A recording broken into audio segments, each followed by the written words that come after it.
Beethoven. A Character Study Chapter 1. Early Promise. As life broadens with advancing culture, and people are able to appropriate to themselves more of the various forms of art, the artist himself attains to greater power. His abilities increase in direct ratio with the progress in culture made by the people and their ability to comprehend him. When one side or phase of an art comes to be received, new and more difficult problems are invariably presented, the elucidation of which can only be effected by a higher development of the faculties. There is never an approach to equilibrium between the artist and his public. As it advances in knowledge of his art, he maintains the one of balance, the disproportion that always exists between the genius and the ordinary man, by rising ever to greater heights. If Bach is the mathematician of music, as has been asserted, Beethoven is its philosopher. In his work the philosophic spirit comes to the fore. To the genius of the musician is added in Beethoven a wide mental grasp, an altruistic spirit, that seeks to help humanity on the upward path. He addresses the intellect of mankind. Up to Beethoven's time musicians in general, Bach is always an exception, performed their work without the aid of an intellect for the most part. They worked by intuition. In everything outside their art they were like children. Beethoven was the first one having the independence to think for himself. The first to have ideas on subjects unconnected with his art. He it was who established the dignity of the artist over that of the simply well-born. His entire life was a protest against the pretensions of birth over mind. His predecessors, to a great extent subjugated by their social superiors, sought only to please. Nothing further was expected of them. This mental attitude is apparent in their work. The language of the courtier is usually polished, but will never have the virility that characterizes the speech of the free man. As with all valuable things, however, Beethoven's music is not to be enjoyed for nothing. We must on our side contribute something to the enterprise, something more than simply buying a ticket to the performance. We must study his work in the right spirit, and place ourselves in a receptive attitude when listening to it to understand his message. Often metaphysical, particularly in the work of his later years, his meaning will be revealed only when we devote to it earnest and sympathetic study. No other composer demands so much of one. No other rewards the student so richly for the effort required. The making a fact the subject of thought vitalizes it. It is as if the master had said to the aspirant, "I will admit you into the ranks of my disciples, but you must first prove yourself worthy." An initiation is necessary. Somewhat of the intense mental activity which characterized Beethoven in the composition of his works is required of the student also. There is a tax imposed for the enjoyment of them. Like Thoreau, Beethoven came on the world stage just in the nick of time, and almost immediately had to begin hewing out a path for himself. He was born in the workshop, as was Mozart, and learned music simultaneously with speaking. Stirring times they were in which he first saw the light, and so indeed continued with ever-increasing intensity, like a good drama, until nearly his end. The American Revolution became an accomplished fact during his boyhood. Nearer home, events were fast coming to a focus, which culminated in the French Revolution. The magic words, liberty, equality, fraternity, and the ideas for which they stood, were everywhere in the minds of the people. The age called for enlightenment, spiritual growth. On reaching manhood, he found a world in transition. He realized that he was on the threshold of a new order of things, and with ready prescience took advantage of such as could be utilized in his art. Through Beethoven the resources of the orchestra were increased, an added range was given the keyboard of the piano, the human voice was given tasks that at the time seemed impossible of achievement. He established the precedent, which Wagner acted on later, of employing the human voice as a tool, an instrument, to be used in the exigencies of his art, as if it were a part of the orchestra. Beethoven's birthplace, Bonn, no doubt proved a favorable soil for the propagation of the new ideas. The unrest pervading all classes, an outcome of the revolution, showed itself among the more serious-minded in increased intellectuality, and a reaching after higher things. This zeitgeist is clearly reflected in his compositions, in particular the symphonies and sonatas. Under the lead of Italian vocalism, said Wagner, speaking of the period just preceding the time of which we write, music had become an art of sheer agreeableness. The beautiful in music had been sufficiently exploited by Mozart and Haydn. Beethoven demonstrated that music has a higher function than that of mere beauty, or the simple act of giving pleasure. The beautiful in literature is not its best part. To the earnest thinker, the seeker after truth, the student who looks for illumination on life's problem, beauty in itself is insufficient. It is the best office of art, of Beethoven's art in particular, that it leads ever onward and upward. That it acts not only on the aesthetic and moral sense, but develops the mental faculties as well, enabling the individual to find a purpose and meaning in life. Ludwig van Beethoven was born at Bonn, December 16, 1770. He came of a musical family. His father and grandfather were both musicians at Bonn, at the court of the Elector of Cologne. The family originally came from Louvain, and settled in Antwerp in 1650, from which place they moved to Bonn. This old city on the Rhine, frequently mentioned by Tacitus, older than Christianity, the scene of innumerable battles from Roman times up to the beginning of the 19th century, has much that is interesting about it, but is distinguished chiefly on account of having been Beethoven's birthplace. It was for 5 centuries, from 1268 to 1794, in the possession of the electors of Cologne. The last one of all, Max Franz, who succeeded to the electorate when Beethoven was 14 years of age, and who befriended him in various ways was, in common with the entire imperial family, a highly cultivated person, especially in music. He was the youngest son of Maria Therese, Empress of Austria, herself a fine singer and well versed in the music of the time. The elector played the viola, and his chief interest in life seems to have been music. In Beethoven's time and long before, the aristocracy led lives of easy, complacent enjoyment, dabbling in art, patronizing music and the composers, seemingly with no provision that the musicians whom they attached to their train, and who in the cases of Mozart and Haydn were at times treated but little better than lackeys, were destined by the irony of fate to occupy places in the temple of fame, which would be denied themselves. Ludwig van Beethoven, the grandfather of the composer, received his appointment as Kapellmeister at Bonn in March of 1733, then 21 years of age. A little more than a century afterward a statue was erected there in the Münsterplatz to his illustrious grandson, Liszt being the moving spirit in the matter. The grandfather was in every way a worthy man, but he died when our composer was 3 years of age, and from that time poverty and hardship of all kinds was the portion of the family. Beethoven's father was careless and improvident. His salary of 300 florins, about $145, was all they had upon which to live. The mother was the daughter of a cook and the widow of a valet de chambre to one of the electors. She was kind-hearted, of pleasant temper and lovable disposition, and the affection between mother and son was deep and lasting. The father was stern, and a strict disciplinarian, as so often happens in such cases. He was determined that the son should do better than himself, being willing to furnish the precept, if not the example. Reared in this school of adversity, the boy had a hard life. His father was his first teacher, teaching him both violin and clavier. He began with him as early as his 4th year. He seems to have been aware of the boy's ability, but had no consideration, and was a hard taskmaster. Before he was 9 years of age, however, the boy's progress was so great that the father had no more to teach him. In those times the musical life centered about the court. Beethoven studied the organ under the court organist, Van den Eeden, an old friend of his grandfather's. Van den Eeden was succeeded shortly after by Christian Neef, and Beethoven, then 11 years of age, was transferred to him. Neef had an important bearing on Beethoven's life. He was in his best years, 33, when he began teaching him, and was a thorough musician, who had had a varied experience before assuming this post. He was a university man as well, and it was fortunate for Beethoven in every way that he was brought in childhood under the influence of so cultivated and enthusiastic a musician. Neef saw the boy's talent and became his friend. On one occasion the elector took his musicians to Munster, where he had a palace, Neef's duties requiring that he go with them. Beethoven, then under 12 years of age, was left behind as organist.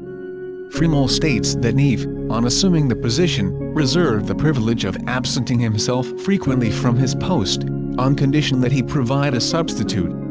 After the Munster episode, the 12-year-old Beethoven became the regular substitute. When we consider the important role that church music played in those times, such precocity is remarkable. This connection with church music bore good fruit in later years. Neve was soon after promoted, the elector giving him charge of the secular as well as the sacred music of the court, upon which Beethoven received his first appointment, that of cembalist of the orchestra. The duty of the cembalist is to preside at the piano. Only a good musician would be capable of filling such a position, as all the accompaniments were played from the score. He held this for 2 years, afterward playing viol in the orchestra for several years more. This work in the orchestra was later of the greatest possible benefit to him in composing. There was no salary at first, but the post had an important bearing on his life, as he was obliged to attend all the rehearsals as well as the performances of the opera, always taking an active part. Before he reached the age of 15 he was appointed second court organist. During this year he studied the violin with Franz Ries, which enabled him a few years later to play in the band. It was in Beethoven's 15th year that he played the organ every morning at the 6 o'clock Mass in the Minorite church. For some years before and during this period he was busy trying his hand at musical composition, but nothing which he composed during his youth amounts to much. He could improvise in a marvelous manner and he attracted much attention by the exercise of this talent, becoming famous in this connection long before he was known as a composer. His creative talent unfolded itself slowly. He had high ideals and worked faithfully toward their attainment. Failure to reach the level of his aspirations did not dishearten him. Rather, it spurred him on to greater effort. The discerning intellect is always in advance of the creative. His delight in Bach was great. He studied him to such purpose that, at 12 years, he was able to play the greater part of the well-tempered clavichord. His wonderful interpretation of Bach, later, on his arrival in Vienna, immediately placed him in the front rank of virtuosi, according to Hüttenbrenner, Schubert's friend. As a boy he was docile, shy and reserved, caring nothing for the ordinary games of boys, or at least not participating in them to any extent. At an age when other boys began learning their games, he began in composition, being forced to it, no doubt, by his father. He is said to have written a cantata at the age of 10 to the memory of an English friend of the family, who died early in the year 1781. Some variations on a march in C minor bear the following statement: Composis par un jeune amateur LVBHD dix ans. From year to year he kept on in musical composition, feeling his way, not discouraged by his inability to produce anything great, although Mozart's precocity and genius were no doubt frequently held up to him by others as an example to profit by. When he was 17 he went to Vienna, the funds for the trip probably being furnished by the elector. Here he met Mozart, then at the height of his fame, whose operas were frequently produced in Bonn and throughout Germany. He probably had some lessons from him. Mozart was very much occupied with the approaching production of Don Giovanni, which took place in Prague shortly after the young man's arrival. As Beethoven's visit terminated in 3 months, it is not likely that he derived much benefit from these lessons. On his first meeting with the master he extemporized for him on a subject given him by Mozart. That this was a momentous occasion to the impressionable Beethoven is certain.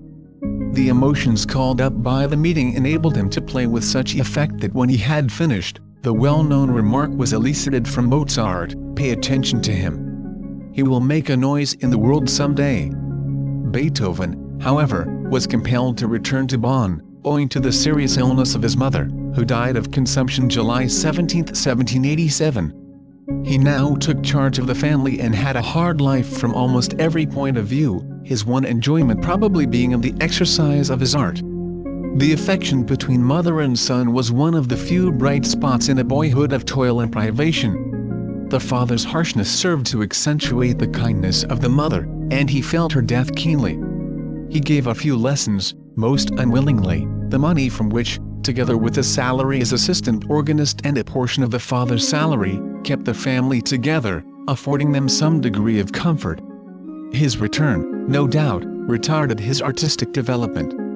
The musical atmosphere of Vienna would have been much better for him, especially at this period, when he was entering manhood and eager to get at the works of contemporary composers. In those times only a small amount of the music that was written was published. Many of the lesser works were composed merely to grace some social function, with but little thought given them as to their ultimate fate. It was customary to play from manuscript, copies of which were not readily attainable. In a city like Vienna, new music was constantly being produced, occasionally at public concerts, but most often at social gatherings.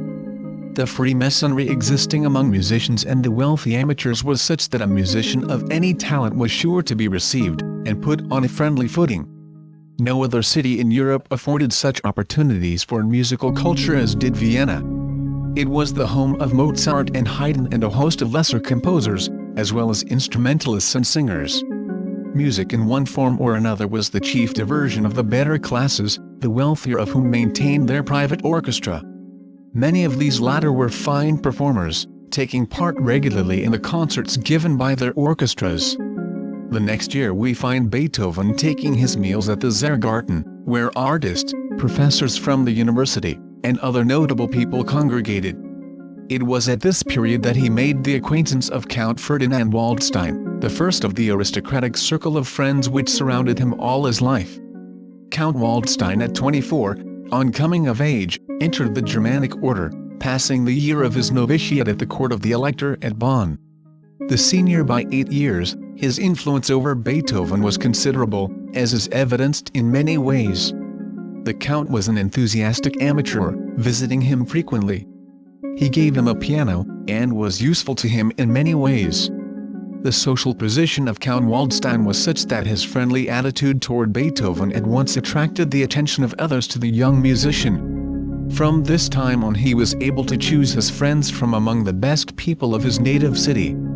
The young man commemorated the friendship by taking an air of the Count's, who was somewhat of a composer, and composing 12 variations for 4 hands for the piano from it. Later, in 1805, after the Eroica Symphony and Fidelio, when the master had become famous, he composed the great Waldstein Sonata, Opus 58, and dedicated it to him. The Waldstein family became extinct with Ferdinand, but the name will live for centuries through these compositions. About the time of his first meeting with Count Waldstein, Beethoven made another acquaintance, which had an important bearing on his subsequent life. This was von Breuning. He and Beethoven took violin lessons of Franz Ries. Stephen von Breuning liked Beethoven from the start and introduced him at his mother's house. The Breunings were in good circumstances, cultivated, good-natured and hospitable. They delighted in having him about, and treated him with the utmost consideration. Madame von Breuning formed a sincere, motherly affection for him. He was soon on a footing in their house almost equal to that of a member of the family. He went with them about this time on a visit to some of their relations in another city. They were instrumental in shaping his destiny in various ways, and their friendship was of great moment to him throughout life. Beethoven, then in his 18th year, gave lessons to the daughter Eleonore, as well as to the youngest son, Lenz. Eleonore afterward married Dr. Wiegeler, who was in the same circle. Many years later he collaborated with Ries's son Ferdinand in writing reminiscences of the master. The names of Count Waldstein and the von Breunings are indelibly associated with Beethoven's name as friends from the beginning. When we consider how every circumstance of Beethoven's family and motive life tended against his forming desirable friendships, how rough in exterior and careless of his appearance he was, we can ascribe it only to the force of his character that he should have the friendship of such people. He had done nothing as yet to lead people to believe that he would ever become a great composer.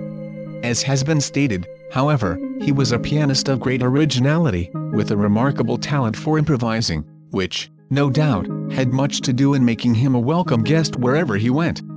Madame von Breuning, with her woman's tact, and the fine intuitive perceptions that were characteristic of her, looked after his intellectual development, and was helpful to him in various ways, encouraging him as well in his musical studies. But Beethoven was by no means an easy person to get along with, as she soon found out. He was fiery and headstrong, disliking all restraint, being especially impatient of anything that savored of patronage. She seems to have known that in Beethoven she had before her that rarest product of humanity, a man of genius, and had infinite patience with him. His dislike for teaching was pronounced, then, as in after years, and she was often at her wit's end to get him to keep his engagements in this respect. She, in short, did for Beethoven what Madame Bohm did for Goethe many years before, when the poet left his native Frankfurt and came to Leipzig. He was but 16, and found in her a friend, counselor, almost a mother, who not only instructed him about dress and deportment, which soon enabled him to obliterate his provincialism, but showed a motherly solicitude for him, which must have been of great help to him in many ways. Madame von Breuning interested Beethoven in the classics, as well as in contemporary philosophical literature. Lessing, Goethe and Schiller became favorite authors with him. A much-thumbed translation of Shakespeare was a valued part of his small library in after years. He devoted much study to Homer and to Plato. Beethoven left school at the age of 13, and could not have given much time to his studies even when at school, as so much was required of him in his music. He learned a little, a very little, of French, also some Latin and Italian, and made up for his deficiencies by studying at home. Intellectual gifts were valued by the von Breunings. To the youth, in his formative period, association with people like these was an education in itself. About this time the Elector enlarged the sphere of his musical operations by establishing a national opera at Bonn, modeled after the one maintained by his imperial brother at Vienna. The works were produced on a good scale, and some excellent singers were engaged. Beethoven was appointed to play the viola, and this connection with the orchestra was of inestimable value to him in many ways. It not only gave him a knowledge of orchestration, it also made him familiar with the noted operas, which must have been greatly enjoyed by him. Mozart's operas were given a prominent place in the repertoire, and many others that were noteworthy were introduced. But it was not opera alone which was being performed. The drama was also represented, and his connection with the orchestra gave him an intimate acquaintance with the masterpieces of literature, which greatly influenced his subsequent career. The tragedies of Shakespeare were occasionally produced, special prominence, however, being given to the works of the great Germans, Lessing, Schiller and other philosophers and poets of the fatherland, the exalted sentiments and pure intellectuality of which are unmatched by any people. This early acquaintance with the best literature of his time gave him an intellectual bias which served him well all his life. It is fortunate that his opportunity came so early in life, when the activity of the brain is at its highest and when lasting impressions are produced. The mental pictures called up by the portrayal of these tragedies came to the surface again in after years, sublimated, refined, in symphony and sonata, in mass and opera. Every one of his works has its own story to tell. Sometimes it is just a record of the events of a day, as in the Pastoral Symphony, but told with a glamour of poetry and romance, that for the time gives us back our own youth in listening to it. Sometimes it is a tragedy which is unfolded, as in the Appassionata Sonata or the Fifth Symphony. Or it will be a Coriolanus overture, that seething, boiling ferment of emotion and passion, the most diverse, contradictory, unlike, that can be imagined. From these impressions, acquired in the ardor of youth, when the intellect grasps at knowledge and experience with avidity, when its capacity is at its greatest, and the whole world is laid under contribution, came a rich harvest which untold generations may enjoy. No one of the many that made up the audiences night after night, probably ever formed a guess at what was going on in the brain of this quiet reserved youth during the progress of these plays. The keen discriminating intelligence which was always sifting and sorting these pictures and stowing them away for use in after years. The flashes of enthusiasm. The intuitive discernment of intellectual subtleties that brought him into rapport with the author and gave him the perception of being on an equality with the great ones of the earth. Here were forces already in operation which were destined to influence the world for generations to come. To fall from this ideal world of the intellect and the emotions, at the cue of the conductor, back to the cognitions of ordinary life, and a realization of its limitations, must have been as tragic an experience to this youth, who said of himself, "I live only in my art," as any he had seen depicted on the stage. Mental processes like these write their lines deeply on the faces of gifted people. Of the 31 members of the orchestra, some had already attained fame, and others achieved it in after years. In this collection of geniuses, the attrition of mind on mind must have been of benefit to each. The conductor, Joseph Reicha, had a nephew, Anton Reicha, whom he adopted, who played the flute in the orchestra. He and Beethoven were intimate, and the prominence which Beethoven gives to the flute in his orchestral works may in part be explained by this intimacy. Reicha afterward joined Beethoven at Vienna, remaining there until 1808, when he took up his residence in Paris. He was a prolific composer and the author of numerous theoretical works. Many of his operas were produced in Paris during his lifetime. He taught at the Paris Conservatoire, and was a member of the Institute. Then there was Bernhard Romberg, and his cousin Andreas Romberg. The latter was a musical prodigy, having played the violin in concerts as early as his 7th year. At 17, his virtuosity was such that he was engaged for the concerts spirituals at Paris. Some years later he journeyed to Bonn to be near his cousin Bernhard, with whom he was intimate, and accepted a position in the Elector's orchestra as violinist. He later went to Vienna, then Hamburg, and afterward became Kapellmeister at Gotha. He composed all kinds of music, instrumental and vocal, symphonies, operas, etc. His setting of Schiller's Song of the Bell is well known at the present day, as well as the Oratorio, the Transient and the Eternal. He was made Doctor of Music by Kiel University. Bernhard Romberg was a distinguished violoncellist. When his connection with the Elector's orchestra ceased, he made a professional tour to Italy and Spain with his more famous cousin Andreas and was very successful. In 1796 they came to Vienna and gave a concert at which Beethoven assisted. Bernhard afterward was a professor in the Paris Conservatoire and later became Kapellmeister at Berlin. He was a composer of operas, concertos, etc. While he and Beethoven were not in accord on the subject of musical composition, each disliking the other's works, there is no question but that his proximity to him at Bonn was one of the forces that had much to do with Beethoven's artistic development. Then there was Franz Ries, pupil of Salomon, the distinguished violinist. Ries had already achieved fame in Vienna as soloist, and had been before the public since childhood. He was Beethoven's teacher, as stated. We must not forget Neef, Beethoven's former teacher, who was pianist, or Simrock, all of whom formed a galaxy of virtuosi and composers unequaled by any similar organization. Beethoven greatly profited by his association with these chosen spirits, assimilating their experiences and endeavoring to emulate them. Thus passed a few years pleasantly enough during this formative period at Bonn, music in one form or another taking up most of his waking moments. He fell in love a few times, first with the MLLE the Honorith of Cologne, who visited the von Breunings frequently and was their intimate friend.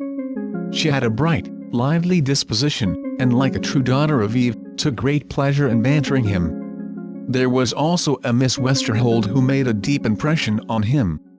Both were the subject of conversation by him in after years.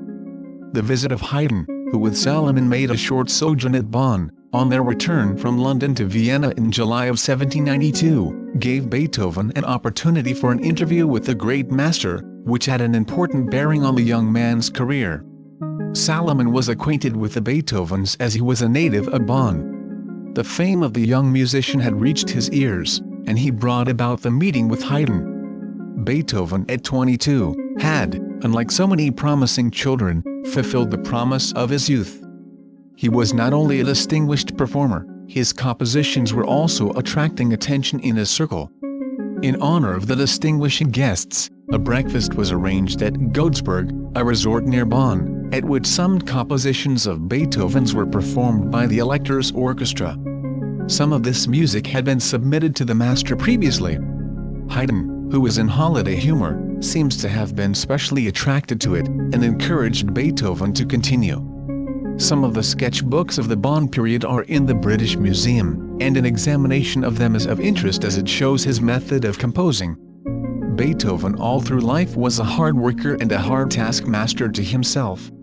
He elaborated and worked over his first inspiration, polishing, cutting down, altering, making additions, never satisfied, always aiming after the attainment of his highest ideals, never considering himself, always placing his art first and personal comfort and convenience afterward.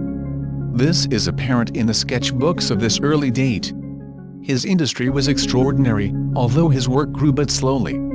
It was elaborated bit by bit in much the same way in which Nathaniel Hawthorne built up his romances.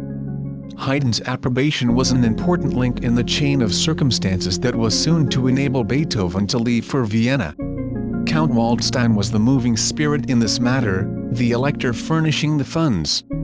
He knew that the artistic atmosphere of Vienna would be of incalculable benefit to Beethoven and encouraged him in the project.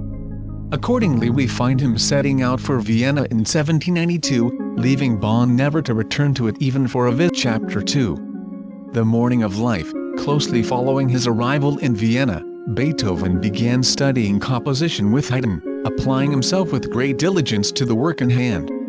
But master and pupil did not get along together very well. There were many dissonances from the start. It was not in the nature of things that two beings so entirely dissimilar in their point of view should work together harmoniously. Beethoven, original, independent, iconoclastic, acknowledged no superior, without having as yet achieved anything to demonstrate his superiority. Haydn, tied down to established forms, subservient, meek, was only happy when sure of the approbation of his superiors. His attitude toward those above him in rank was characterized by respect and deference. He probably expected something similar from Beethoven toward himself. Haydn was then at the height of his fame, courted and admired by all, and his patience was sorely tried by the insolence of his fiery young pupil. He nicknamed Beethoven the Grand Mogul, and did not have much good to say of him to others. The pittance which he received for these lessons was no inducement to him, as he was in receipt of an income much beyond his requirements. The time given up to these lessons could have been better employed in composing. Haydn and Beethoven, however, were in a measure supplementary to one another as regards the life work of each. Haydn paved the way for Beethoven, who was a successor in the large orchestral forms. He and also Mozart were pioneers in the field which Beethoven made peculiarly his own. Haydn also directed Beethoven's attention to the study of Handel and Bach, whose works Beethoven always held most highly in esteem. It is true that Beethoven, even in the old Bonn days, was familiar to some extent with the works of these masters. But his opportunity for getting at this kind of music was limited in Bonn. Vienna, the musical center of the world at that time, was, as may be supposed, a much better field in this respect. The study of these profound works of genius under the leadership and eulogy of so prominent a musician as Haydn had much to do with shaping Beethoven's ideals. These masters gave an example of solidity and earnestness which is characteristic of their work. Haydn and Mozart, on the other hand, appealed to him in his lighter moods, in the play of fancy, in the capricious and humorous conceits of which he has given such fine examples in the symphonies and sonatas. The lessons to Beethoven continued for a little over a year, or until Haydn left on another visit to England in January of 1794. So eager was he for advancement, that he took lessons from another teacher at the same time, carefully concealing the fact from Haydn. Beethoven always maintained that he had not learned much from him. Strangely, Haydn had no idea at this time or for some years after that his pupil would ever amount to much in musical composition. He lived long enough to find Beethoven's position as a musician firmly established, but not long enough to witness his greatest triumphs. On the departure of Haydn he began with Albert Springer in composition, also having violin, and even vocal lessons from other masters. Beethoven realized, on coming to Vienna, more fully than before, the necessity for close application to his studies. Though a finished performer, he knew but little of counterpoint, and the more purely scientific side of his art had been neglected. That he applied himself with all the ardor of his nature to his studies we know. They were given precedence over everything else. He even delayed for a long while writing a rondo which he had promised to Eleonore von Breuning, and when he finally sent it, it was with an apology for not sending a sonata, which had also been promised. It is characteristic of Beethoven that his teachers in general were not greatly impressed by him. We have seen how it was in the case of Haydn. Albrecht Springer was more pronounced in his disapproval. "He has learned nothing. He never will learn anything," was his verdict regarding Beethoven. This was surely small encouragement. Beethoven's original and independent way of treating musical forms brought on the censure. As he advanced in musical knowledge, he took the liberty to think for himself. A very culpable proceeding with teachers of the stamp of Albrecht Springer. The young man's intuitive faculties, the surest source of all knowledge according to Schopenhauer, were developed to an abnormal degree.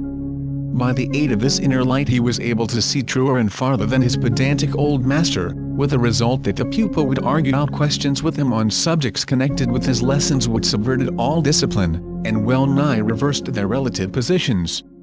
Beethoven's audacity? His self-confidence, is brought out still more strongly when we reflect on the distinguished position held by Albrecht Springer, both as teacher and composer. He was director of music at St. Stephen's and was in great demand as a teacher. Some of his pupils became distinguished musicians, among them Hummel, Seyfried and Weigel. He excelled in counterpoint, and was a prolific composer, although his works are but little known at the present day. He was set in his ways, a strict disciplinarian, conservative to the backbone, and upward of 60 years of age. We can readily believe there were stormy times during these lessons. There is no doubt, however, that Beethoven learned a great deal from him, as is evident from the exercises still in existence from this period, embracing the various forms of fugue and counterpoint, simple, double, and triple, canon and imitation. He was thorough in his teaching and Beethoven was eager to learn, so they had at least one point in common, and the pupil made rapid headway. But his originality and fertility in ideas, which showed itself at times in a disregard for established forms when his genius was hampered thereby. Qualities which even in Albrecht Springer's lifetime were to place his pupil on a pinnacle above all other composers of the period, were neither understood nor approved by the teacher. Under the circumstances, it is not surprising that the lessons continued but little over a year. His studies in theory and composition seem to have come to an end with Albrecht Springer. We hear of no other teacher having been engaged thereafter. Shortly after Beethoven came to Vienna, his father died, and soon after the two brothers Johann and Caspar, having no ties to keep them in Bonn, followed the elder brother, who kept a fatherly watch over them. They gave him no end of trouble for the rest of his life, but Beethoven bore the burden willingly and was sincerely attached to them. All the honor and nobility of the family seems to have centered in him. On his arrival in Vienna he carried letters of introduction from Count Waldstein and from the Elector, which opened to him the doors of the best houses. His intrinsic worth did the rest. One of his earliest Vienna friends was Prince Lichnowsky, a person who seems to have possessed a combination of all those noble qualities that go to make up the character of a gentleman. Highly cultivated and enthusiastic on the subject of music, he had the penetration to see that in Beethoven he had before him one of the elect of all time. The prince had been a pupil of Mozart and an ardent admirer of the deceased master. Providentially, Beethoven appeared on the scene soon after Mozart's decease, and received the devotion and admiration that had formerly been given Mozart. In this he was ably seconded by his wife, who shared with him the admiration and reverential wonder which such highly endowed people would be apt to accord to a man of genius. One of the first acts of this princely couple was to give Beethoven a pension of 600 florins per year. This was but the beginning of unexampled kindness on their part. They followed this by giving him a home in their residence on the Schotten Bastion, and we find him well launched in the social life of the gayest capital in Europe. This practical help was invaluable to Beethoven, for with the aid which he had from the Elector, it was almost enough to assure him independence. It not only increased his opportunities for study, but, his mind being free from care, he was enabled to profit more by his studies. The Lichnowskis were older than Beethoven and were childless. He was allowed to do as he pleased, a privilege of which he availed himself without hesitation. They entertained considerably and their social position was unexceptionable. They maintained a small orchestra for the performance of the music he liked and for his own compositions. He was always the honored guest, and met the best people of Vienna. The devotion of the princess, in particular, was always in evidence. It can be readily understood that with such an original character as Beethoven, headstrong and impatient of restraint, a pleasant smooth life was not to be expected. The arrangement would seem to have been an excellent one for him, but he did not so regard it. Already at odds with the world, misunderstanding people and being misunderstood, he soon came to realize that a life of solitude was the only resource for a man constituted as he was. He never considered himself under any obligation to the prince, or rather, he acted as though he felt the obligation to be the other way. He acted independently from the start, taking his meals at a restaurant whenever it suited his convenience, and showing an ungovernable temper when interfered with in any way. But the kindness and patience of the princess never failed her. After any trouble it was she who smoothed the difficulty and restored harmony. She was like an indulgent mother to him. In her eyes he could do no wrong. Prince Lichnowsky was wholly unaccustomed to this sort of thing. It is certain that he never met with anything of the kind from Mozart, and there were times when his patience was sorely tried by Beethoven. The princess, with a sweetness and graciousness which Beethoven appreciated, always made peace between them. He afterward said that her solicitude was carried to such a length that she wished to put him under a glass shade, that no unworthy person might touch or breathe on me. Of course this kind of thing only confirmed the young man in his course. It was kindness, but it was not wisdom. Few people are so constituted as to be able to stand praise and adulation without the character suffering thereby. Censure would have been much better for him. When the individual is attacked, when he is made to assume the defensive, he first discovers the vulnerable points in his armor, and as opportunity offers strengthens them. Beethoven's ungovernable temper and apparent ingratitude are frequently commented on, but the ingratitude was only apparent. When he came to a knowledge of himself and discovered that he was in the wrong in any controversy or quarrel, and it must be admitted they were frequent enough all through his life, he would make amends for it so earnestly, with such vehement self-denunciation, and show such contrition, that it would be impossible for any of his friends to hold out against him. Then there would be a short love feast, during which the offended party would possibly be the recipient of a dedication from the master, and things would go on smoothly until the next break. The prince soon learned to make all sorts of concessions to his headstrong guest, and even went so far as to order his servant to give Beethoven the precedence, in case he and Beethoven were touring at the same time. But Beethoven did not like the new life. Even the little restraint that it imposed was irksome to him, and the arrangement came to an end in about 2 years. But the friendship continued for many years. Beethoven's Opus 1 is dedicated to the prince, as well as the Grand Sonata Pathétique, and the Second Symphony, also the Opus 179, consisting of 9 variations, and the Grand Sonata in A-flat. To the Princess Lichnowsky he dedicated Opus 157, variations on See the Conquering Hero Comes. He also dedicated several of his compositions to Count Moritz Lichnowsky, a younger brother of the prince. Among the other friends of this period may be mentioned Prince Lobkowitz, who was an ardent admirer of Beethoven, Prince Kinsky, and also Count Browne, to whose wife Beethoven dedicated the set of Russian variations. In acknowledgement of this honor, the Count presented Beethoven with a horse. He accepted it thankfully and then forgot all about it until some months after, when a large bill came in for its keep. There was also Count Brunswick and the Baron von Swieten, and most of the music-loving aristocracy of Vienna, who it appears could not see enough of him. His music and his individuality charmed them, and he was beset with invitations. Baron von Swieten was one of his earliest and staunchest friends. His love and devotion to music knew no bounds. He gave concerts at his residence with a full band, and produced music of the highest order, Handel and Sebastian Bach being his favorites, the music being interpreted in the best manner. It is related that the old Baron would keep Beethoven after the others had left, making him play far into the night, and would sometimes put him up at his own house so that he might keep him a little longer. A note from the Baron to Beethoven is preserved, in which he says, "If you can call next Wednesday I shall be glad to see you. Come at 8:30 in the evening with your nightcap in your pocket." These social successes, however, did not lead to idleness. He kept up the practice all his life of recording his musical thoughts in sketchbooks, which latter are an object lesson to those engaged in creative work as showing the extraordinary industry of the man and his absorption in his work. Many of these are preserved in the different museums, those in the British Museum being a notable collection. Some of the work of this period was afterwards utilized by being incorporated into the work of his riper years. Beethoven's talents as a performer were freely acknowledged by all with whom he came in contact. When we come to the question of his creative talent, we can only marvel at the slowness with which his powers unfolded themselves. His Opus 1 appeared in 1795, when he was 24 years old.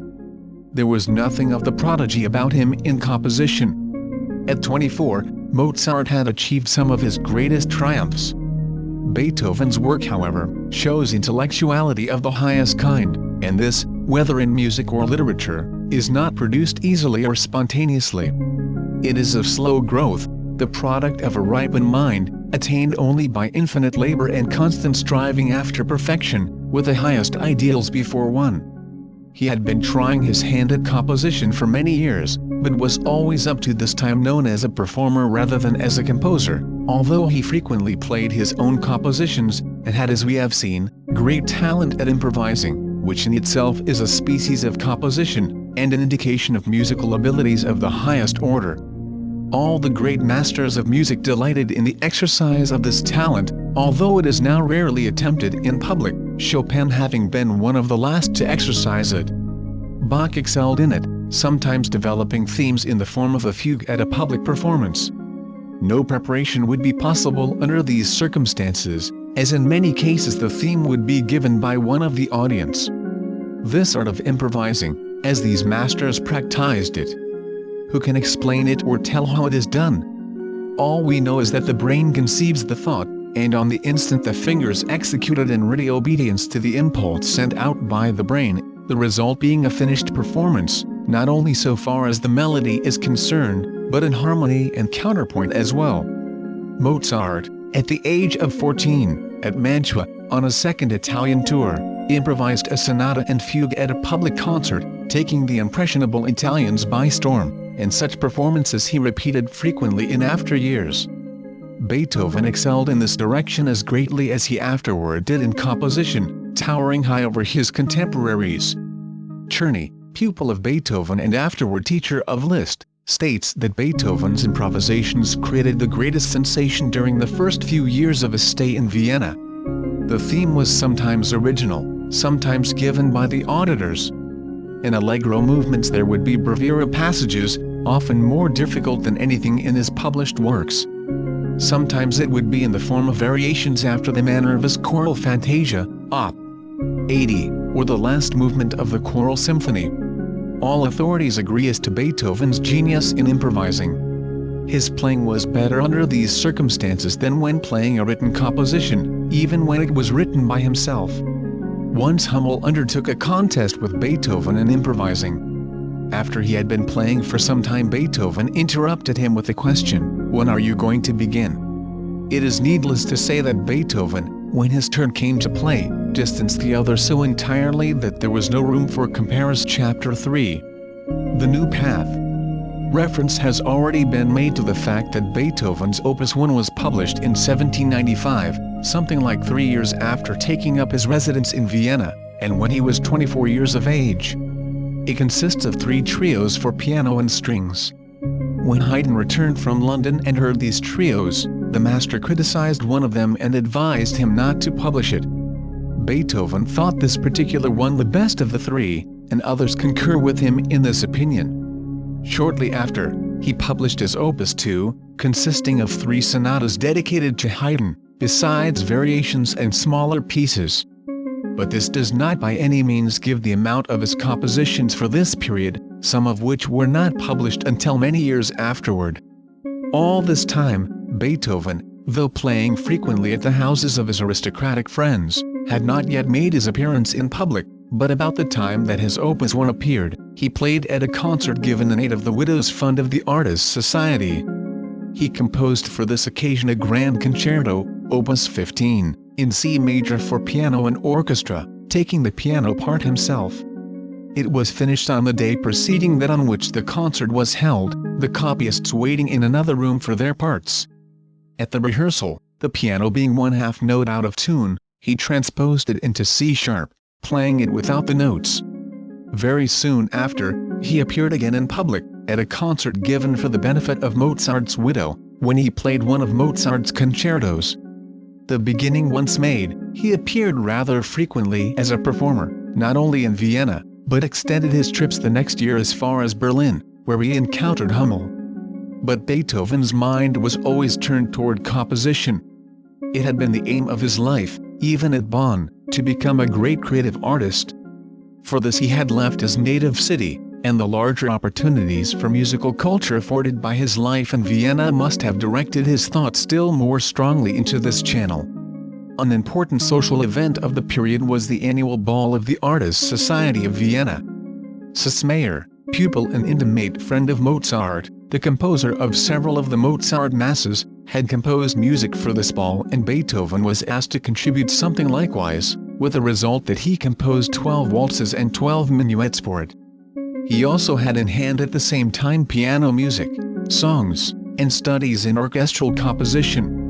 Nothing which he produced in these years, however, gave any forecast of what he would eventually attain to. This is paralleled in the case of Bach, who, up to his 30th year, was more famous as a performer than as composer. Beethoven's earlier compositions were regarded as the clever product of an ambitious young musician. Although later in life, he all but repudiated the published work of these years, some of the thoughts from the sketchbooks of this period were utilized in the work of his best years. He acquired a habit early in life of carrying a notebook when away from his rooms, in which he recorded musical ideas as they came to him. His brain teemed with them. These he entered indiscriminately, good and bad, assorting them later, discarding some, altering others, seldom retaining a musical thought exactly as it was first presented to his consciousness. Music became the one absorbing passion of his life. It took the place of wife and children. It was of more importance to him than home or any other consideration. His compositions show continual progress toward artistic perfection to the end of his life, and this was attained only by infinite labor. It may not be out of place here to reflect on the essentially unselfish character of the man of genius. He lives and strives, not for himself, but for others. He pursues an objective end only. Among the forces making for the regeneration of mankind, he is foremost. There is little of importance to record concerning Beethoven for the few years following the publication of his Opus 1. He continued to perform occasionally in public, and also gave a few lessons, but his time was taken up with study and composition for the most part.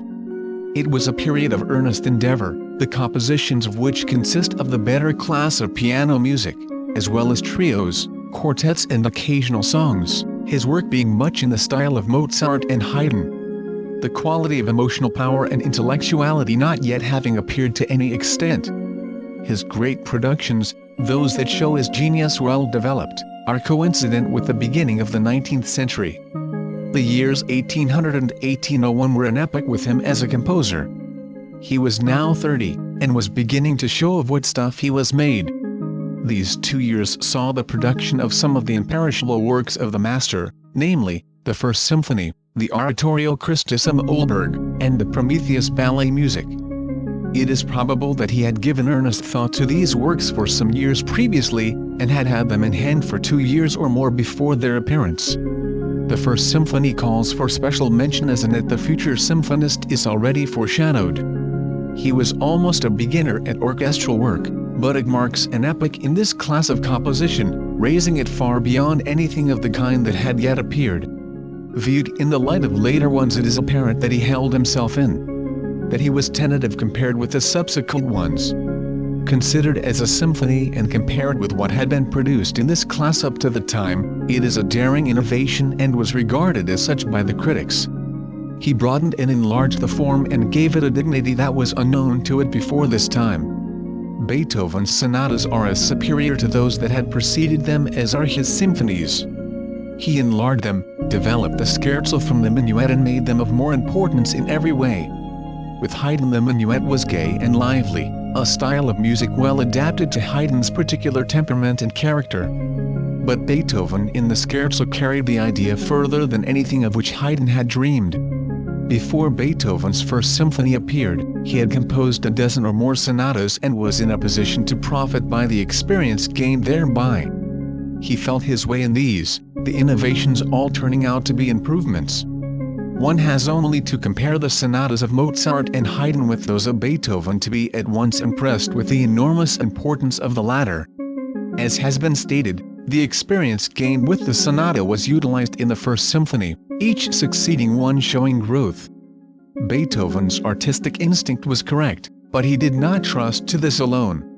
He proceeded carefully, weighing the matter well, and his judgment was usually right. There is evidence from his exercise books that he had this symphony in mind as early as 1795. It was first produced on April 2, 1800, at a concert which he gave for his own benefit at the Burg Theatre. On this occasion he improvised on the theme of the Austrian national hymn, recently composed by Haydn, well known in this country through its insertion in the hymnal of the Protestant Episcopal Church, under the title of Austria. Beethoven's hearing was sufficiently intact at this time to enable him to hear his symphonies performed, an important matter while his judgment was being formed. The Prometheus ballet music, Opus 43, consisting of overture, introduction and 16 numbers, was first performed early in 1801, and achieved immediate success, so much so that it was published at once as pianoforte music. In addition to the Prometheus, there is to be credited to this period the C minor concerto, Opus 37, a septet for strings and wind, Opus 20, a number of quartets, and other compositions. The Christus am Olberg, the Mount of Olives, Opus 85, Beethoven's first great choral work, has already been mentioned. In this oratorio Jesus appears as one of the characters, for which he has been severely criticized. His judgment was at fault in another respect also in having the concert stage too much in mind. The composition at times is operatic in character, while the text calls for a mode of treatment solemn and religious, as in Passion music. If set to some other text, this work would be well nigh faultless. The recitatives are singularly good, and there is a rich orchestration. It is reminiscent of Handel and prophetic of Wagner. The Hallelujah chorus in particular is a magnificent piece of work. As is the case with the Messiah, its beauties as well as its defects are so apparent, so pronounced, that the latter serve as a foil to bring out its good qualities in the strongest relief. It was first performed in the spring of 1803, in Vienna, on which occasion Beethoven played some of his other compositions. It was repeated 3 times within the year. Other contributions of 1801 are 2 grand sonatas, the Pastoral in D, Opus 28, the Andante of which is said to have been a favorite of Beethoven's and was often played by him, and the one in A-flat, Opus 26, dedicated to Prince Karl Lichnowsky and containing a grand funeral march. Then there are the sonatas in E-flat and C-sharp minor, published together as Opus 27, and designated Quasi una Fantasia. The latter is famous as the Moonlight Sonata, dedicated to Giulia Guicciardi. Neither of these names were authorized by Beethoven. Besides these, there are the 2 violin sonatas, a minor, and F, dedicated to Count Fries, and lesser compositions. The Second Symphony, in D, is the chief production of 1802. In addition there are the 2 piano sonatas in G, and D minor, Opus 31, and 3 sonatas for violin and piano, Opus 30, the latter dedicated to the Emperor of Russia. They form a striking example of Beethoven's originality and the force of his genius, and must have been caviar to his public. The Second Symphony is a great advance on the first, and consequently a greater departure from the advice laid down to him by others.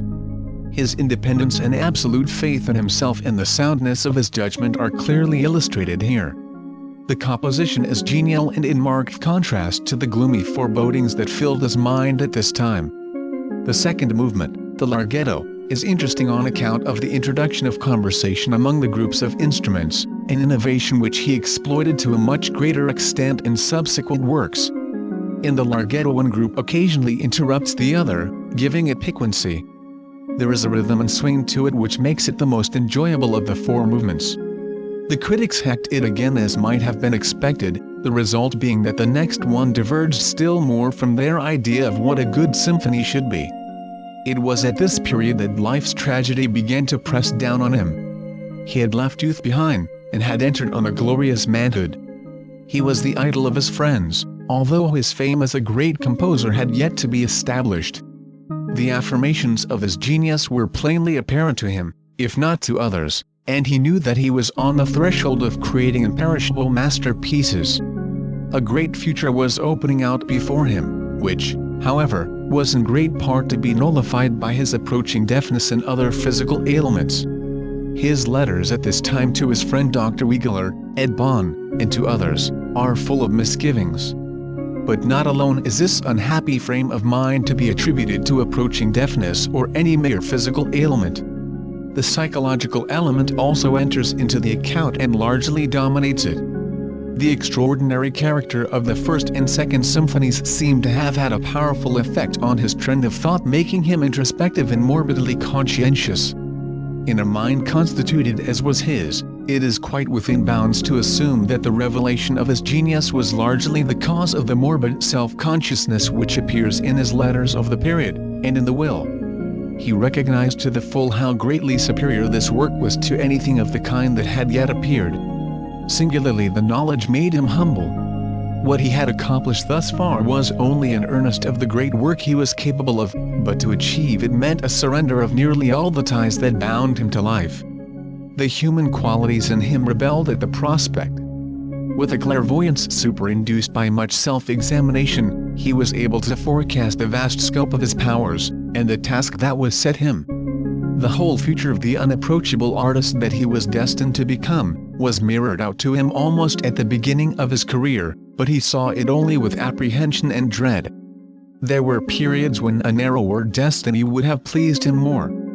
Unto whomsoever much is given, of him shall much be required. He at times recoiled from the task, and would have preferred death instead. This was probably the most unhappy period of his life. He had yet to learn the hardest lesson of all, resignation, renunciation. That harsh mandate enunciated by Goethe in Faust, Entbehren sollst du, sollst entbehren, had been thrust on him with a force not to be gainsaid or evaded.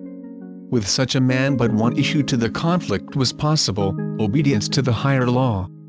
In a conversation held with his friend Krumpholz, he expressed doubts as to the value of his work hitherto.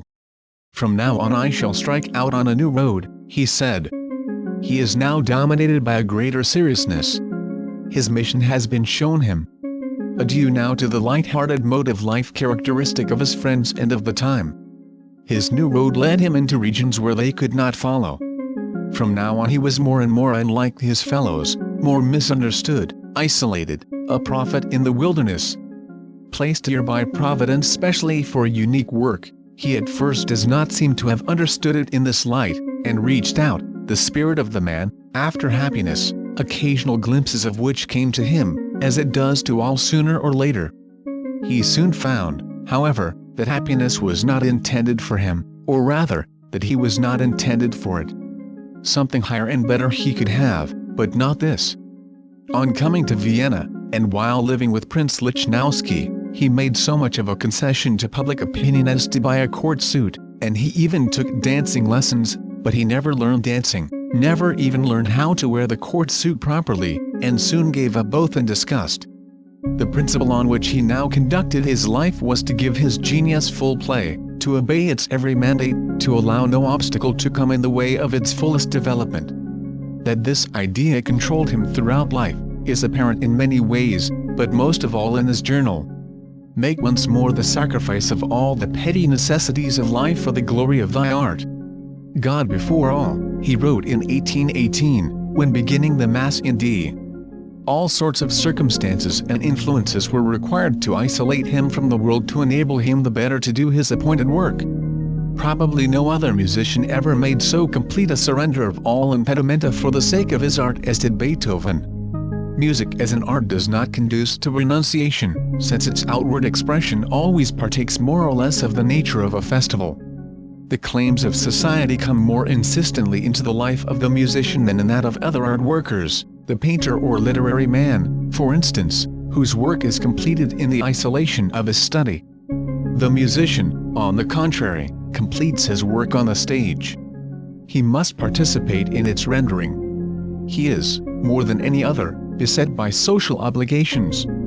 He perforce becomes to a certain extent gregarious, all of which has a tendency to dissipate time and energy.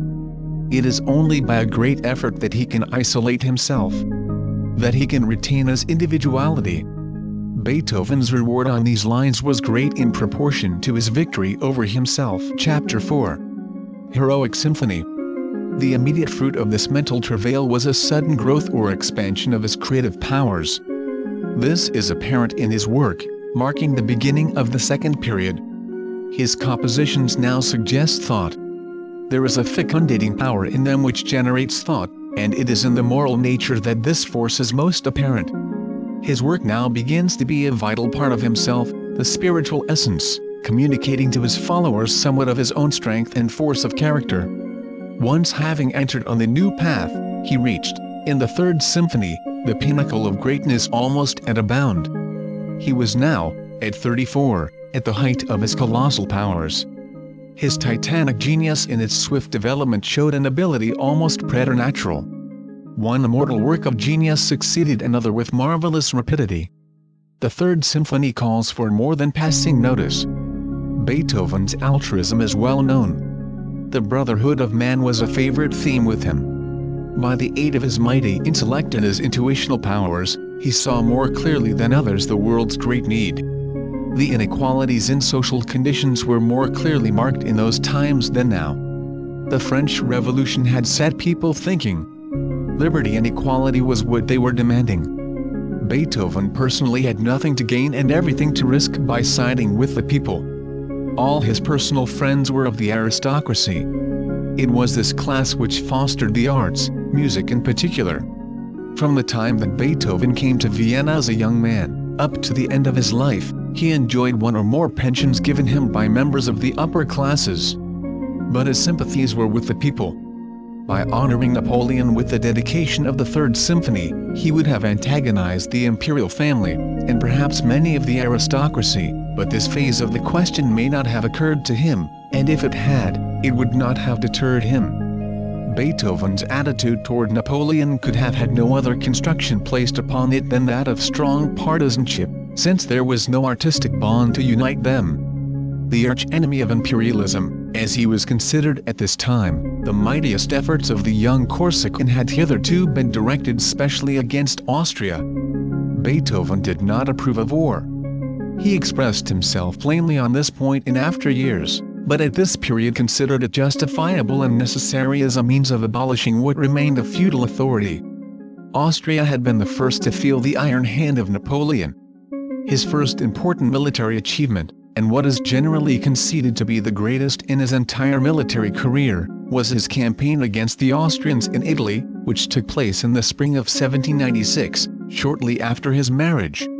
His victories over them first gave him fame, not only in France, but throughout Europe. Within a month from the time that he took command in the Italian campaign, he won 6 victories over them, giving the French army the command of the whole range of the Alps. Within a year he had driven the Austrians out of Italy, many thousands of prisoners were taken, 10,000 men had been killed or wounded, 55 pieces of cannon had been taken, besides rich provinces, which he looted to enrich France. He pursued his campaign into Austria, getting to within 90 miles of Vienna with his army, where he dictated terms of peace to the emperor, which were highly advantageous to France. Appalled by these catastrophes, the court was even preparing to flee from Vienna and was arranging for the safe carriage of the treasure, when the emperor accepted Napoleon's terms. The humiliation to Austria was accentuated by the fact that her armies were nearly twice that of France.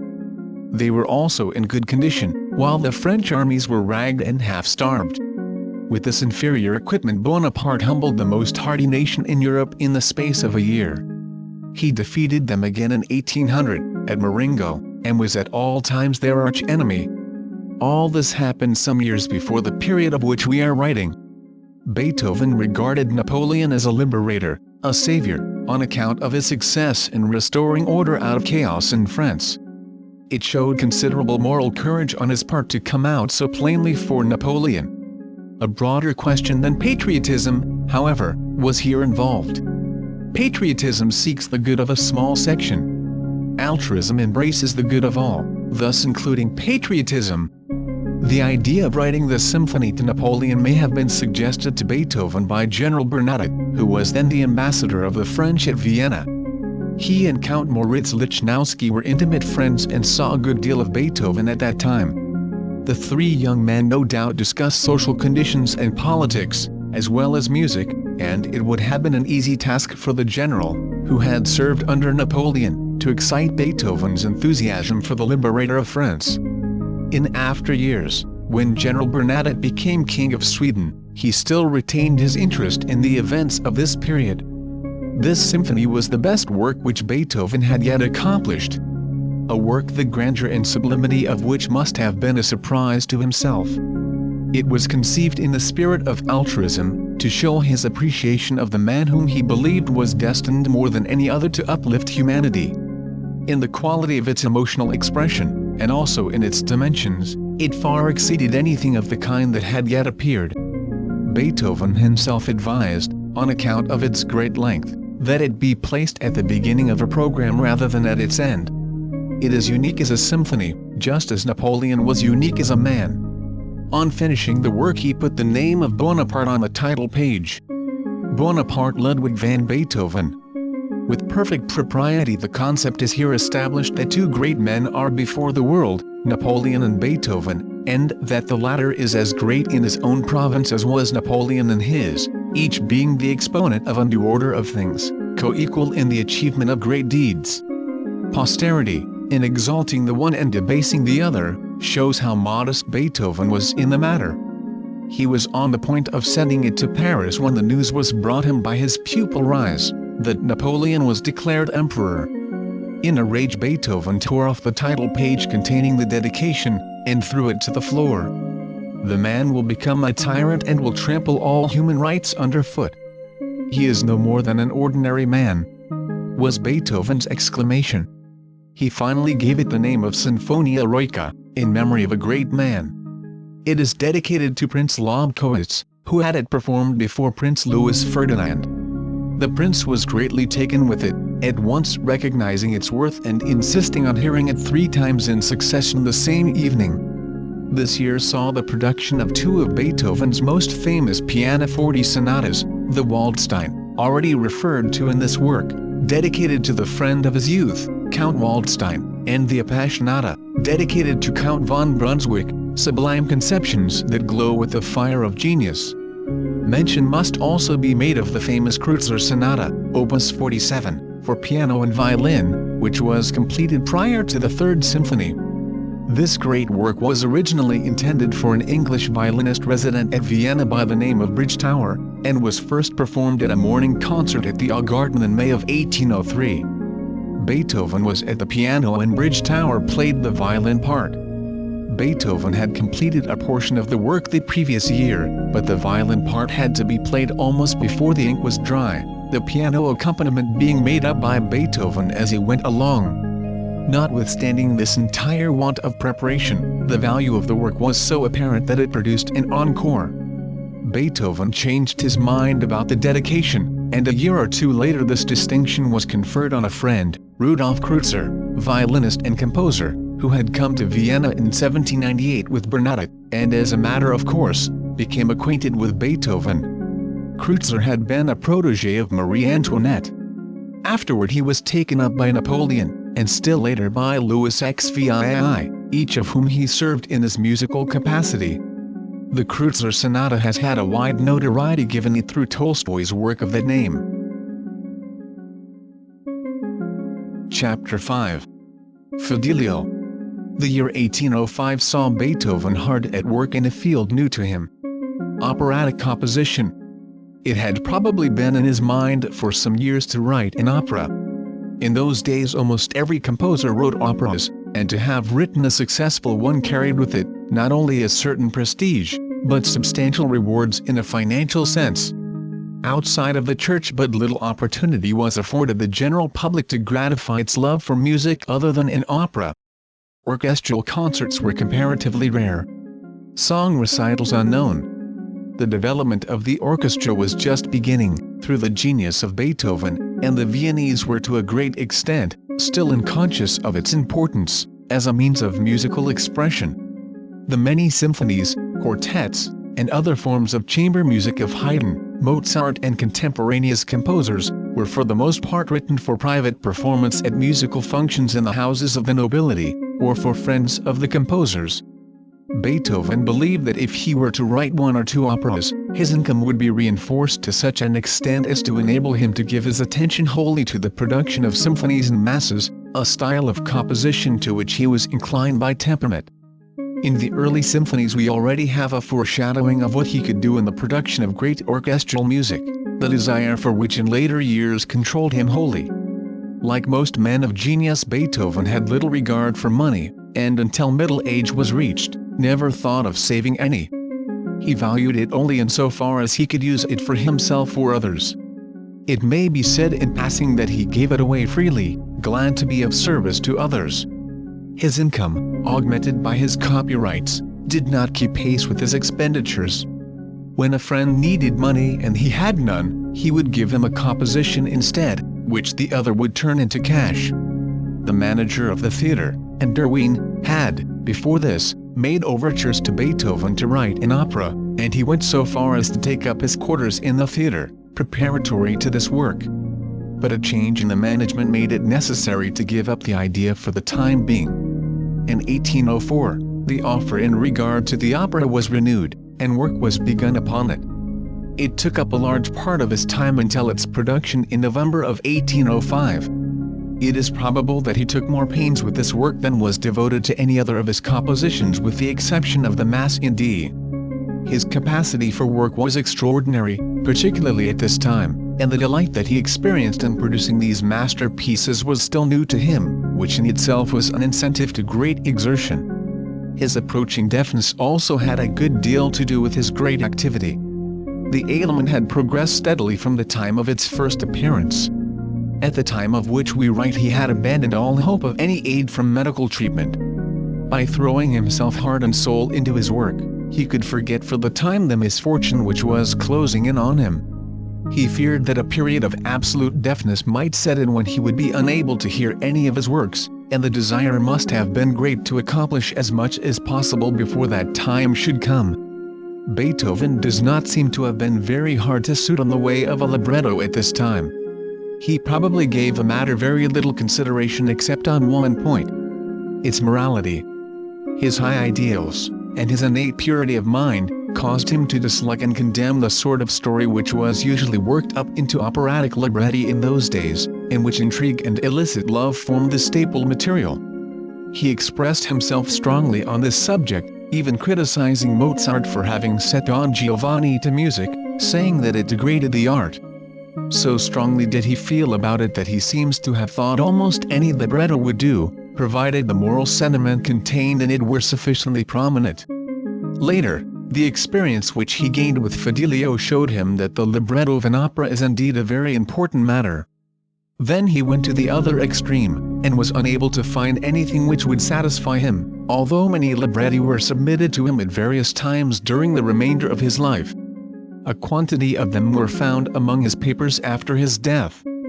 Billy's libretto Leonore, which had been set to music by two different composers before Beethoven took it in hand, was finally selected, and Seinleithner was employed to translate it from the French. The name of the opera was changed to Fidelio, but the various overtures written for it are still known as the Leonore overtures. Beethoven took up his quarters in the theatre again as soon as the libretto was ready for him and went to work at it with a will. But he was not at his best in operatic writing. This symphonist, this creator of great orchestral forms. The opera was an alien soil to him. Composition? Never an easy matter to Beethoven, was more difficult than ever in the case of Fidelio. The sketchbooks show the many attempts and alterations in the work, at its every stage. In addition, he was handicapped at the outset by an unsuitable libretto. The Spanish background, for one thing, was a clog, as his trend of thought and sympathies were thoroughly German. but this is a slight matter compared with the forbidding nature of the drama itself, with its prison scenes, its dungeons and general atmosphere of gloom. One dreary scene after another is unfolded, and the action never reaches the dignity of tragedy nor the depth of pathos which should be awakened by the portrayal of suffering. We are unable to feel that the two principal characters are martyrs. As one tiresome scene succeeds another, we come to care nothing whatever about them and are unable to sympathize with them in their suffering or rejoice in their deliverance. The first requisite in opera, it would appear, is that it be pervaded by an atmosphere of romanticism. Other things are necessary. The libretto must have dramatic situations. But above all, the romantic element must prevail. If it is difficult for the listener to become interested in an opera with such a libretto as is Fidelio, it must be doubly so for the composer who undertakes the task of writing music for it. A dull story hinders the play of fancy. The imagination remains dormant, and the product under such conditions has the air of being forced. The musician is in bonds. Musically, it is a work of surpassing beauty. But there is a dissonance between music and libretto which gives the impression of something lacking. There is not the harmony which we expect in a work of this kind. Wagner has taught us better on these points. The music of Fidelio has force and grandeur. Some of it has a sensuous beauty that reminds us of Mozart at his best. Had Beethoven's choice fallen to a better libretto, the result might have been an altogether better opera. Fidelio affords a good instance of the fact that operatic composition, considered strictly as music, is not the highest form in which the art can be portrayed, and that, in itself, it is not so strictly confined to the domain of music as is the symphony, or the various forms of sacred music, the oratorio or the mass, for instance. It may, in the right hands, come to be a greater work of art, viewed in its entirety, than either of the forms just mentioned. In the hands of a man like Wagner, it undoubtedly is, but in such a case the result is achieved by means other than those obtained through the domain of music. Much is contributed by the literary quality of the libretto, its poetic and romantic qualities, its dramatic possibilities, as well as its stage setting and the ability of the singers to act well their parts. An opera is a combination of several arts, in which music is often subordinated. Not so in the case of sacred music, in which the entire portrayal rests absolutely on the musician's art.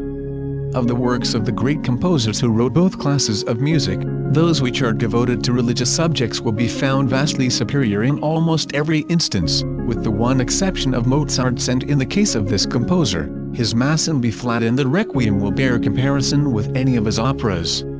With no regular income, Mozart was compelled to write operas in order to live, but his preference was for sacred music. Haydn, on the other hand, spent no time on grand opera. Through his connection with the Princess Esterhazy, which gave him an assured income from his 29th year to the end of his life, he was in a position to write only the style of music to which he was best adapted by his talents and preference. Above all other considerations, the opera must be made to pay. The composers expected to make money from it, and its presentation was always accompanied by enormous expense. Everything conspired to get them to write what their audience would like, without considering too closely whether this was the best they were capable of producing. In those times all that people required of an opera was that it should entertain. If we compare the best opera before Wagner's time with such works as Bach's Grand Mass in B minor, or Beethoven's Mass in D, we will readily see that the composers of those times put their best thought into their sacred compositions. Bach, Protestant that he was, but with the vein of religious mysticism strong in him, which is usually to be found in highly endowed artistic natures, Wagner is an instance. Also Liszt was attracted by the beautiful text of the Mass, its stateliness and solemnity, and the world is enriched by an imperishable work of genius. It is significant that he wrote no opera, and Beethoven only one. Both composers probably regarded the opera as being less important artistically than the other great forms in which music is embodied. In operatic composition, as we have seen, the musicians of those times were too apt to write down to their public. No such temptation came to them in their religious works, as no income was expected from the source. Here the composer could be independent of his public, so this branch of the art was developed to a much greater degree than the other. A high standard was thus reached and maintained in religious music.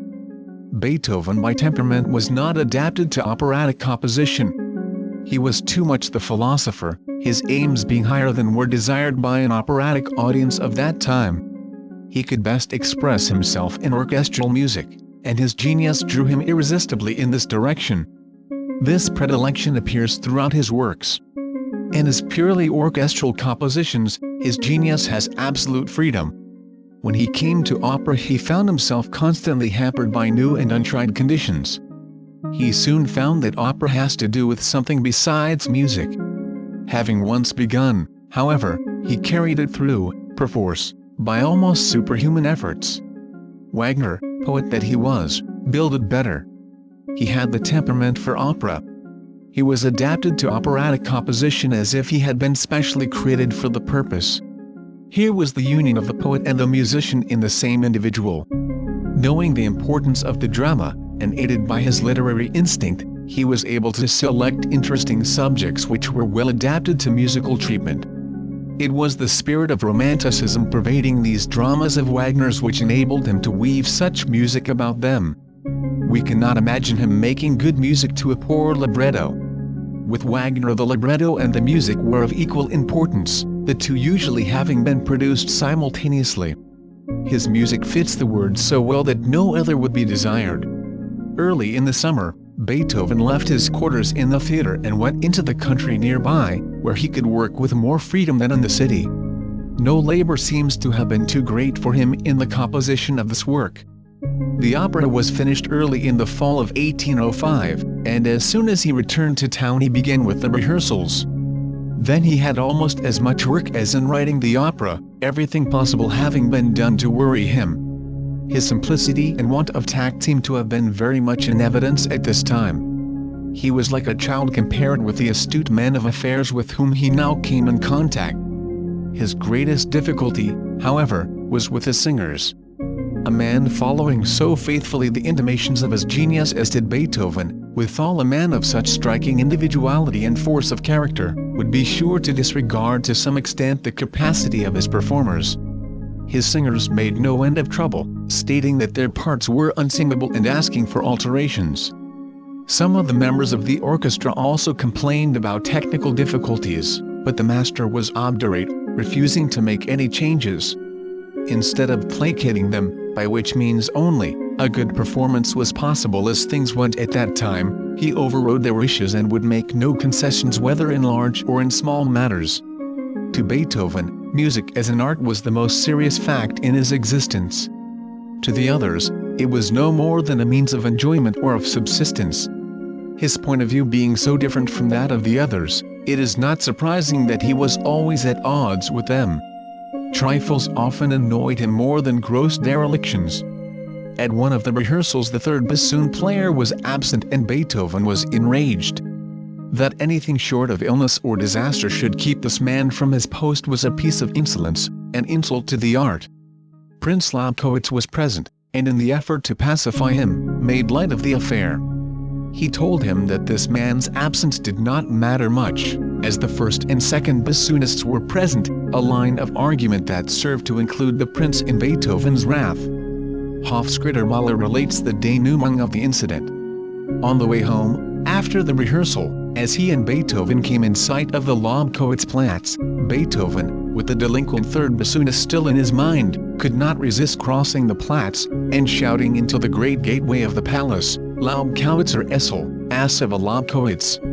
Meanwhile, the French army, with Napoleon at its head, was advancing on Vienna and almost at the time that the opera was ready for presentation, took possession of the city. This was on November 13, 1805. The imperial family, the members of the nobility and everyone else who could do so, had left the city on the approach of the French forces, but this did not discourage Beethoven. The opera was ready and must be presented. He could not have expected much of an audience as the very people who were interested in the subject had left the city. It was actually put on the stage on November 20th, the audience consisting, it appears, mainly of French officers. It is not to be supposed that such a work would appeal to them, as there was no ballet, and the melodrama, instead of containing good jokes and risque anecdotes, was simply the tale of a wife's devotion. No doubt the intendant of the theater, as well as Beethoven and the whole company, were anathematized freely. It was continued for 3 nights and then withdrawn. The work involved was enormous, both in the composition and in getting it ready for the stage. The rewards during Beethoven's lifetime were always low. In its original form, the opera was considered too long for the patience of the average audience, and also in parts too abstruse, which latter was probably its chief fault. The idea of revising it does not seem to have occurred to Beethoven, even after it was withdrawn. It required the utmost diplomacy on the part of his friends, Prince Lichnowsky in particular, to bring this about. Beethoven had taken extraordinary pains with it up to the time of its representation. To make alterations now would be to acknowledge himself in error. The opera, however, was the most ambitious work he had yet attempted. To make it a success, it was necessary that it be revised and altered considerably.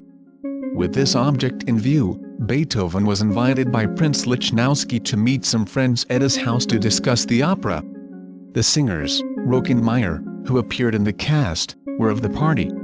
Also Stephen von Breuning and Sonnleithner. The score was studied at the piano and freely criticized. When one of the singers plainly stated that several pieces should be omitted entire and other portions shortened, Beethoven's rage knew no bounds. The conflict lasted well into the night, Beethoven at bay, with all his friends pitted against him. He defended every attack on this child of his brain, the latest product of his genius, and at first refused any compromise, but better counsels finally prevailed, aided probably by the Princess Lichnowsky, who so often assumed the part of peacemaker. Beethoven consented to some important excisions, and an entire revision of the opera. Stephen von Breuning, who was somewhat of a poet, and had considerable literary ability, was commissioned to make the desired changes in the libretto, cutting it down to 2 acts from 3. The conference lasted until 1 in the morning, when, the point being gained, the prince ordered supper to be brought in. Being Germans and musicians, they finished the night in the utmost good humor, Beethoven being the best-natured of all, once his consent to the revision had been gained. He immediately set about writing a new overture for it, and that imperishable work of genius, the Third Leonore Overture, appeared. Here we have an epitome of the succeeding music of the opera, foreshadowing in dramatic language, the grief and despair, and the final deliverance and joy of the principal actors of the drama. Wagner says of this work, "It is no longer an overture, but the mightiest of dramas in itself." Here Beethoven could use his accustomed freedom once more. He was back again in the familiar realm of instrumental music, and the storm and stress of recent experiences no doubt supplied some of the material which went into it. It is frequently used as a concert work. The opera was produced the following spring in the revised form and with a new overture. The wisdom of the revision was at once apparent, but a quarrel between Beethoven and the intendant of the theater led to its final withdrawal after 2 representations. It did not see the light again until 1814. It was about this time that Beethoven first met Cherubini, whose operas were favorites with the Vienna public. The Italian master made a stay of several months' duration in Vienna, and attended a performance of Fidelio Chapter 6. The Eternal Feminine. In Beethoven's time, Vienna was the gayest capital in Europe, the Paris of the world. The population was 300,000, every nationality in Europe being represented. It was cosmopolitan in the widest sense. The Germans of course predominated. Then there were Hungarians, Italians, Sclaves, Czechs, Magyars, Poles and Turks. The Italian element was particularly strong, and these southern and eastern races with their tendency toward art in any form, and the particular bias of the Italians toward music had an important influence on the Germans, modifying their seriousness. The theaters were splendidly equipped and there were at least 4 large orchestras. Concerts for the general public were not common, the orchestras being required for operatic performances in private houses, which were splendidly given, as well as for state balls and other functions. The chief business of the well-to-do, and Vienna was a rich city, was to gratify a love for music. The cultivated class lived a life of elegant leisure, music being its alpha and omega. As already stated, it was an established custom with the wealthy to maintain a small orchestra, consisting of 4 or 5 pieces for the performance of chamber music in their homes. Prince Karl Lichnowsky gave concerts every Friday evening, frequently taking a part in the orchestra. Regular weekly concerts were given by Baron von Swieten, Prince Lobkowitz, Count Rasumowski and many others. It is stated that at this period there were 10 private theaters in Vienna, each with its complement of actors. It was a common occurrence to give operettas at these private theaters, the ordinary parts being taken by amateurs. How could they, we naturally ask, get an audience, when so many performances were in progress, and how could the people get around to so many places? The answer is, these performances were given daily, including Sunday, and at all hours of the day, some concerts being given as early as 6 o'clock in the morning. It was indeed a golden age for Beethoven, as Schindler remarks. Thayer gives a list of 21 great houses open to Beethoven, 9 of which belonged to princes. The young musician was often the guest of honor at the various musical functions given by these people, and received much attention from illustrious persons who were attracted to him by the force of his character as well as his genius. Not in any degree a society man, rough in exterior and careless of appearance, he was sought after by the most exclusive of Vienna society.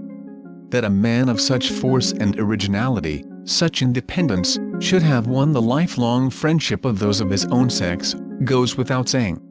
His very scorn for the conventions and refinements of life, the manliness which was reflected in his every act, in the tones of his voice and the expression of his face, all this, united to such talents, would be sure to win the enthusiastic admiration of his fellow men. But that the beautiful society women of the capital should have been attracted to a man so uncouth may at first sight seem surprising, until we consider that he attracted them in spite of these drawbacks and on account of other qualities, such as his sensibility, his earnestness and devotion to his art, and the wealth of his emotional and intellectual nature. He thoroughly enjoyed standing so well socially with these ladies, who in family connections were above him, but who were willing to sit at his feet in homage to his genius. Beginning with hero worship on the part of these devotees, the sentiment usually developed into the more intimate relation of friendship or love. The Ewig Weiblich appears constantly in his music and was always in his life. He formed many romantic attachments which may not always have been platonic, but they were always pure. Beethoven had as chivalrous a regard for women as had any knight of the Middle Ages. Among those with whom he became intimate are the Baroness Ertmann, the Countess Erdödy, the sisters of the Count of Brunswick and many others. It is interesting to note the affectionate familiarity which these ladies permitted him. Taking into account the extreme sensibility of the artistic temperament and the sentimental character of the Germans, it is still surprising to meet with a letter to the Countess Erdödy, which he begins, Lieb Gräfin, dear Countess, although the letter itself is simple enough and ends, Ihr wahrer Freund und Verehrer. He begins another letter to this lady in a strain courtly and dignified, in marked contrast to the excessive warmth of the previous example, Es geht schon meiner Lieben, verehrten, Mirther Freundin, von ihrem wahren und verehrenden Freund. The Countess Erdödy, who is described as being witty, cultivated and beautiful, exercised a very strong fascination on the susceptible heart of our master, and on her side, she seems to have been powerfully drawn to him. The friendship lasted many years. Music, the bond that united them, sanctified their intimacy and kept it always on a high level. Beethoven lived at her house for a time. He used to allude to her as his father confessor. Madame Erdödy erected in honor of Beethoven, in the park of one of her seats in Hungary, a temple, the entrance to which is decorated with a characteristic inscription expressing her homage to the great composer. Later in life she was banished and died in Munich. The Baroness Ertmann was also a good friend to Beethoven. He called on her frequently and her ability to interpret his works acceptably must have cemented the friendship between them. Others with whom he came in contact were the Countess Babette de Keglowitz, Princess Odescalchi, and Julia Guicciardi, who became the Countess Gallenberg, and to whom he dedicated the Sonata Fantasia, which is called the Language of Resignation. These people on the whole were quite democratic in their relations toward artists. There was a very elaborate ceremonial at court, but elsewhere, cultivated people met on common ground. Rice relates an incident illustrating the camaraderie existing between Beethoven and the aristocratic ladies of his circle. In this instance, Princess Lichnowsky, who was a countess thun, and connected with some of the best families in Europe, was the central figure. One evening at Count Browne's, Rice was asked to play a sonata with which he was not familiar. Rice, preferring to play something else, begged to be excused from playing this particular one. The company was obdurate, however, and finally appealed to Beethoven, knowing that he, if anyone, could carry the point. Beethoven turned to Rice and asked him to play it, saying, "I am sure you will not play it so badly that you would not want me to hear it," whereupon Rice complied, Beethoven turning the leaves for him. He made a break in the bass part, at which Beethoven tapped him on the head with his finger. Whether to discipline him or only in play does not appear. Later in the evening Beethoven played a sonata, Opus 21, entirely new, with which he himself was not very familiar. Princess Lichnowsky, who had observed Beethoven's act in disciplining Rice earlier in the evening, stationed herself back of Beethoven's chair, while Rice turned the pages. When Beethoven made a mistake similar to that of Rice, the princess playfully hit him several taps on the head with her hand, saying, "If the scholar is punished for making a slight mistake, the master should not escape, when making a graver one," at which all laughed, Beethoven taking the lead. Then he began again and fairly outdid himself, particularly in the Adagio, in which the mistake occurred. The virtuosity of some of the Viennese of the period was marvelous. Allusion has been made to the ability of the professional musicians, but the amateur performers were in many cases equally proficient. It is related that Beethoven's friend, Marie Bigot, played the Appassionata Sonata at sight from the manuscript for the delectation of some friends. Madame Bigot was the wife of the librarian of Count Rasumowski and evidently took a prominent part in these entertainments. Sight reading before a critical audience is surely a difficult enough task under the most favoring conditions. How much more so from the manuscript, with its excisions and corrections and general indistinctness. It was, however, an everyday matter, especially in chamber music. Hummel is reported as saying, "In Vienna there are 100 ladies who can play the piano better than I." Another musician, writing from Vienna in 1820, said, "In every house there is a good instrument. At one, a banker's, there are 5. On one occasion, someone laid before Beethoven a quartet in manuscript which had just been composed. The band essayed it, of course at sight, not one of the party having seen the manuscript before. The cellist got out in the first movement. Beethoven got up, and while he kept on playing his own part, sang the cellist's part. When this was commented on, he remarked that the bass part had to be this way if the composer understood his business." The composer in this instance was Forster, his old teacher. On another occasion, Beethoven played at sight a new and difficult composition which had been brought him. The composer told him that he, Beethoven, had played the presto so fast that it would have been impossible to see the single notes. "That is not necessary," Beethoven replied. "If you read rapidly, many misprints may occur. You do not heed them, if you only know the language." Wagner in his Life of Beethoven says, "The power of the musician is not to be appreciated otherwise than through the idea of magic." It would seem so in very fact. Consider the million combinations of which the brain has to take cognizance while doing so comparatively simple a thing as transposing. Not to play the particular notes which are indicated on the staff, but some others, 1 or 2 steps higher or lower. To play 4 or 5 at a stroke, as in piano, and to do it quickly, 60 or 80 or 100 in a minute. This is almost like magic, but it is nothing to what Beethoven frequently did in music. At a public concert at which he played, he asked his friend Seyfried, a distinguished composer and all-round musician, to turn the leaves for him of a new concerto written for the occasion. "But that was easier said than done," said Seyfried, who told the story. "I saw nothing but blank leaves with a few utterly incomprehensible Egyptian hieroglyphics which served him as guides, for he played nearly the whole of the cello part from memory, not having had time to write it out in full. He always gave me a sign when he was at the end of one of these unintelligible passages. Seyfried, thorough musician that he was, understood the difficulties of the position for Beethoven, and was so apprehensive of turning a page at the wrong time, that his nervousness was observed by the master, who afterward rallied him about it. Extempore playing is not to be compared with this, as the concerto was written for strings and piano, Beethoven taking the piano part. The three quartets, Opus 59, known as the Rasumowski quartets, to which a passing reference has been made, take their name from having been dedicated to Count Rasumowski, who was the Russian ambassador. The Count had married a sister of the Princess Lichnowsky and was a cultivated man whose greatest delight was music. He lived in great state in a palace, then on the outskirts of Vienna, now used as the Geological Institute. He was closely identified with the musical life of Vienna, and shortly after these quartets appeared, formed a string quartet of distinguished musicians, which he maintained for many years, taking the part of second violin himself. It is almost needless to state that Beethoven's work took precedence in the repertoire.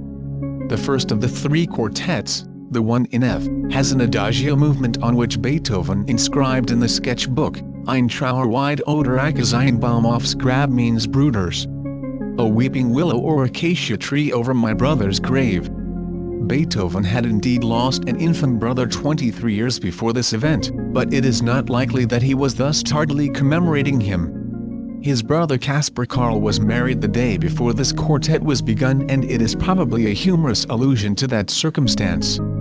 But if his brother's marriage was an occasion for humor at the beginning, it lapsed afterward into the sternest tragedy in its effect on the master's life, as will be seen further on in these pages. These quartets are monuments to Beethoven's genius and are classed among the best examples of chamber music. The adagio of the second one was thought out by Beethoven one night while contemplating the stars. Somewhat of the infinite calm and serenity of his mood is imparted to it. The incident is related by Czerny, to whom it was related by Beethoven himself. The quartets were generally disliked and condemned by musicians when first produced. Cherubini said that they made him sneeze. Others said that Beethoven was music mad, that they could not be called music, that they were too difficult, unintelligible, and so on. That was close on to a century ago, and they are still unintelligible to some, but we now know that this is not the fault of the quartets as was so naively assumed at that time. The condemnation of them by the performers has a show of reason in it, as they taxed their capacity too severely. Wagner had the same thing to contend with for the same reason. After the withdrawal of Fidelio, noted in the last chapter, and with the advent of summer, Beethoven left Vienna on a visit to Count Brunswick, at his seat in Hungary. The Count was a man of exceptional intellectual ability, who had the greatest reverence and admiration for Beethoven's genius. Beethoven was also on excellent terms with the Count's sisters, and later became engaged to one of them, the Countess Therese. It is well known that the Countess Therese exercised a powerful fascination over him, but so did many another of the gifted Vienna ladies in the course of his life. So vast a quantity of work was accomplished by the master during this summer, that it is likely the proximity of these friends only served to stimulate his genius. The Appassionata Sonata was worked over, the Rasumowski quartets were finished, as well as the Fourth Symphony, besides lesser works, so that he could not have spent much time in social intercourse. He was in the period of his greatest productivity. The creative instinct was strong in him and impelled him onward in his work to the exclusion of other desires. Even friendship had to give way in great measure to the passion for creating which had become a necessity of his existence. That the life was a tranquil and contented one may be inferred by the character of the Fourth Symphony. Beethoven loved country life, and surrounded as he was by his friends, whose first thought was for him, he had everything to make him satisfied. The serenity which speaks to us through the Fourth Symphony is something for which the world should ever be grateful. Our highest happiness often comes to us through the frame of mind superinduced by external influences. This symphony is a song of joy, ecstatic in its pure exuberance of spirits. Again, it is a benediction that breathes into our minds somewhat of its own spirit of calm and content. The storm and stress of life is forgotten. All is holiday humor. We are in the midst of a Shakespearean comedy, with its alternations of humor and sentiment, its joyous atmosphere, its idyllic simplicity. The Forest of Arden has come to us. It was written to celebrate his engagement to the Countess Therese. In it he is inspired by the very genius of happiness. It is as if, having obtained his heart's desire, he invites us to partake with him the joy that the gods have provided. But it is only for once, as if to emphasize the fact that happiness is not the object of existence and is not even our right primarily. He gives few instances in which the element of pain or sadness does not enter to some extent. His works abound in psychological suggestion. They illustrate every phase of life. The philosophic import of the Fourth Symphony is plain. He demonstrates the rarity of pure unalloyed happiness in actual life by the few examples in his compositions in which it reigns supreme. Joy enters incidentally into most of his works. Often it dominates them. He recognized it as part of the scheme of life, but it is usually qualified by other conditions and is only attained through persistent effort. It is never our portion until earned. It does not come on sound like pain and suffering. The Fourth Symphony is lighter than the Eroica which preceded it, or the C minor which comes next. The language of joy is always more or less superficial. The tragedies of life have to be told in stronger language, since they go deeper. Happiness is negative, pain positive. The comedies of Shakespeare, in which the note is usually buoyant and felicitous, do not stir us as do the tragedies. Beethoven's visit at Count Brunswick's continued throughout the summer of 1806. He left the Brunswicks in October, but instead of returning to Vienna as was his wont in the autumn, he turned his face toward Silesia, on a visit to Prince Lichnowsky who had an estate there. But the idyllic life left behind at Count Brunswick's was not to be repeated here. His stay was destined to be short owing to a violent quarrel between the prince and him, which caused an estrangement lasting some years. The circumstances leading up to it can be briefly narrated. When Beethoven arrived at the castle of Prince Lichnowsky, he found other guests there, uninvited but not unexpected, consisting of French officers who had been quartered on the prince. Napoleon had overrun Germany, and was master wherever he went. Beethoven's rage against him for making himself emperor had not abated. His dislike extended to the officers as well, and he was not there long before hostilities began in good earnest. It all came about from a desire on the part of the officers that Beethoven play for them. He had the penetration to know that he was regarded simply as a curiosity, that he was called on because no better entertainment was available. Had there been a juggler or a ballet dancer on hand, these latter might have been preferred. At dinner, a staff officer had asked him quite innocently if he could play the cello, to which no answer was given. The frown on Beethoven's face, however, boded ill for the evening's festivities. It had been announced that he would play for them, and they expected it as a matter of course. In the nature of things it could not be expected that these men would be able to appreciate Beethoven, or understand much of his art. His reverence for it was great. He felt that it would be a degradation, in a sense, to play for them under the circumstances, and refused. The prince, with the amiable desire of pleasing his guests, urged the matter, but Beethoven continued obdurate. Upon which he told him, probably by way of a joke, that he must either comply or that he would be confined in the castle as a prisoner of war for disobeying orders. This persistence so enraged him that, although it was night, he left the castle without the prince's knowledge, and walked 3 miles to Trappau, the nearest post town. He remained here overnight, and, while waiting for the post-chaise, wrote the following letter to Prince Lichnowsky: Prince, what you are you owe to chance and birth. What I am through myself. There has been, and will yet be thousands of princes, but there is only one Beethoven. It was raining when he left the castle, and the manuscript of the Appassionata Sonata, hastily packed, became water-soaked and blurred. It bears the marks of that night's journey to the present day. Some difficulty was experienced in procuring his passport for Vienna. It could readily have been obtained by having recourse to Prince Lichnowsky, but Beethoven would not permit this. The matter was finally arranged, and he proceeded on his journey. He nursed his wrath all the way, and on reaching his quarters in Vienna, His first act was to smash a bust of the prince which stood on a bookcase. Although a reconciliation was effected later, the old cordial relations were never restored. There were times when the prince called on Beethoven and was not received, when the latter was not in the mood for seeing him. Through his willfulness, Beethoven lost the annuity which the prince had settled on him on his coming to Vienna. The initiative in this matter was probably taken by Beethoven himself, as may be inferred from a letter he writes to a friend 2 years later. My circumstances are improving without having recourse to people who treat their friends insultingly. The winter of 1806-7 was a period of great activity for Beethoven, although a felon on his finger must have stopped all work for a while. Some important works were published, notably the Eroica Symphony and the Appassionata Sonata. Along with acceptances came commissions, so that his finances appear to have been in a flourishing condition for the time. Beethoven's engagement to the Countess Brunswick was entered into with the consent of her brother, Count Brunswick, who was the only one permitted to share the secret. Every precaution was taken to prevent a knowledge of it coming to the ears of Teresa's mother, who would not for a moment have listened to an argument leading to a possible union of her daughter with the poor musician. That Beethoven had marriage in mind is evident from the fact that he once got so far as to write to Bonn for a copy of his baptismal certificate as a necessary preliminary. He wrote in his notebook on the subject as follows: "O God, let me attain her who is destined to be mine and who shall strengthen me in virtue."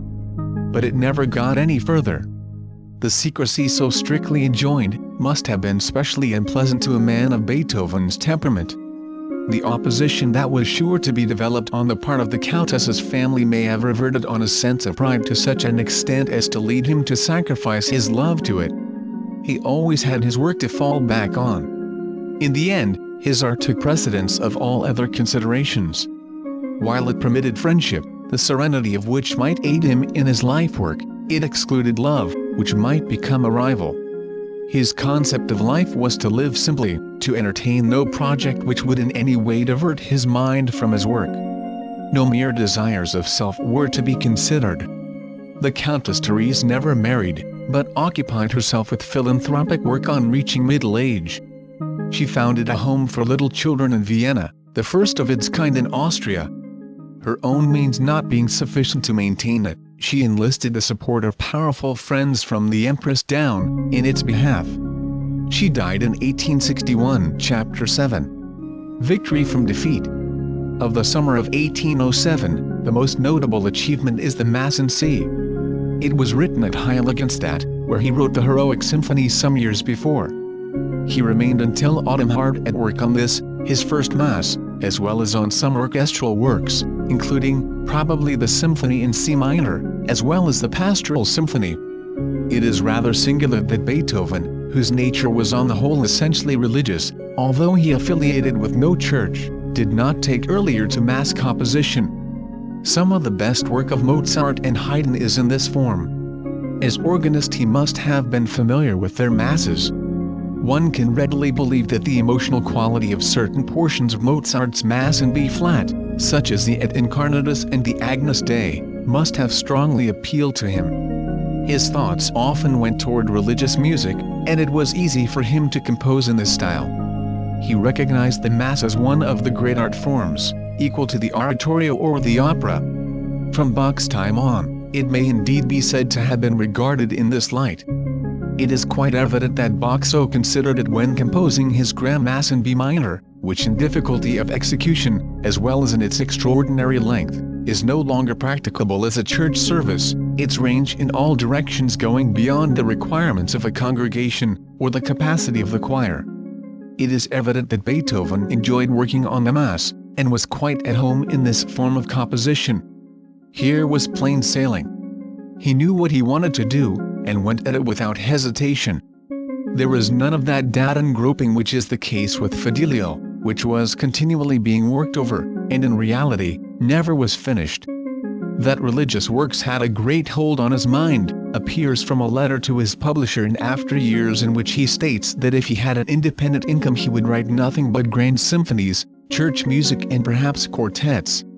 In another letter dated March 29, 1823, toward the close of his life, he stated his intention of writing 3 more masses. In the Mass in C, a new theory is developed in mass composition. It differs radically from the style of church composition made popular by Haydn and Mozart, beautiful as some of that is. Their music is a concord of sweet melodies, illustrating the peace and happiness which a contemplation of the religious life affords. Acting on the principle that beauty is its own excuse for being, they give many examples where the music does not even attempt to fit the sentiment of the words. The Kyrie of Haydn's Imperial Mass would do for a Te Deum, or a song of triumph rather than a cry for help. The Kyrie of Mozart's Mass in B-flat is an Italian street song which he heard on one of his tours in Italy and worked over for this Mass, and is not at all adapted to the words. There are ideas in the Mass in C which neither Mozart nor Haydn would have tried to attain. Beethoven's aim here is not to please the ear by beautiful melodies, although he does it often enough, but to stir the soul. He bears a message to the listener, which it is greatly to his interest to get at. The Mass in C depicts our innermost experiences. It has a mission and is not simply an end in itself. The symphonist here shows his individuality as may be expected, since it was composed after Coriolanus, the first 4 symphonies, Fidelio. In many places the orchestra becomes an independent entity, abandons the choral part, and, rising into majestic strains unattainable in choral composition, tells the story of Christianity in its own powerful way. In Beethoven this ascendancy of the orchestra is first apparent. He has demonstrated for all time its greater importance as a means of musical expression than the voice. The work throughout is cast on a higher plane than any mass which had appeared since Bach's Mass in B minor. It was written for Prince Nicholas Esterhazy, whose grandfather was Haydn's patron, and was first sung in the chapel of the prince at Eisenstadt, on the name day of his wife, the Princess Marie. Hummel was Kapellmeister there, but Beethoven conducted the performance on this occasion. The prince evidently was of the opinion that having ordered the work, the master would consider his preferences and prejudices in the composition of it, as Haydn would have done, but as Beethoven could not have done, had he wished. The result was that Prince Esterhazy failed to see its purport or significance and was unable to comprehend it. Beethoven should not have been surprised at this, since he knew himself to be in advance of his time. At the conclusion of the service the prince made the rather inane remark, "But my dear Beethoven, what have you been doing now?" in allusion to the Mass. Beethoven, deeply offended, left abruptly, and returned to Vienna. It may be said in passing that Beethoven frequently managed to disappoint the persons for whom he wrote. This did not lead him to doubt or distrust his powers, knowing intuitively that posterity would justify him. The Mass in C is today one of the best known of all Masses, and is frequently performed at high festivals in churches having a good equipment of chorus and orchestra. Another great work which was completed about this time was the Symphony in C minor, the 5th. Here we have a work wholly subjective. It reflects his soul experiences. His approaching deafness brought him face to face with the greatest trouble of his life. The malady progressed slowly but steadily, and rendered him at times hopeless. His suffering, his despair, his resignation and final triumph are embodied in it. It is a subtle analysis of some of the deep problems of life. The history of his own mental state is depicted here. If we consider his malady and its bearing on his life, we have the story of Tantalus told again. Here was a man whose thoughts translated themselves into splendid tone pictures which the orchestra was to portray. With the mental equipment to create a new era in his art, the medium by which he could apprehend his works was being close to him. Is a blind painter to be imagined? Asks Wagner in this connection. If we can imagine a great painter painting his masterpieces, but never being permitted to see any, an analogy may be found in the exclusion of Beethoven from all participation in the rendering of his works, which was the case in his later years, being unable even to conduct them. He wanted to test his work, to ascertain how it would sound in the concert hall, and even at this time the high tones of the violins, which he put to such exquisite uses in later years, and which were such an inspiration to Wagner, were lost to him. By the aid of his philosophy, however, he accepted the situation, resolving to make the best of it, to keep on achieving, to turn his defeats into victories. Beethoven's symphonies mean much in their application to the common life of humanity. Knowing them even approximately, we often find texts which illumine them in the writings of men who went below the surface of things, Emerson, or Carlyle, or Schopenhauer. Thus Carlyle, writing on Dante, says, "He has opened the deep unfathomable races of woe that lay in the soul of man. He has opened the living fountains of hope, also of penitence." Does not the mind instantly revert to the C minor symphony? Next in the order of Beethoven's great works comes the Pastoral Symphony, named at first Recollections of Country Life. Easily comprehended, as any picture of country life should be, he had deemed it necessary to give a short explanation at each movement, illustrating the meaning which he wished to convey, although he qualifies this with the words, "Mehr Ausdruck Empfindung als Malerei," an expression of sensibility rather than painting. In everything relating to his art, Beethoven was tentative.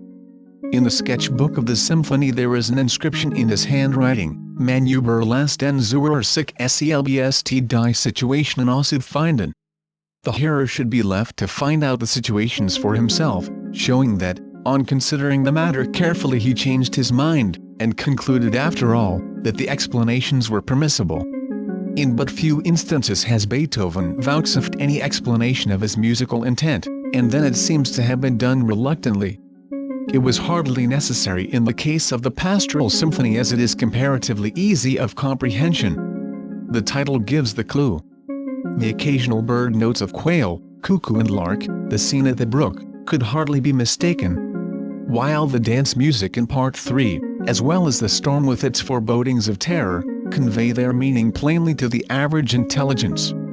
This poem of nature is always enjoyable, refreshing the mind, and resting the jaded faculties, much as a trip to the country helps us physically.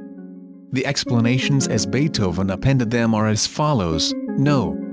I Allegro, the awakening of cheerful feelings on arriving in the country. No. 2. Andante, scene at the brook. No. 3. Allegro, merry meeting of country folk. No. 4. Allegro, thunderstorm. No vi allegretto, song of the shepherds, and glad and thankful feelings after the storm. Many great composers before and after Beethoven have essayed this portrayal of a storm. Handel, Haydn, Seasons, Gluck, Mozart, Rossini, William Tell Overture, Chopin, Wagner, Flying Dutchman, are a few instances. The Pastoral Symphony has been dramatized, so to speak, that is, it has been put on the stage, the different situations of this nature poem having been portrayed by living and moving tableaus, pantomimic action and ballet. There was scenery, and the dance of the peasants and the thunderstorm were, no doubt, realistic enough. This representation took place at a festival of the Künstlerliederfestival of Dusseldorf in 1863, also in London. Chapter 8. Meeting with Goethe. Beethoven did not have the faculty of teaching except in rare instances. It is not in the nature of things that such a man would consider teaching in any other light than drudgery, and would feel that time so spent could have been much better employed in composition. This was the case already in Bonn, when he had no income and before his creative talent had shown itself. He was only too glad to abandon it as soon as proper encouragement for composition came to him from his publishers. Here and there an attractive lady would be able to cajole him into giving a few lessons on the pianoforte. The Brunswick sisters and Madame Ertmann are instances, but they were intermittent in character, and did not continue long. Two prominent exceptions, however, were the Archduke Rudolph and Ferdinand Reis. True, Czerny was a pupil also, but the lessons did not continue long, as was the case with the Archduke and Reis.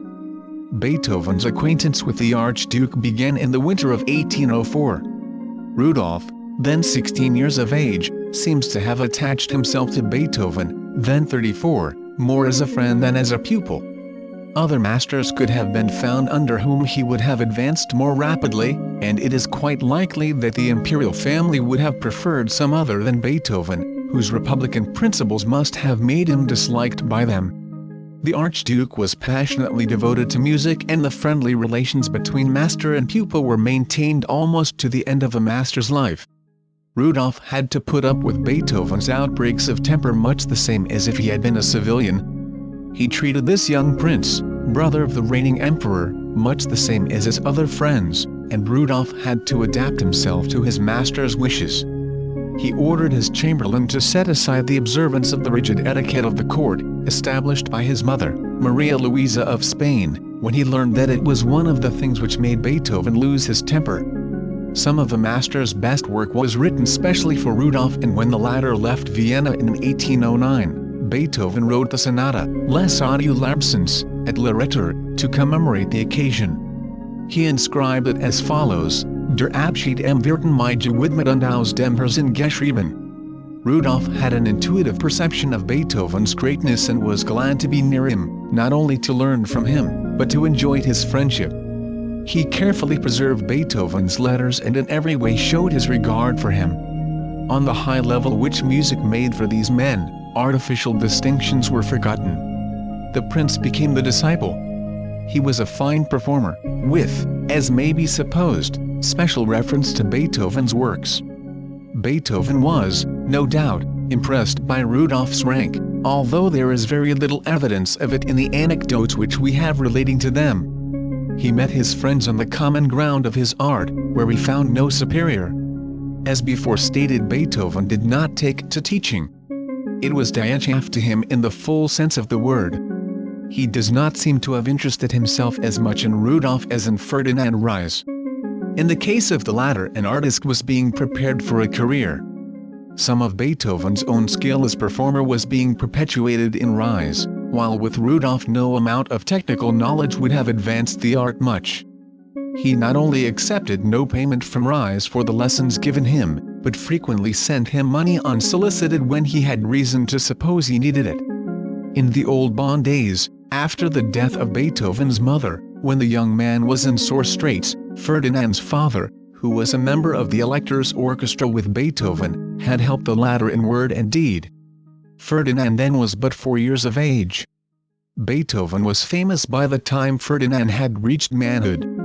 When he presented himself to the master with a letter from his father, he was cordially received, and was soon on the footing of an intimate friend.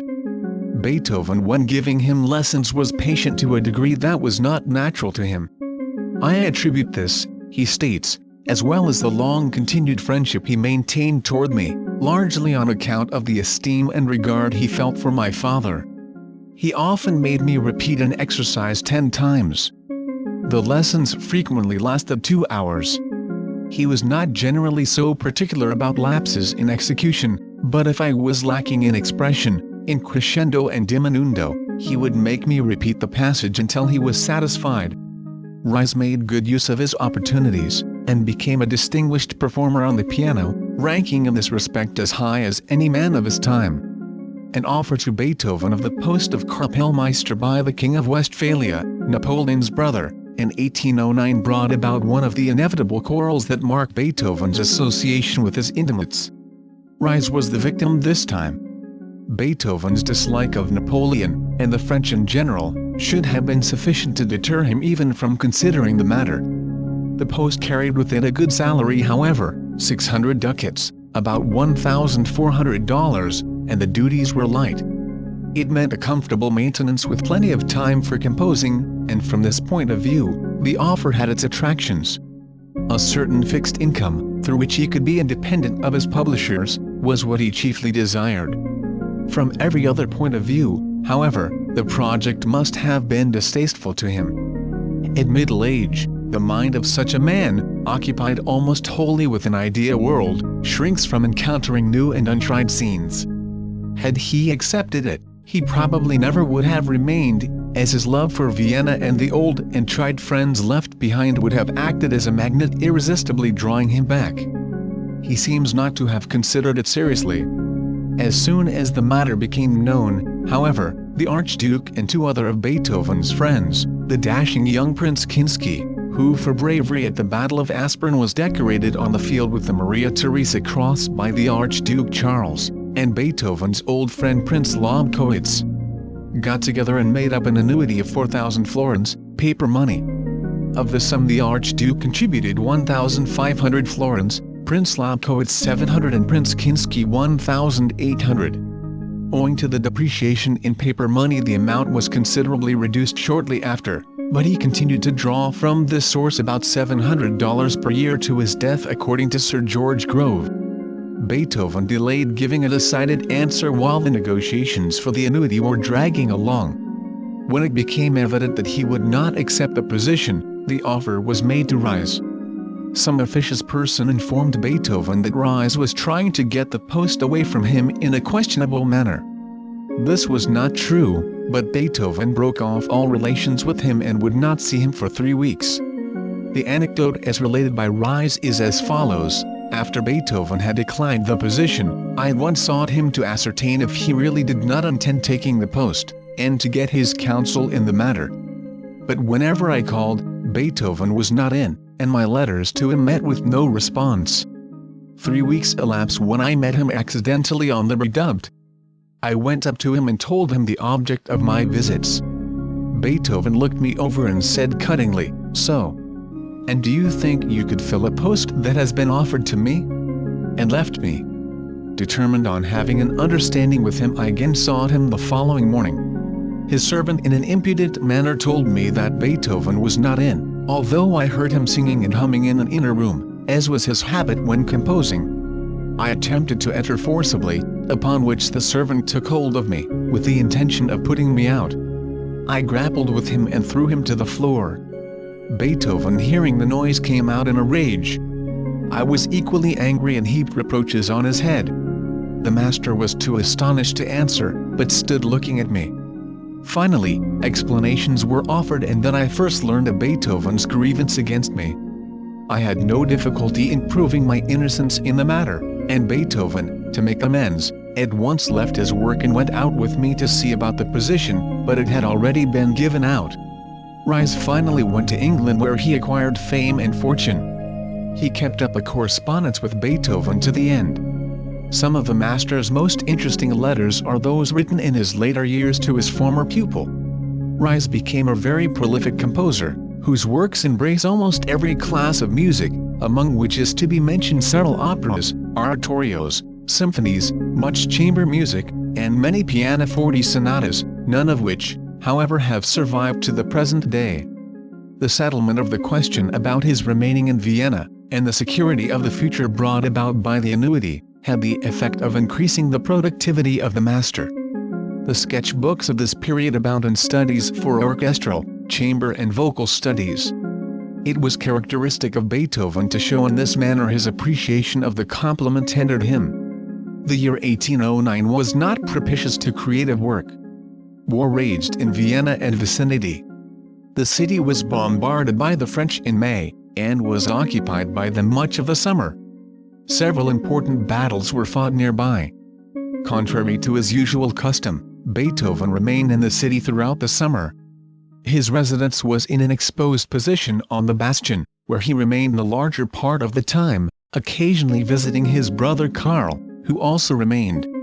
He was at Karl's home while the bombardment was going on, and, during the worst of it, sought refuge in the cellar, where he even patted his ears to escape the noise.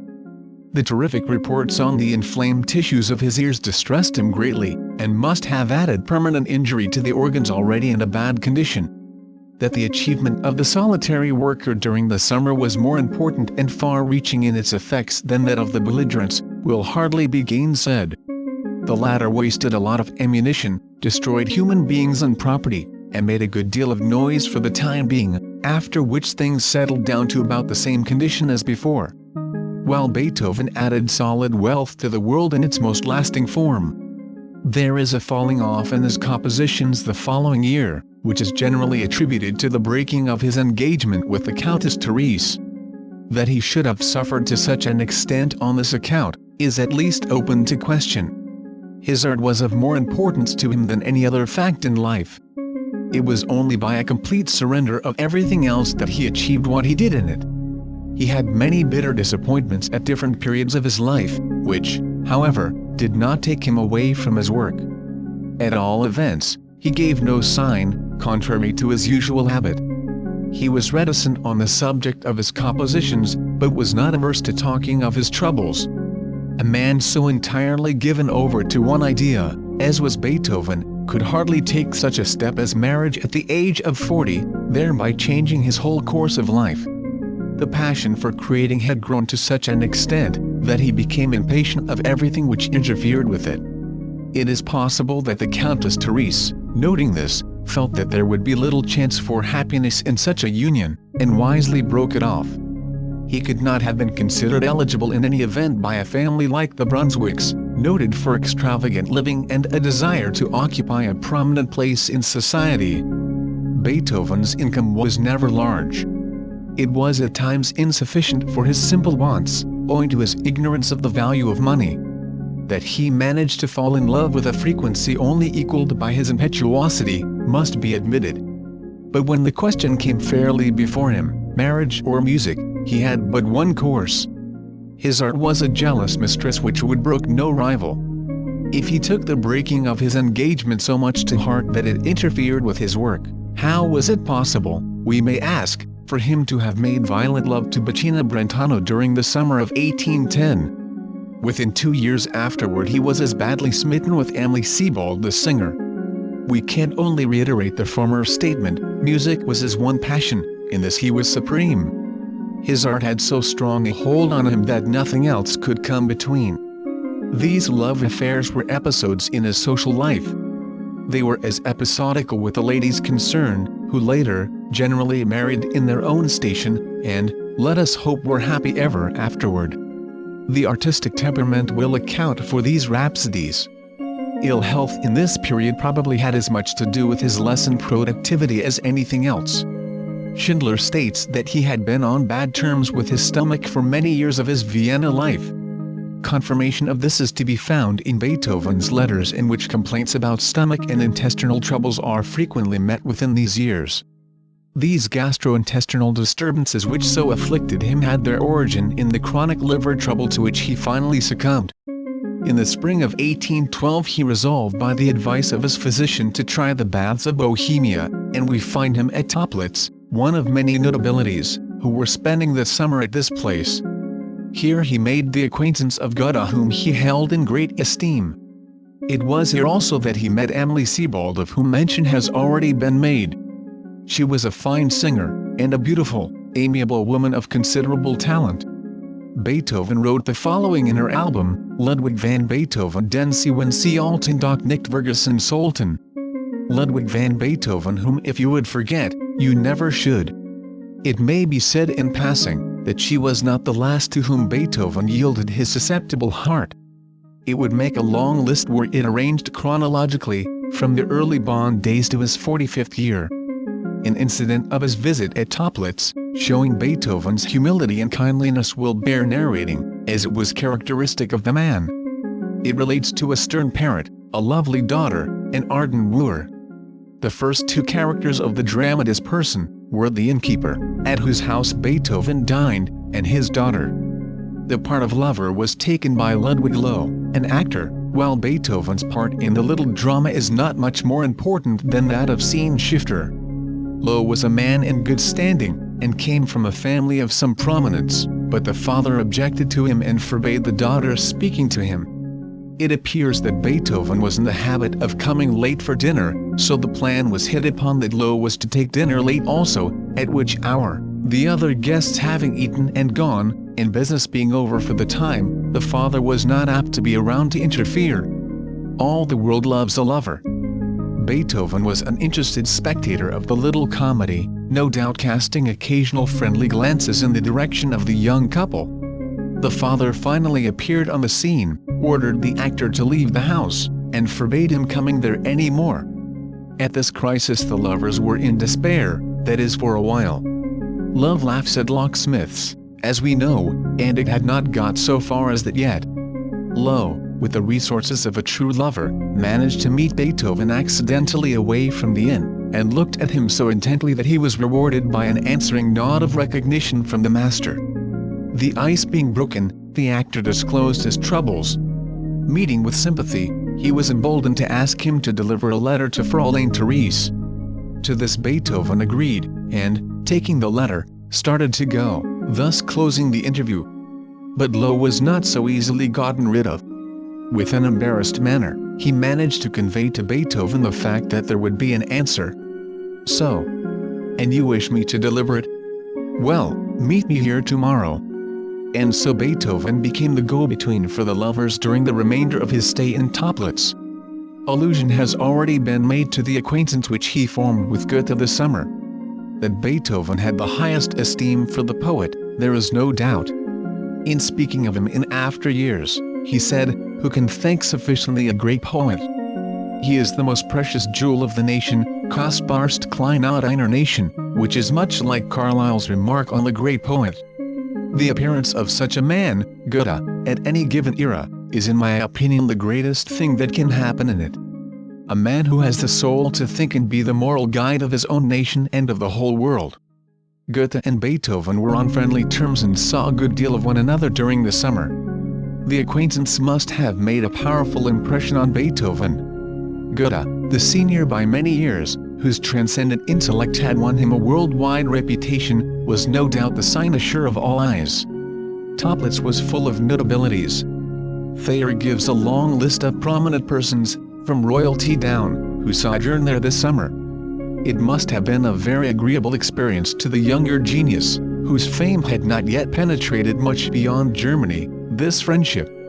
Had he possessed a tithe of the worldly wisdom of the elder man, and had regulated his conduct in accordance with the prejudices of the other, the friendship might have continued. Much as he desired this, it does not seem to have occurred to him to even try to make a good impression. Utterly lacking in self-control, he remained the same headstrong impulsive creature, while in Goethe's company, that he had always been. Whether or not the story is true of his meeting the imperial family while with Goethe and disdaining even to answer their salutations, walking on and compelling the party to divide so as to give him the middle of the walk, while Goethe stood aside bowing low with uncovered head. It is nevertheless more than probable that Beethoven showed his scorn for conventionality in numerous ways, thereby calling down on himself Goethe's disapproval. Born courtier that he was, it must have been mortifying in the extreme to him to be with Beethoven and witness his rudeness and contempt for appearances. So far as known, Goethe never had anything more to do with him after this summer. On leaving Toplitz he writes to Zelter, director of the Berlin Singakademie, mentioning Beethoven casually or as an afterthought, and alludes to him as an entirely untamed, unbandied person. From this time on, he seems to have excluded him from his thoughts. Beethoven's music was frequently performed at Goethe's house at Weimar. We read in Eckermann's Conversations that on such occasions the company would relate incidents from Beethoven's life, but Goethe never mentioned him. Poet and musician were utterly dissimilar. It is not likely that either influenced the other to any appreciable degree. "It is a great folly," said Goethe in 1824, Conversations with Eckermann, "to hope that other men will harmonize with us. I have never hoped this. I have always regarded each man as an independent individual, whom I endeavored to study, and to understand with all his peculiarities, but from whom I desired no further sympathy. In this way have I been enabled to converse with every man, and thus alone is produced the knowledge of various characters, and the dexterity necessary for the conduct of life." It was probably in this coldly analytical frame of mind, that the great counsellor viewed the composer. But it was a momentous event to the latter to know Goethe. He had before this set to music a number of his ballads and had only recently composed the music to his Egmont. Many years afterward, in 1822, in an interview with Rochlitz, who made a pilgrimage from Leipzig to make his acquaintance, he reverts to this time. "Since the Carlsbad summer when I met Goethe, I read him every day, that is when I do read. He has killed Klopstock for me, but Goethe he lives and he wants us all to live. This is why it is so easy to make music to his word." Chapter 9. Optimistic trend. Beethoven visited quite a number of places during the summer of 1812 in quest of health. While at Carlsbad he gave a concert in aid of the people of Baden, who had lost heavily through a disastrous fire there, on which occasion he extemporized. It seems to have been a success financially, but not artistically.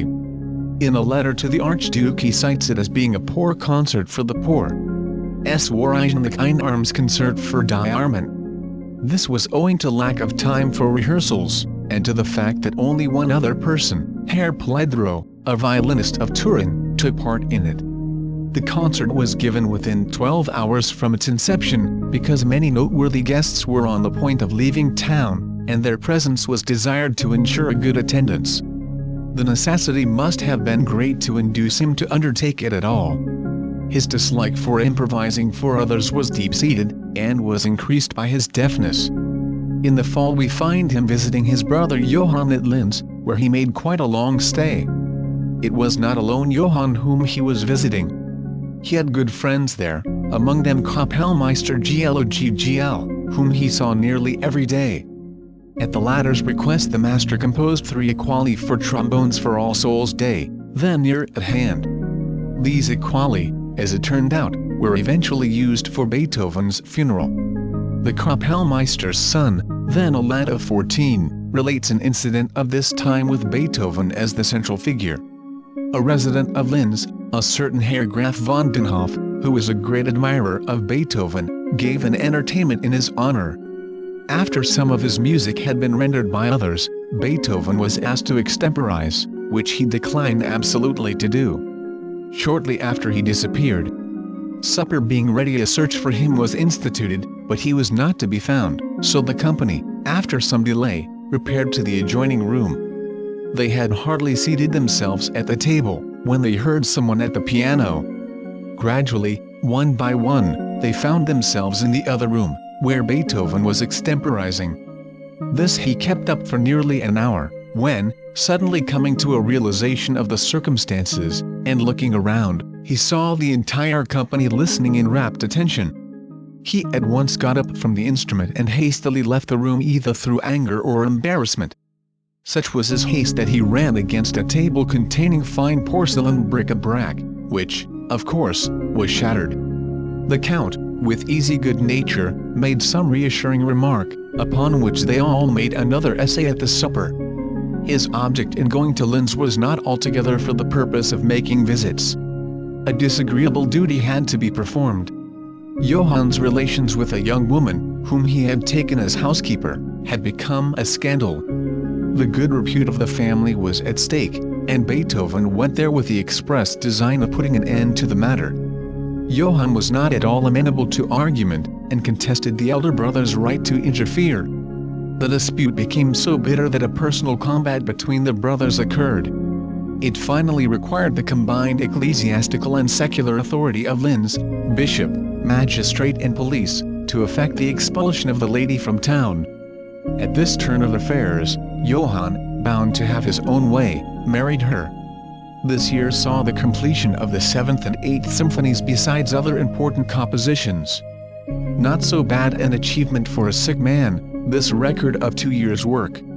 Sick or well, at home or abroad, his work went on. It was a part of his life, as necessary, apparently, as eating or sleeping. In size the 7th symphony exceeds any of the preceding ones.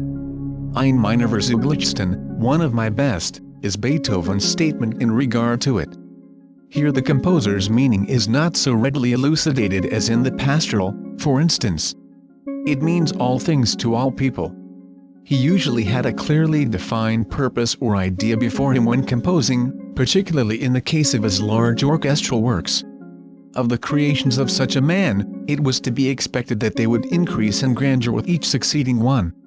Every great thing achieved is only an earnest of still greater in reserve. The fertility of his mind was exhaustless. As he penetrated deeper into this new world of the imagination, wider vistas were constantly being opened before his mental vision. "What I have in my heart must come out when I write," he stated to Czerny. "I never thought of writing for fame and honor." Grandeur and simplicity are prominent traits in Beethoven's character, and these are exemplified in the 7th Symphony. Wagner calls it the apotheosis of the dance. Der Intonen idealisch verkörperten Liebesbewegung, an ideal embodiment in tones of the movements of the human form. This dance element is the characteristic trait of the symphony. The dance element on a colossal scale. Listen to Wagner's summary, but one Hungarian peasant dance in the final movement of his symphony in A, the 7th, he played for the whole of nature. so played that who could see her dancing to it in orbital gyrations must deem he saw a planet brought to birth before his very eyes. In these later symphonies we see the beginnings of the mysticism which so profoundly influenced Beethoven in his last years, reaching its consummation in the Mass in D, the last quartets, and the Ninth Symphony. From this period on, the picture to be drawn of him is of a man retiring more and more into himself as his growing experience with the world shows him his unfitness for it. Only in his work did he have any real reason for living. His everyday life became, for the most part, a phantasmagoria, wherein persons and events continually changed from grotesque to sublime, where nothing was stable or to be depended upon. The only reality was in his art. The consciousness that he was composing works that would go down the ages and delight many generations to come, was probably satisfaction enough to him to compensate him for anything he was called on to endure. With the progress of his deafness his inability to cope with even the ordinary affairs of life increased, and this also had the effect of withdrawing him from the world. The spiritual insight gained by years of introspection, of communing with the higher part of his nature enabled him to discover truths hidden to the consciousness of the ordinary man. That power of shaping the incomprehensible now grows with him. The joy in exercising this power becomes humor. All the pain of existence is wreaked upon the immense pleasure derived from the play with it. The creator of worlds, Brahma, laughs to himself as he perceives the illusion with reference to himself. Regained innocence plays jestingly with the thorns of expiated guilt. The emancipated conscience banters itself with the torments it has undergone. And all his seeing and his fashioning is steeped in that marvelous gaiety, heiterkeit, which music first acquired through him. Wagner. A peculiarity of Beethoven's work often commented on, is the extreme simplicity of his themes as they first appear in his sketch books. These are usually elaborated, thus changing their character, taking on new meaning with the growth and development of the idea in the composer's mind. When through with it, however, the thought appears fresh and spontaneous, such was his consummate art, as if it had never undergone any elaboration. But sometimes the theme maintains its original simplicity, and the masterwork appears in the orchestration which surrounds it. At times even this maintains an archaic simplicity.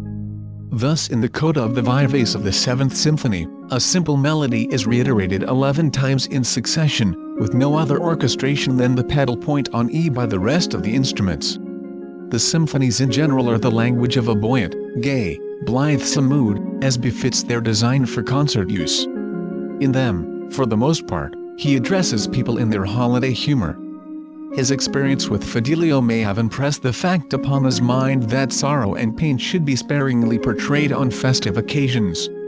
Not so with the piano sonatas, which can be heard and studied in the privacy of one's home. Even the quartets may be placed in the category since they do not require an elaborate equipment and preparation for their production. Take him all in all, optimism prevails with him, or rather, in true philosophic spirit, he demonstrates that the sorrow, the inevitable trouble and misery of life, is more than offset by the good things the gods have provided.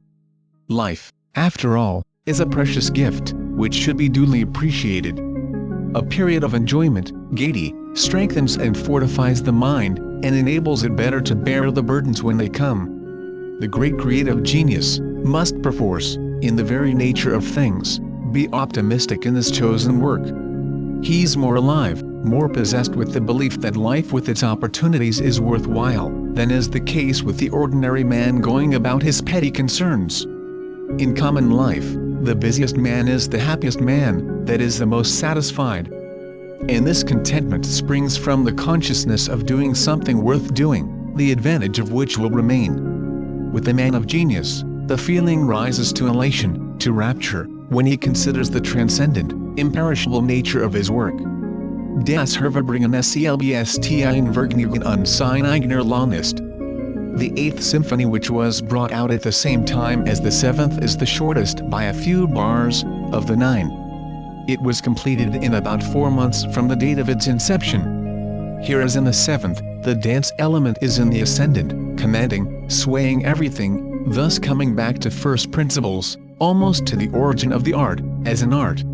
The dance is the primordial, autochthonic form of music. Its foundation, so to speak, The song had its origin in the dance as indicated by its name ballad. It is a comparatively simple matter to trace its upward course in instrumental music. As such, it is conceivable that people from remote times on had the faculty of originating tunes, and of humming and singing them, and dancing to them long before such things as scales and notation were conceived of. Song and dance must have come into being at the same time, and the earliest dancing was done with a singing accompaniment.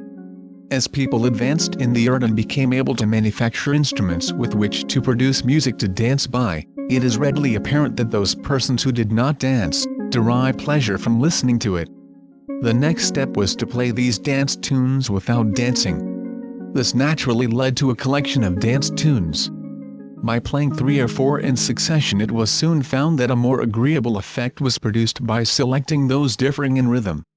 Here we have the suite, the earliest orchestral form. After a while it was found that a change of key heightened the effect, and, when composing purely orchestral music not intended for actual use in dancing, the more original of the composers at times allowed the strict dance form to fall into abeyance in 1 or 2 movements to enable them to try their hand in another style, and also for contrast. A broadening and augmenting of the different forms, and we have the sonata. The symphony is an enlargement of the sonata. All our intellectual progress is an unfolding, like a flower from the bud. We have first an impression, then an opinion, then demonstration. Many years were to elapse before the next and last symphony was to appear. Years in which the ripening process was to go on, and which were to culminate in the Mass in D, the choral symphony and the last quartets. Works that are in a class by themselves in the same sense that the works from the Third Symphony on, up to, and including the Eighth, are in a class apart from the others. His compositions prior to the Third Symphony are in the style of Mozart and Haydn. They are the naive utterances of the young musician who does not yet realize that he has a mission to perform, whose ambition was to be ranked with his great predecessors. Of the works of the second period, it can be said that their most prominent characteristic is gaiety, heiterkeit. They are not all in this mood, and but rarely is the mood maintained throughout a single work, but it exists to the extent that it dominates it, just as the keynote to his later works is to be found in his mysticism. The works of the second period are coincident with his best years physically and when his mental powers had reached their highest maturity. When he found out what manner of man he was and realized the place he was destined to occupy among the great ones of earth.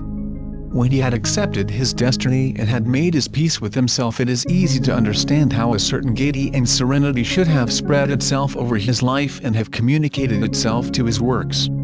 And though the serenity was alternated by periods of despair, he allowed no more of this to appear in his work than his aesthetic sense approved of. Like all highly organized people, he sounded the gamut of joy and sorrow. His journal entries tell the story. One day, exulting in life and its possibilities, he writes, "Oh, it would be glorious to live life over 1,000 times." At another time he calls upon his God in abject despair to help him through the passing hour. At one time life is so difficult a problem that he sees not how it can be continued at all. Then he loses himself in his creations and soars into regions where his troubles cannot follow. This joyousness is the portion of many extraordinary people. Haydn and Mozart had it. He has among other qualities that of great joyousness, says Carlyle, in speaking of Richter. Goethe has it to some extent and Schiller too. It is a deep laughter, a wild laughter, and connected with it, there is the deepest seriousness. Chapter 10. At the zenith of his fame, Napoleon's star, hitherto so uniformly in the ascendant, was now on the wane. His victories at the battles of Lutzen and Bautzen in May of 1813 could not atone for the disaster of Moscow in the previous year. The crushing defeat encountered by the French at the Battle of Vittoria by the English under Wellington, and the Battle of Leipzig in October of the same year showed the world that here was only a man after all. A man subject to the usual limitations and mutations of mankind. The demigod was dethroned, the pedestal knocked from under, and all Europe rejoiced.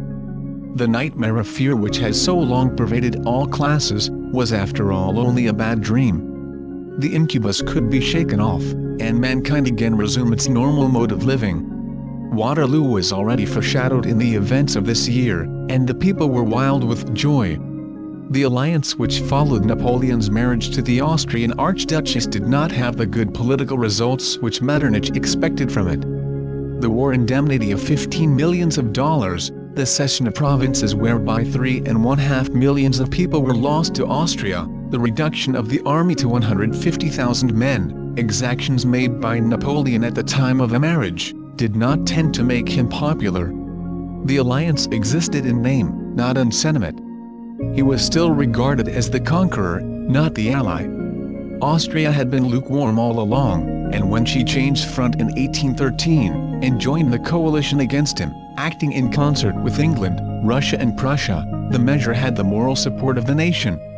This was 3 years after his marriage to the Archduchess. The news of the Battle of Vittoria reached Vienna on July 13. Beethoven was importuned by a clever friend, M. Maelzel, a musician, to write a symphony in commemoration of it, and to call it Wellington's Victory. Maelzel was a man of remarkable mechanical ingenuity. He had before this won his way into Beethoven's good graces by making him an ear trumpet, which he used for several years. He was the inventor of the metronome and a man of considerable intelligence.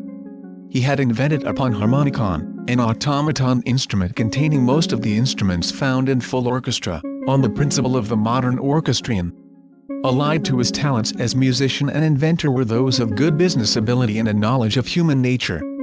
The Battle Symphony appears to have been written originally for the panharmonicon.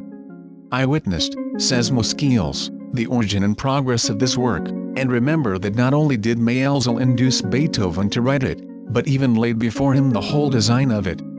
Writing the drum marches and trumpet flourishes of the French and English armies himself, giving Beethoven hints how he should herald the English army by the tune of Rule Britannia.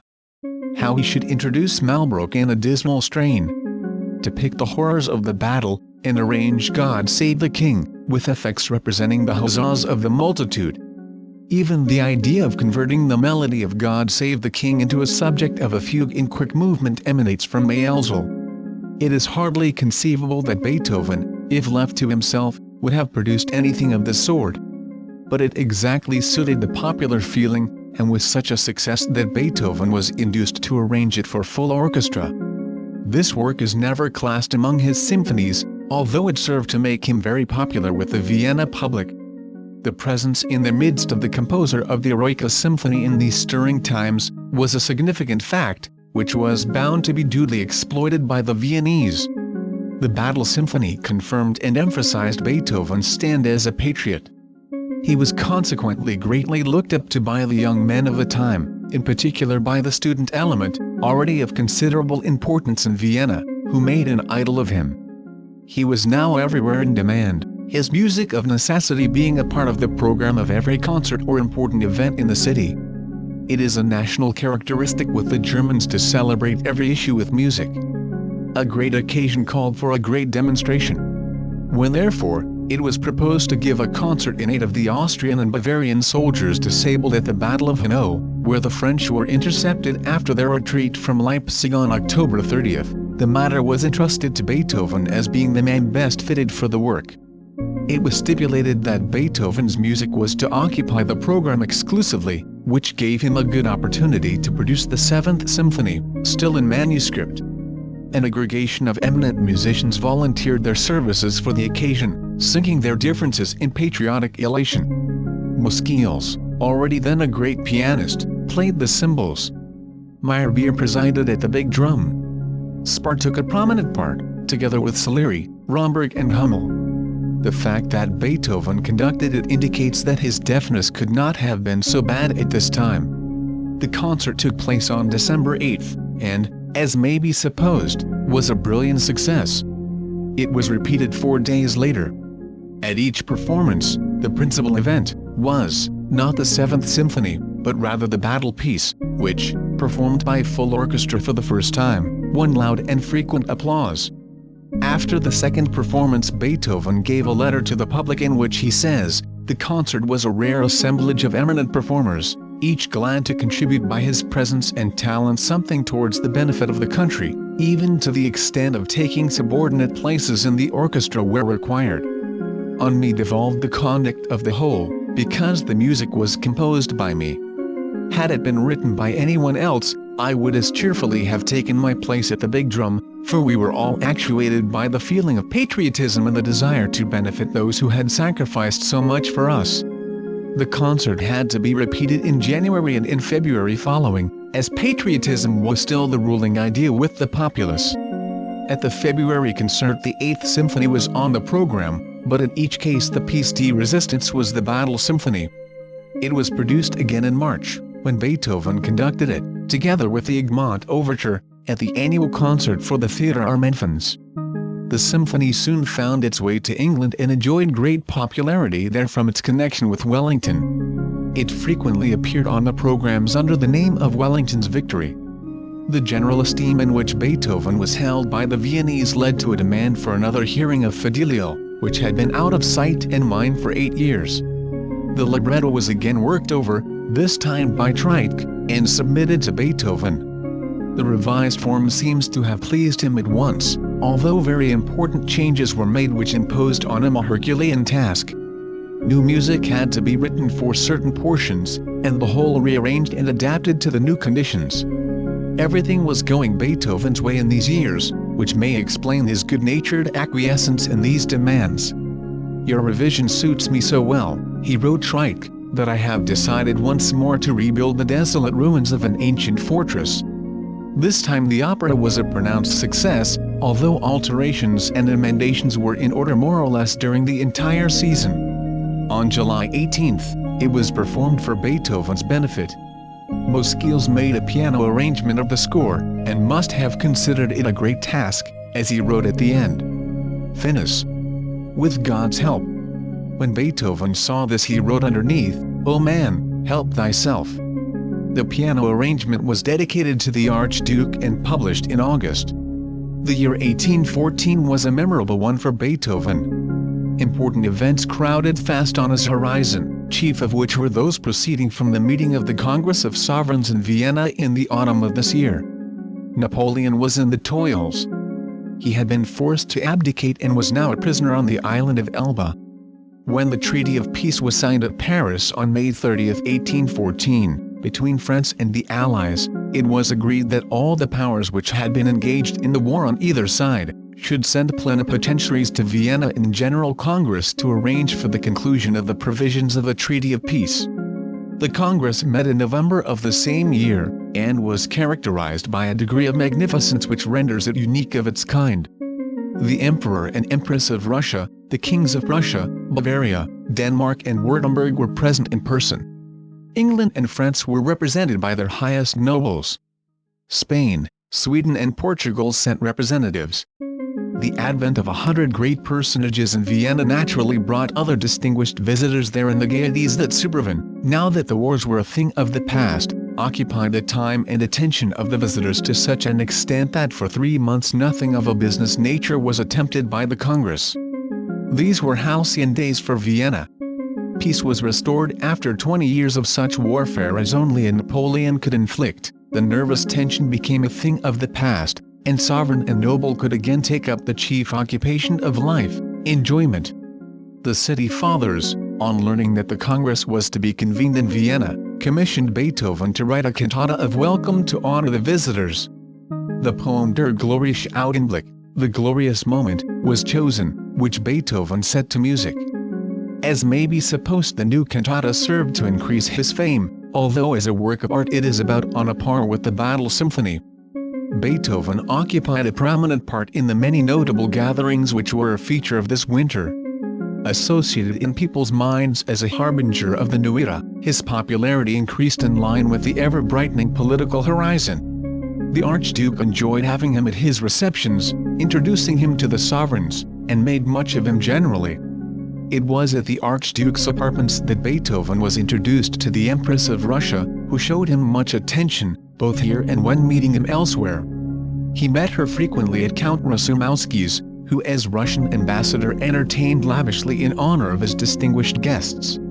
He afterward related humorously how the crowned heads paid court to him, referring to the urbanity and courtesy which the Empress in particular used toward him. Beethoven is on record as saying that he liked being with the aristocracy. He seems to have had no difficulty in impressing on the Empress the right concept of his importance as man and artist. In acknowledgement of the courtesies which he received from her, the master composed for her a grand polonaise, in C, opus 89, which, in company with the pianoforte arrangement of the 7th Symphony, he dedicated to her. Shortly after the assembling of the Congress, Beethoven gave a concert for his own benefit, at which the new cantata as well as the Battle Symphony and the 7th Symphony were performed. The riding hall, an immense structure, capable of seating 6,000 persons, was placed at his disposal, for which, however, a large price, one-half the receipts, was exacted, so Frimmel states. With sublime confidence Beethoven sent out invitations in his own name to the visiting sovereigns and other notabilities, all of whom responded, with the result that the hall was crowded and the concert proved to be a great success. As a result of the winter's activities, Beethoven's finances were greatly improved. He displayed a degree of business ability during this year, which was not to have been expected from a man of his temperament. His profits from one source or another were such that he invested money to the extent of 10,000 florins, in shares of the Bank of Austria. It was his first and only investment, undertaken as a provision for the future. That Beethoven kept his head in the face of all this adulation is evident from a letter written at this time to a friend at Prague, in which he says, "I write nothing about our monarchs and monarchies. The intellectual realm is the most precious in my eyes, and far above all temporal and spiritual kingdoms." It was indeed a brilliant winter, but all this joy was suddenly changed to something akin to terror by the news of Napoleon's escape from Elba in March of 1815, and that he was assembling his forces for another campaign. The gaieties had to be discontinued, the members of the Congress confined themselves to the work for which it was convened, the result being that the treaties were signed by the 8 powers on June 7, upon which the Congress disbanded. This was just 11 days before the Battle of Waterloo. In November of this year Beethoven's brother Karl died, leaving the composer as an heritage his son Karl, then 9 years of age. With a clairvoyance which approaching dissolution often brings, the father saw that the uncle would be a much better guardian for the boy than the mother, and consigned him to Beethoven's care almost with his last breath. It was characteristic of such a man as was Beethoven, to accept the charge without hesitation, from an exaggerated sense of duty. To fight for its possession even, although it revolutionized his life and brought him face to face with all sorts of difficult and untried conditions. As might have been expected, Karl's widow, who was the daughter of a rich citizen, contested his right to the control of the boy, and began legal proceedings to obtain possession of him. This was the advance guard of a series of troubles that began to close in on him at this period, ending only with his life. Years of litigation followed, the issue being at times in favor of one side, then of the other, the boy meanwhile being in charge of the successful party. The new responsibility, assumed with scarcely a thought as to consequences, not only interfered with the bachelor habits of a lifetime, but the mental disturbance occasioned by the lawsuits which ensued, seriously interrupted his work, so that for some years very little was accomplished in the way of new compositions. "The higher a man is," said Goethe, Conversations with Eckermann, "the more he is under the influence of demons, and he must take heed lest his guiding will counsel him to a wrong path." Could he have foreseen how this adoption of the child would interfere with his cherished work, he might have paused to consider the matter, before binding himself irrevocably by his promise to his brother. With never a fixed habitation, no sense of the value of money, giving it away to those in need as readily as if it had no value, often enduring privation himself in consequence.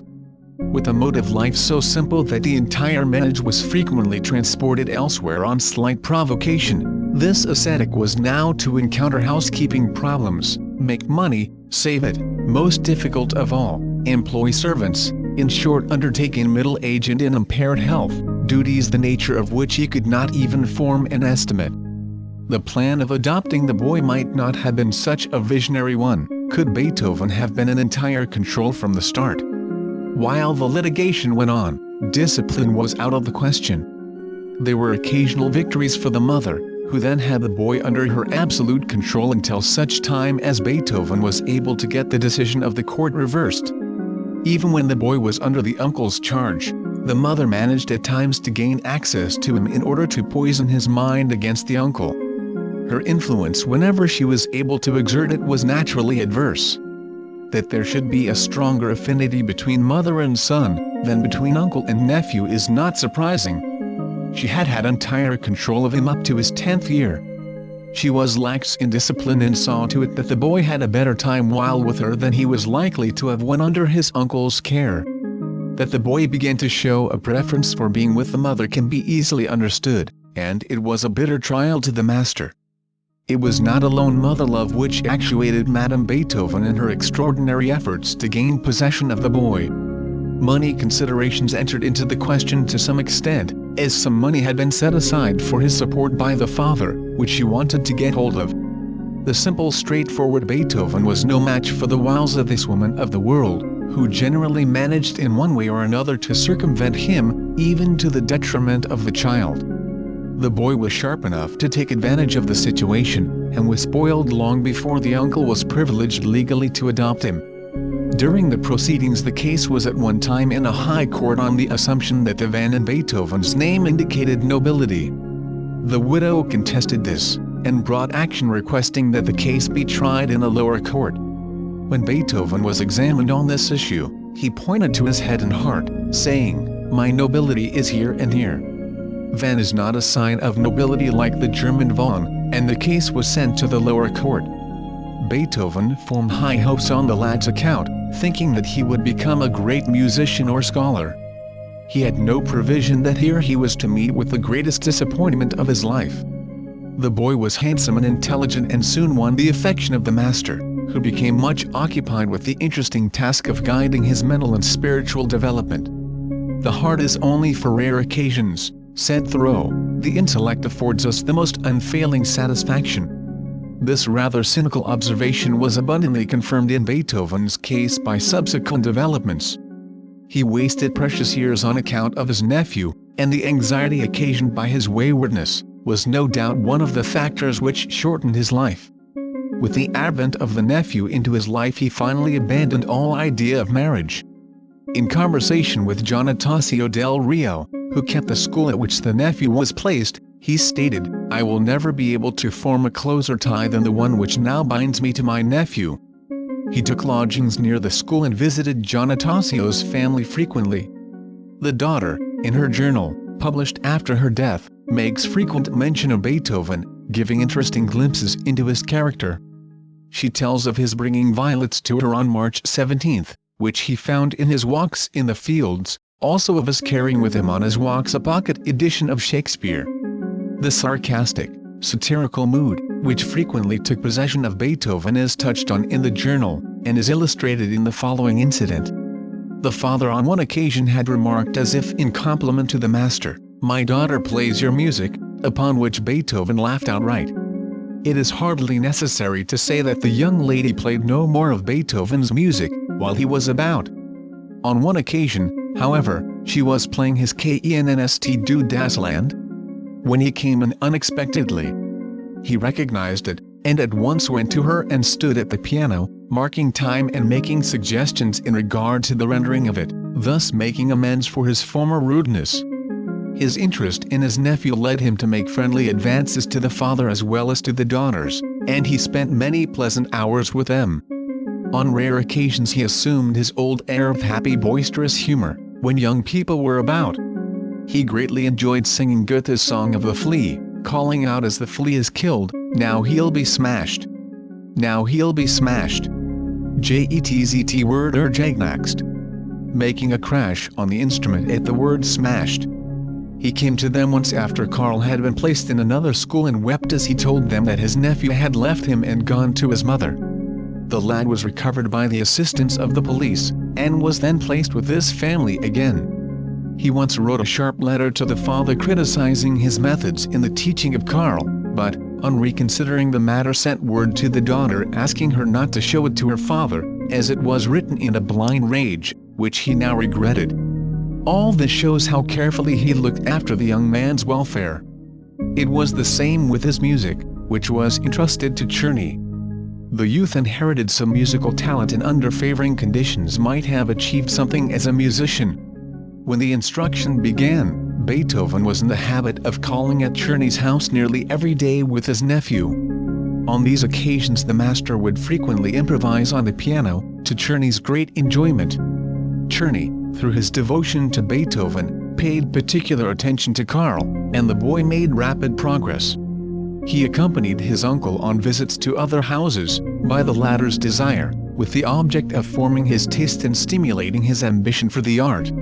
From the start Beethoven planned a fine career for his nephew. "The boy must be an artist or a savant that he may lead a noble life," he said once. On another occasion, when the youth was about 18 years of age, he said, on introducing him to a visitor, "You can ask him a riddle in Greek if you like. My wishes and efforts have no other aim than that the boy may receive the best possible education," he wrote when contending in the Court of Appeals for possession of the boy, "as his capacity warrants the indulgence of the best hopes for his future, and that the expectation, which his father built upon my fraternal love may be fulfilled. The shoot is still flexible. But if more time be wasted it will grow crooked for want of the training hand of the gardener, and good conduct, intellect, and character, may be lost forever. I know no more sacred duty than the superintendence of the education of a child. The duty of guardianship can only consist in this: to appreciate what is good, and to take such measures as are conformable with the object in view." The young man cared but little for this solicitude. In his uncle's home he had to study, listen to many a lecture perhaps, and do many a thing that he did not like to do. When with his mother it was different. Spending money was to be had while there and in general an easy time. No wonder that he preferred being with her. Later, when he entered the university he absented himself as much as possible from his uncle's house. Beethoven had centered his affections on the young man, and, when he remained indifferent, irresponsive, it caused him the keenest anguish. The master's letters to him from Baden are pathetic. "In what part of me am I not injured and torn? My continued solitude only still further enfeebles me, and really my weakness often amounts to a swoon. Oh! Do not further grieve me, for the man with the scythe, Sensenman, will grant me no long delay." His journal entries on this account are the utterances of a creature at bay, of a being in the last extremity. "Oh! Horsteds en ausprickliker, hor mich deinen unglucklichen aller stribliken." It was not alone the necessity for study and other restraints, which led the young man to absent himself as much as possible from his uncle's house when he grew older and had more liberty of action. Comfortable living was not one of the factors in the Beethoven manage. Beethoven's requirements, so far as he himself was concerned, were simple almost to asceticism. He believed in discipline in the rearing of youth, but his belief in it did not extend to the point of inducing him to attempt it with his servants. The explanation of this is not far to seek. He would have had to conform to any rules made in the interest of discipline and system in the household, which would have been out of the question for him. He was wedded to an irregular mode of living and for the most part desired nothing but to be left alone. It is not surprising that the young man preferred his own quarters, to the haphazard mode of life, which characterized the master's household. Character is never a finished product. Always it is in process of formation, of development, advancing or retrograding according to environment. Beethoven's influence, powerless during his lifetime on the mind of Karl, may have been potent after death in the upbuilding of the young man's character. On arriving at years of discretion he changed his course entirely and became an exemplary citizen. As the last survivor of the Beethoven family he inherited the means of his two uncles, and settled down in Vienna living the life of a gentleman of leisure. He gave his attention to music, to which he was passionately devoted, as well as to the rearing of his family, and was by all accounts a model family man. Like his illustrious uncle, he was in the habit of improvising at the piano for hours at a time. To follow the fortunes of the posterity of great men is an interesting subject. From the researches of Dr. Vanska of Vienna, published in Die Musik, Berlin, March, 1902, it transpires that Karl married on July 16, 1832, a Miss Caroline Naska. 5 children were born to them, as follows: Caroline, 1833, Marie, 1835. Ludwig, 1839, named after his famous granduncle. Gabriel, 1844, and Hermann, 1852. Ludwig, the only son, his military service over, married in 1865 Marie Nitsch. To them a son was born on May 8, 1870, at Munich, and baptized Karl. Father and son, that is Ludwig and Karl II, were last heard from in 1889 in London, when the father applied for a passport to travel in various European countries. Ludwig's mother died in Vienna in 1891, at which time it was announced that the whereabouts of Ludwig and the son Karl were unknown. Efforts were then made to get news of the young Karl, who, if living, would have been a youth of 20, but without avail, and the family are of the opinion that he died during his childhood. As far as can be ascertained at this writing, the family of Beethoven on the male side is extinct. Of the daughters of the master's nephew, Caroline and Marie married brothers, namely, Franz and Paul Weidinger. Gabrielle married a bank cashier named Robert Heimler. The youngest, Hermann, remained single. She graduated in 1889 from the conservatory at Vienna in piano and harmonium. Of the married daughters, only one, Marie, had children. A son and daughter.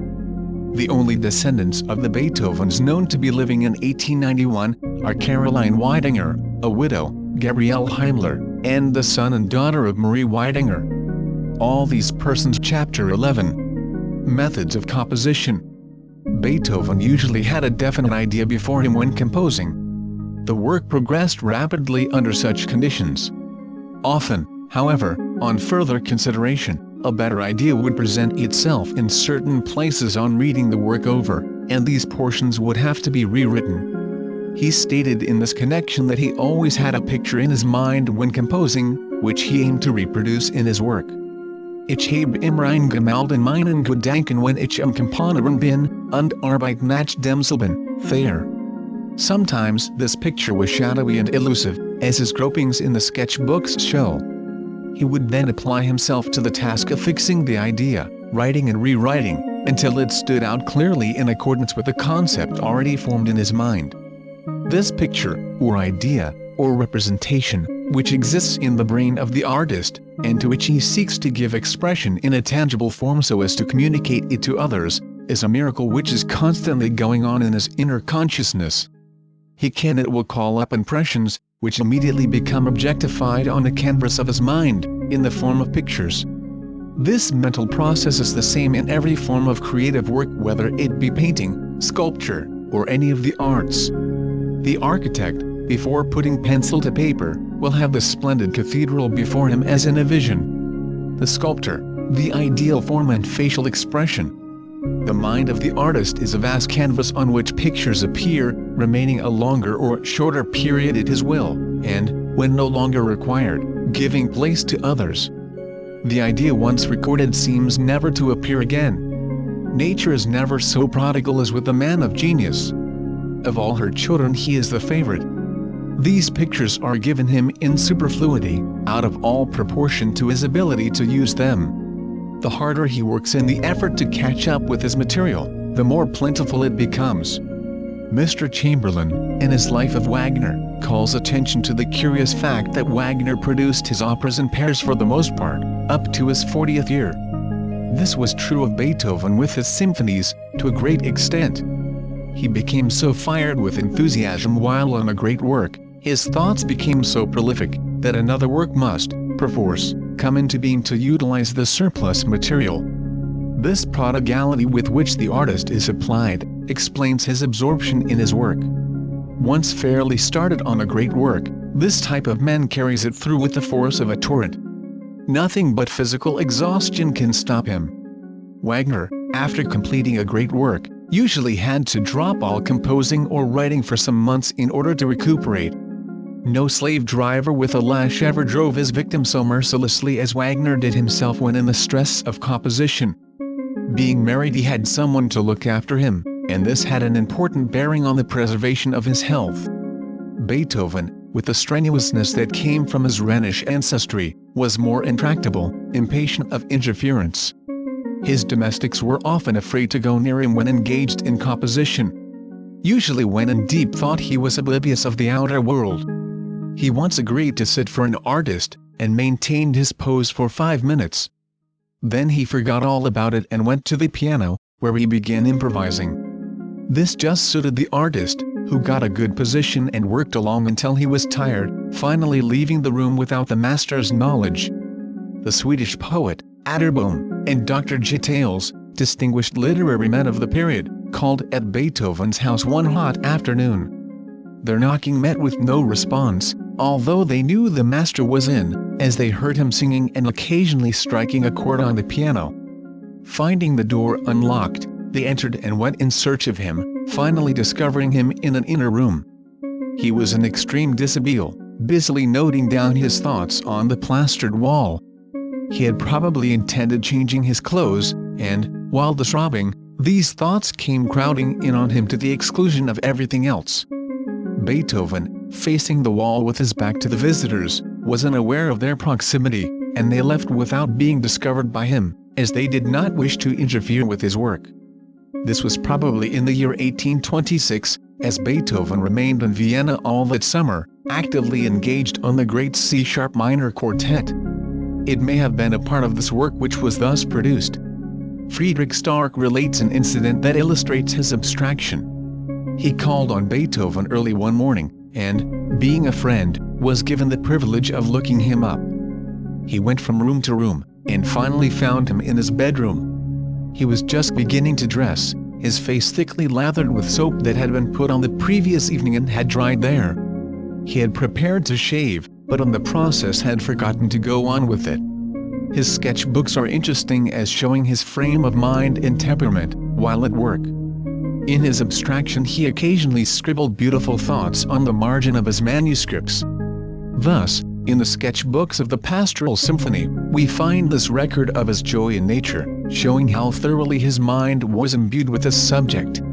Almack Tiger, im Wald ich bin selig, glücklich im Wald. Jetterbaum spricht durch dich.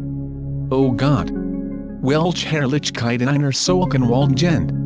In summer he usually resorted to one of the beautiful villages in the environs of Vienna, since absorbed by the city. Thus he repaired to Heiligenstadt to write his first Mass. Oh, the charm of the woods, who can express it? He writes, and in many of his letters from the country, he expresses his joy at being there. No man on earth can love the country as I do. Thickets, trees and rocks supply the echo man longs for. His best ideas came to him while walking through the fields and woods. At such times his mind became serene and he would attain that degree of abstraction from the world which enabled him to develop his musical ideas. He always carried notebooks and would jot down a thought as it came to him. When he got home he would elaborate it and work it into shape. He would walk for hours in all sorts of weather. Like Thoreau, he generally preferred to be alone in his walks, the presence of a companion preventing him from working out his thoughts. Very properly, he occupied himself but little with the music of other composers. To a man of his individuality, inspiration from the outer world was not to be had or desired. His own inner wealth was sufficient. Curiously, he set a high value on Cherubini during the period of writing Fidelio and the Third Symphony. His own creations, however, were of paramount interest to him. He was a slow worker, continually polishing and improving his work up to the moment that it reached the engraver's hands. The Andante said Wagner is the typical German style. It was not Beethoven's best style. Essentially a man of extremes, he delighted in swinging the pendulum to its furthest limit either way. He early in life acquired the irrepressible joyousness in his compositions, which was Haydn's distinguishing trait. It is the keynote to much of Beethoven's work up to the time of composing the Grand Mass. It figures to some extent in his subsequent work. It is a feature which Wagner never tires of exploiting in Beethoven's work. Whenever he mentions Beethoven's name, the word Heiterkeit, joyousness, is sure to follow. The two are almost synonymous with him. Where Beethoven is unapproachable, however, is in his slow movements, the adagios, solemn and portentous, in which all of world sorrow finds expression. It is in these scenes of terror that his powers stand out with supernatural clearness. His infinitude impresses one. It is as if he had penetrated other spheres and could speak in new tongues. He delighted in startling contrasts. The Kyrie of the Mass in D has always presented itself to my consciousness as a series of gigantic tone pictures, in which the omnipotence of God and the impotence of humanity is brought into juxtaposition. The Coriolanus Overture is another instance among the many at hand illustrating this point. Here we see how the forceful, aggressive, bold, masterful genius is subdued by the power of conjugal and filial love, a power in this case as irresistible as that of a glacier, which will make its way against any odds. Each side in striving for the mastery, displays its own peculiar characteristics and mode. It is the everlasting struggle between the evil principle and that which is good. He ranges titanic forces in opposition and lets us see the battle. By the magic of his art we are enabled to see these pictures as on a canvas. It is frequently stated that Beethoven's music shows a deficiency in counterpoint. His originality, the wealth of his ideas, his versatility, will explain this. The fugue, while it is ingenious and interesting, is artificial and, indeed often arbitrary in musical composition, sometimes introduced merely to stop gaps or for brilliancy of effect. It is not surprising that Beethoven should have neglected it to some extent, although he has used it with excellent effect in some of the sonatas and in his two masses. His fertility of imagination was great and it was hard for him to tie himself down to the formal style in composition, after his powers had reached maturity. The fugue, in one form or another, seems to be almost indispensable in musical composition, but it is always characterized by learning instead of inspiration. It is something which has to be worked out like a problem in mathematics. Beethoven's thought in music is marked by something higher than the disposition to divert one's attention to his talent or skill. A definite meaning is there. He has something to reveal. At the beginning of his career as composer, Beethoven was not above taking advice on the subject of his compositions. He frequently discussed them with Prince Lichnowsky, and adopted his suggestions when it came to alterations. As he advanced in knowledge of his art, however, he became reticent on a subject and would discuss them with no one. He acted on Goethe's idea that the greatest art after all is to limit and isolate oneself. He did not like praise or applause. Knowing intuitively that the character is endangered thereby, he sought by every means to ward it off. His improvising was such that often on leaving the instrument he would find his hearers in tears.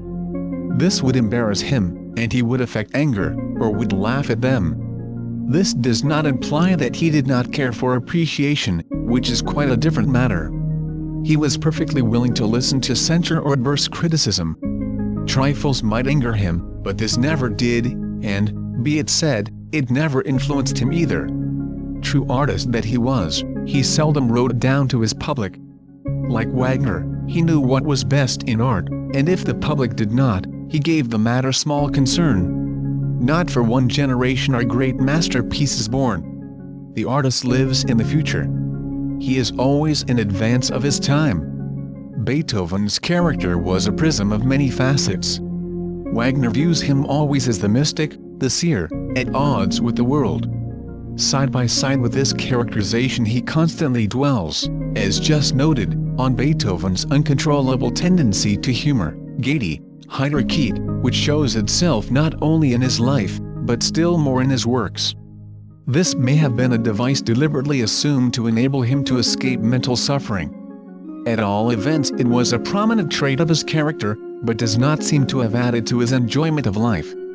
No circumstance, however painful, but that he is able to extract some jest or pleasantry from it.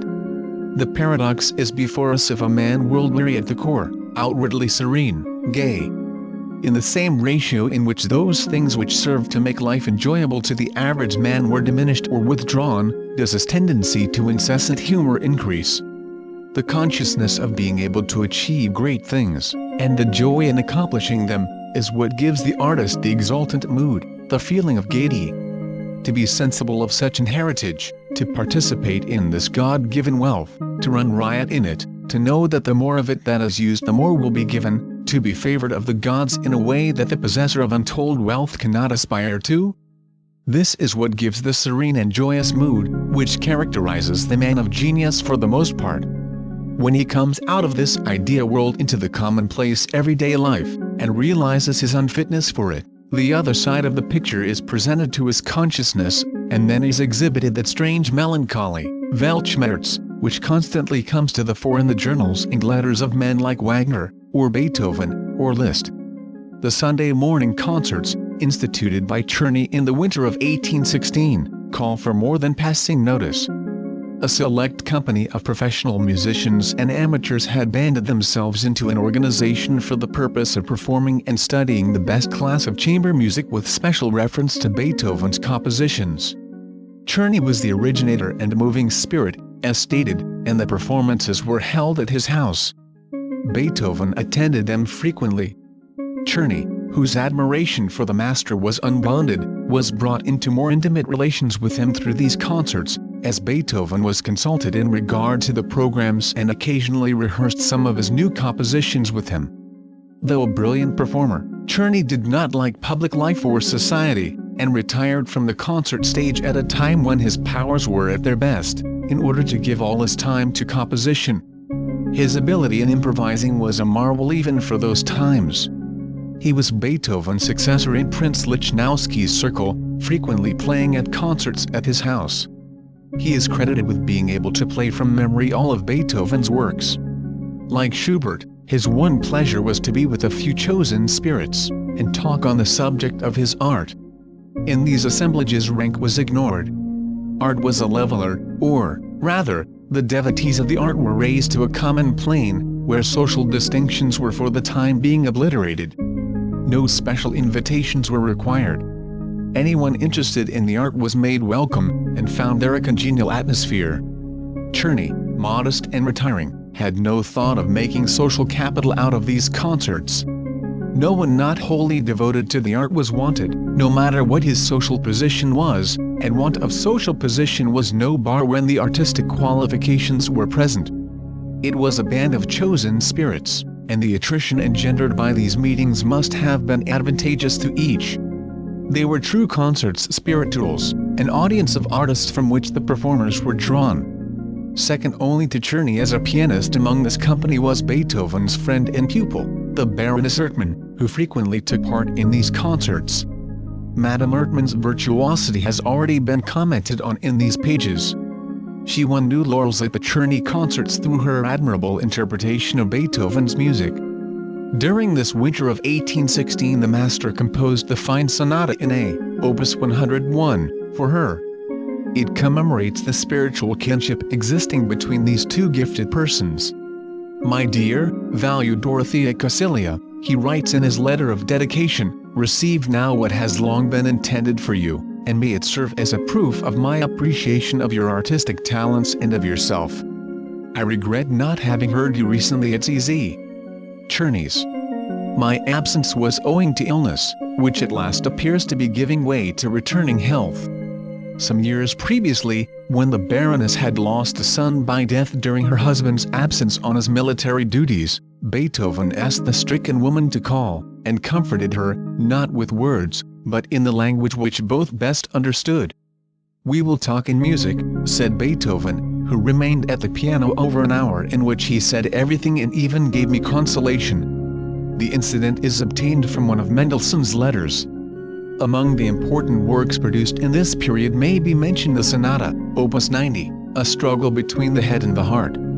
It is dedicated to Count M. Lichnowsky on the occasion of his marriage to a singer. There was also the chorus set to Goethe's words, "A calm sea and prosperous voyage." This was written in 1815 and 7 years later dedicated to Goethe. The two sonatas, Opus 102, for piano and cello, one of which is called the Free Sonata, are interesting, as in them is foreshadowed the trend of Beethoven's mind toward religious music, which controlled him almost entirely from this time on. The idea of writing another oratorio seems now to have taken possession of his mind. A preference for this mode appears in his journals and letters and was probably the subject of conversation on his part. At all events, the newly established Society of Friends of Music of Vienna, which Beethoven, with his usual aptitude for punning, used to refer to as the Society of Musicfeinde, enemies of music, made him a proposition to write an oratorio for them, which he accepted. No stipulations were made as to subject or treatment, and the society agreed to pay the handsome sum of 300 gold ducats, merely for the use of the work for 1 year. So far as known, this work was never begun. The Archduke soon after obtained his appointment as Cardinal Archbishop, and the work on the Mass for the installation occupied Beethoven to the exclusion of other works. The loss by death of 3 of Beethoven's old friends must have been greatly felt by him in these years. Prince Lichnowsky, who died in 1814, was the first, and was followed 2 years later by Prince Lobkowitz. Hardest of all, however, for the master was the loss of his friend, Wenzel Krumpholz, who died in 1817. His relations with the latter were more intimate than with the nobleman, and had continued without a break almost from the time of his advent in Vienna. Czerny, in his autobiography, gives an interesting picture of the devotion of Krumpholz, who attached himself to Beethoven much the same as did Boswell to Dr. Johnson. He was somewhat older than Beethoven, and his position as first violinist at the court theatre enabled him to be of much practical service to Beethoven, as he was widely known among the professional musicians, as well as the rich amateurs. He sounded Beethoven's praises far and wide. He encouraged him to begin composition, making propaganda for him among the wealthy dilettanti, and spent a good portion of each day in his company. Beethoven, who at a later period said of himself that he was too strong for friendship, did not take kindly to this intimacy at first, but Krumpholz's persistency was not to be gainsaid. He gave him lessons on the violin, and identified himself in many ways with Beethoven's advancement.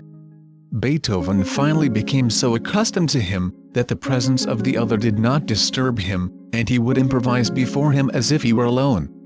Krumpholz, though devoid of genius himself, intuitively recognized its presence in Beethoven, and led the younger man to discuss his musical plans and ideas with him. The compositions as they took form in the young man's mind, were played to Krumpholz, who advised and encouraged him. The extravagant admiration of the latter sometimes acted on Beethoven's sense of humor to such an extent that he would make fun of him, and call him his fool, but this did not deter Krumpholz, who seemed to think he had a divinely appointed task set him, in aiding the development of this young genius, and was willing to put up with some vagaries from him.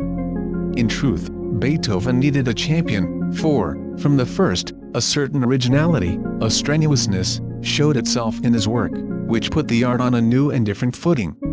That the young man was reaching out for higher things his public may have been aware of, but only a few, here and there, kindred spirits, cared for this. The average person was unable to recognize any higher function in music than that of simple enjoyment.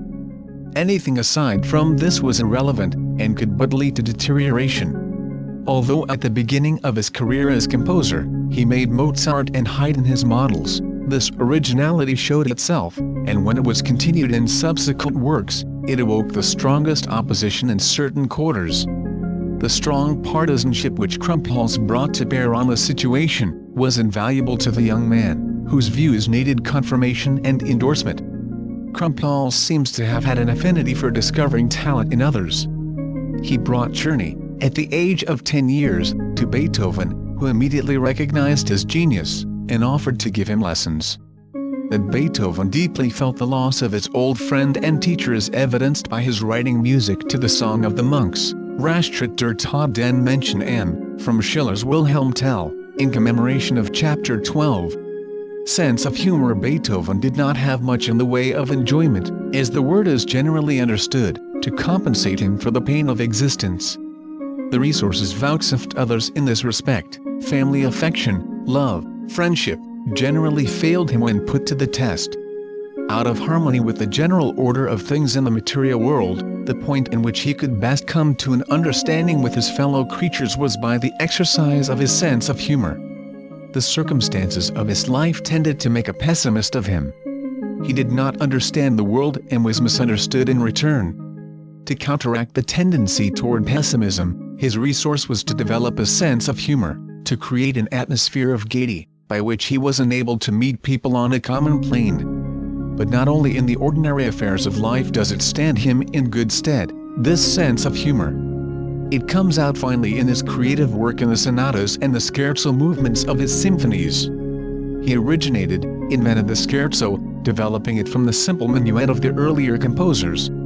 The primary object of the scherzo was recreation pure and simple. It was introduced with the object of resting the mind. The evolution of humor in music is an interesting subject of study. It is something foreign to it, and exotic, of slow growth, gaining but little in the hands of the earlier composers from Bach on. Even with Haydn it never advanced much beyond geniality. They had essayed chiefly in the minuet, but succeeded only in producing something stately, in which the element of fun or humor, to modern ways of thinking is hardly appreciable. It found a sudden and wonderful expansion, and efflorescence in Beethoven, with whom every phase of the art was developed to colossal proportions. He has made of the scherzo a movement of such importance that it lends a distinctive character to his symphonies. In this form he's unapproachable. In the whole range of music there is nothing like it elsewhere. It is peculiar to Beethoven, and is another example of the many-sidedness of the great composer. Happiness is a new idea in Europe, said Saint Just, speaking of the period immediately following the French Revolution. Whether or not Beethoven ever met with this remark, its significance at least was taken to heart. The word Scherz, joke, sport, is sufficiently obvious. He goes much farther at times than simply to play pranks, however. A wide range of expression is possible in the scherzo when manipulated by a mastermind like that of Beethoven. The satirical, sarcastic humor which escaped him in social intercourse at times, is vented on a colossal scale in the scherzo, in which he often makes sport of humanity itself, making it the subject of his jest, his ridicule, its foibles being shown up, its follies exposed. When projected in this mood, the movement calls for intellectual cooperation, and is of equal importance with the others. Humor has been defined as the outcome of simplicity and philosophy in the character. It can exist independently of genius, we know, but genius is never without humor.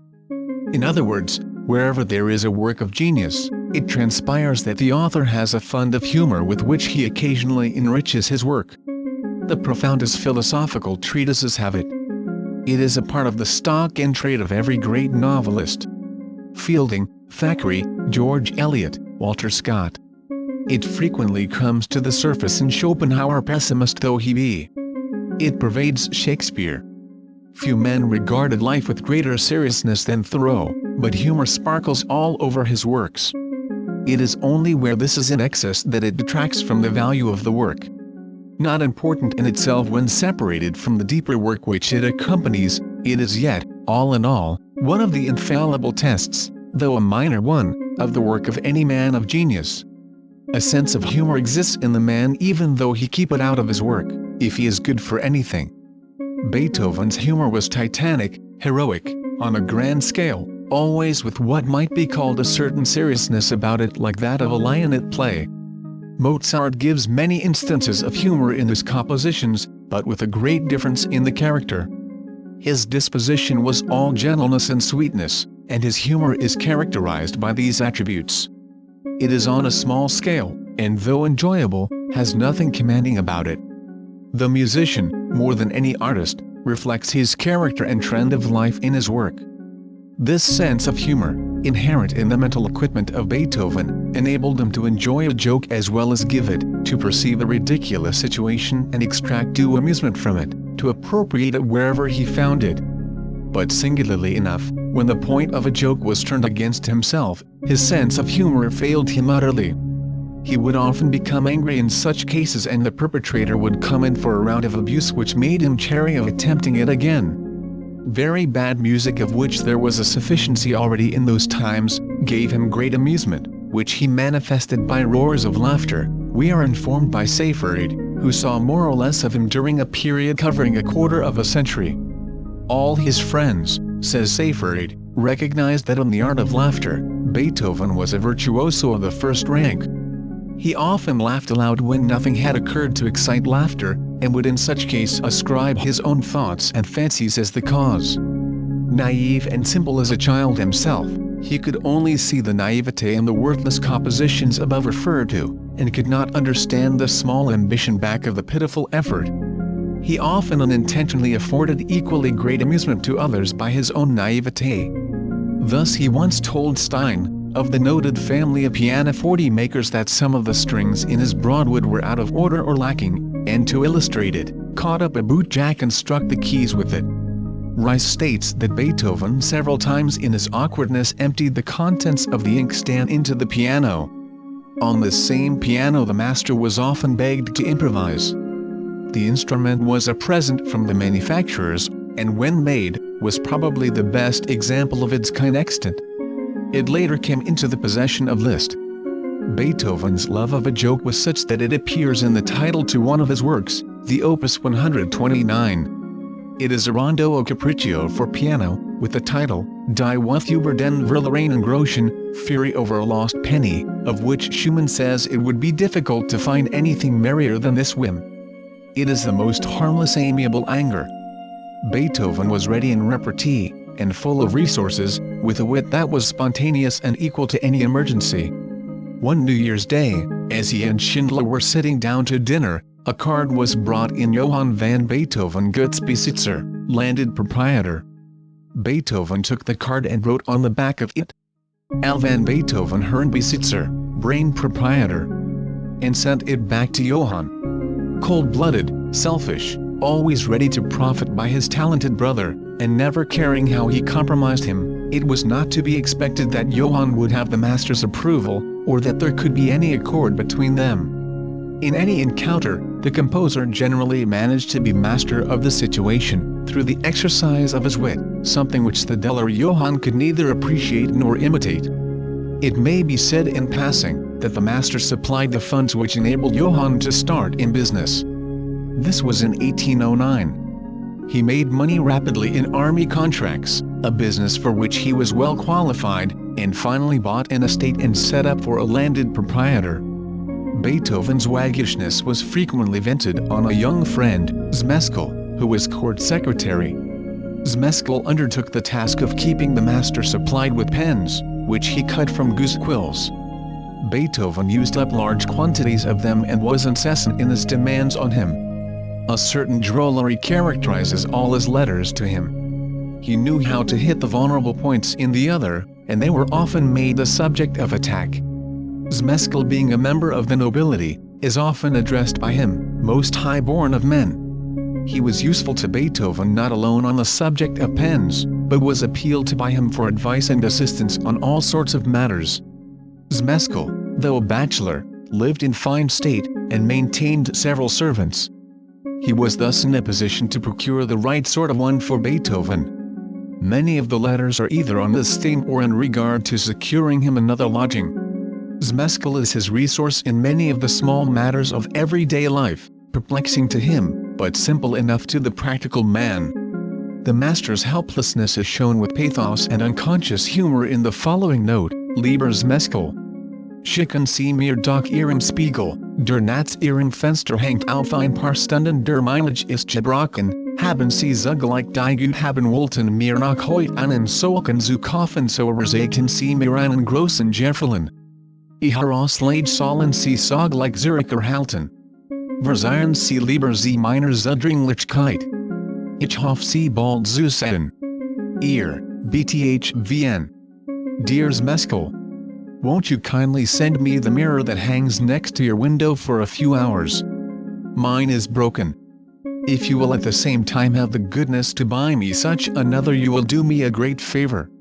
Your outlay will be immediately returned to you.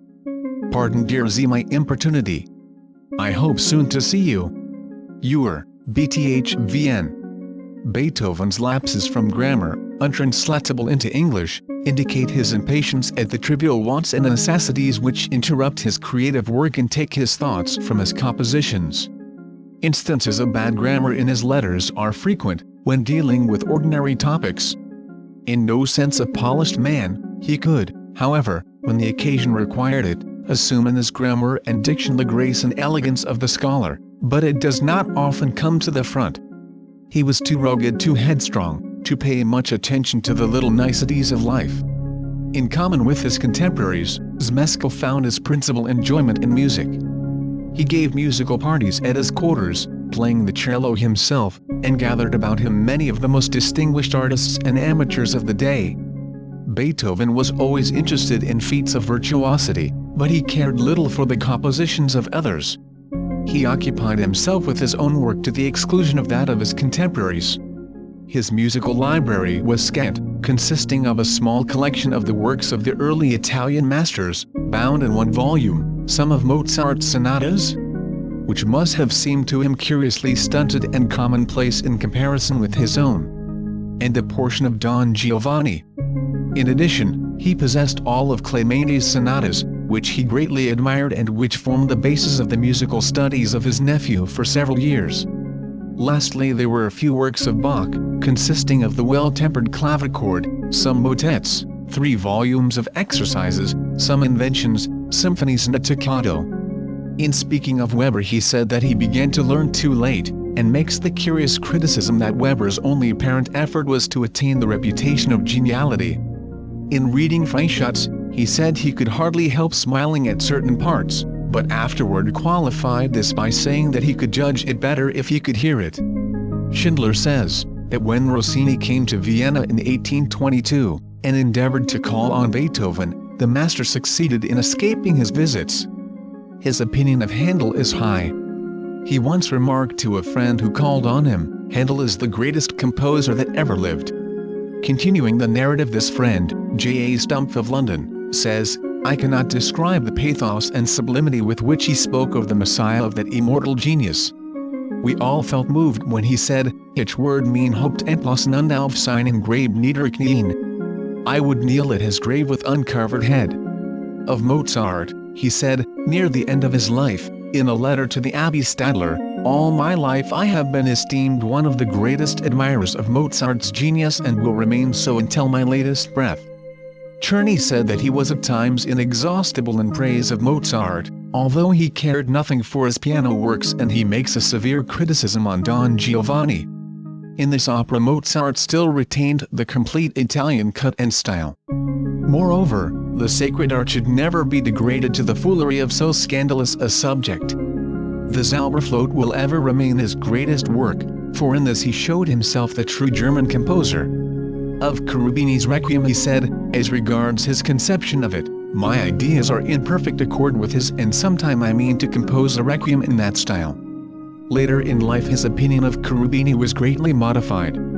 He seldom spoke of Haydn, and had nothing of that master's compositions in his library.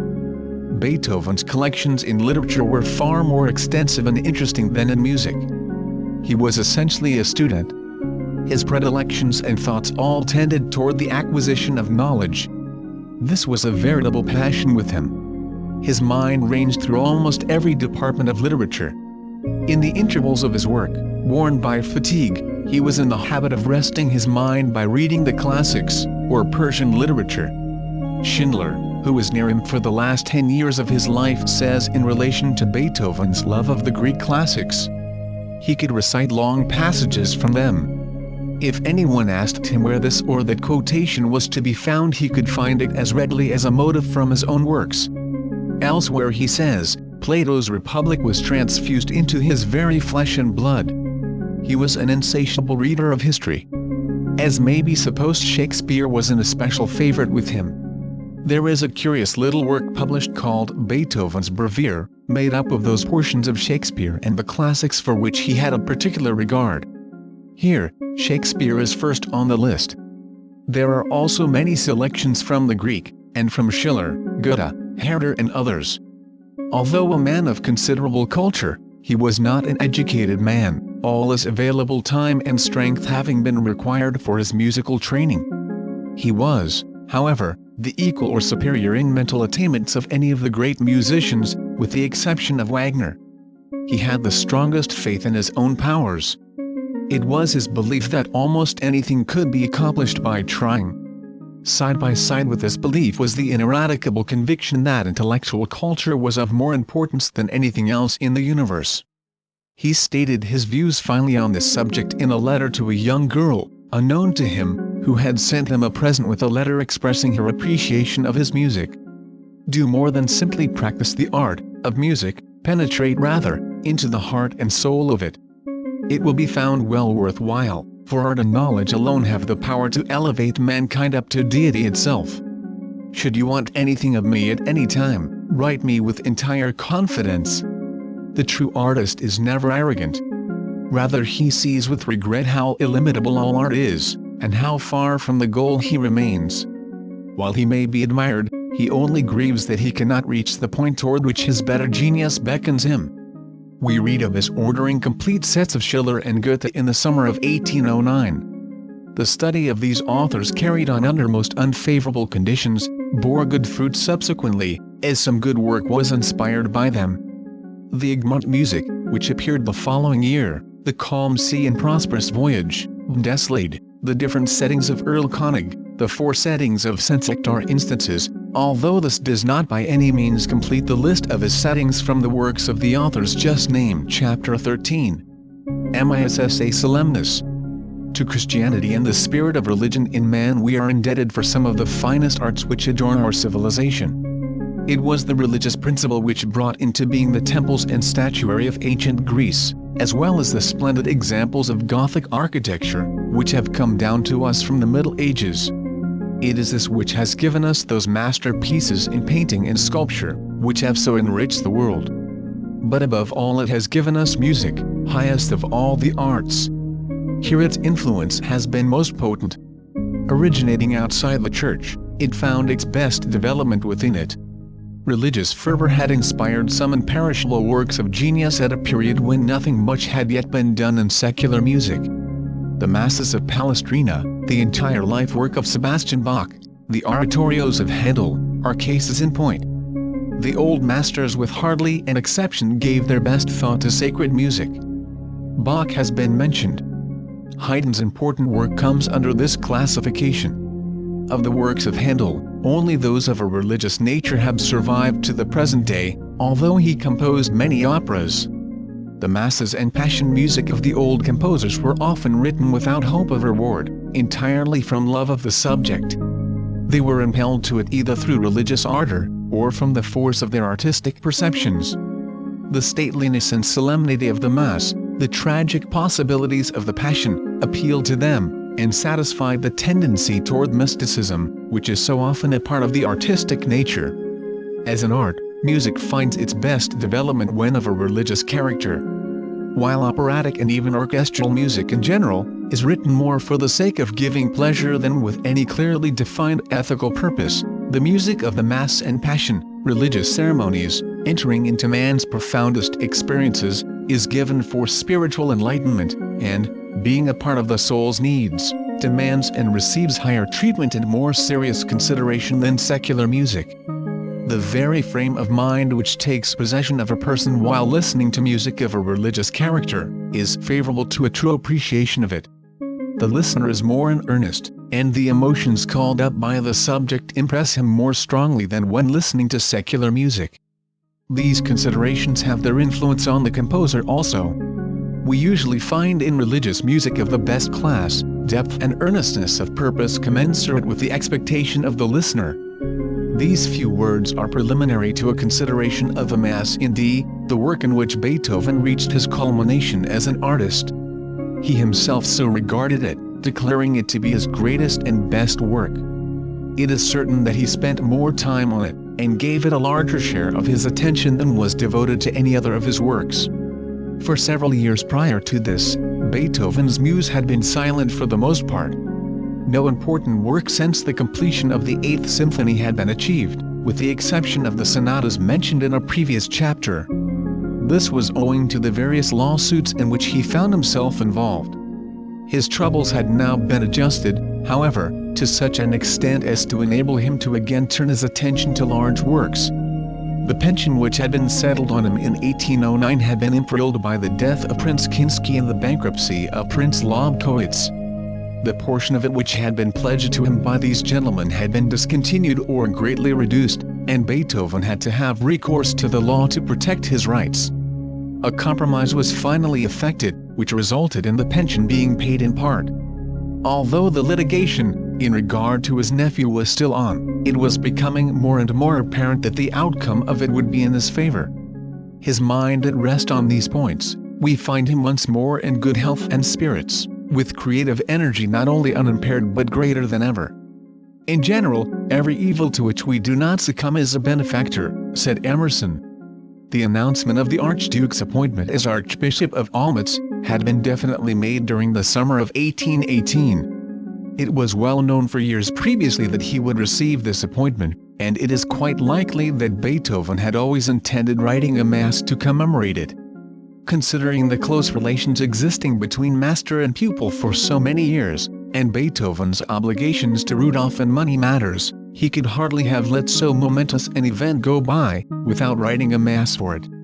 A mass was probably always intended, but not such a one as eventually grew out of his original idea, which, expanding, augmenting in force and grandeur as the significance of the work took possession of his mind, finally became an apotheosis of friendship, a message to the world.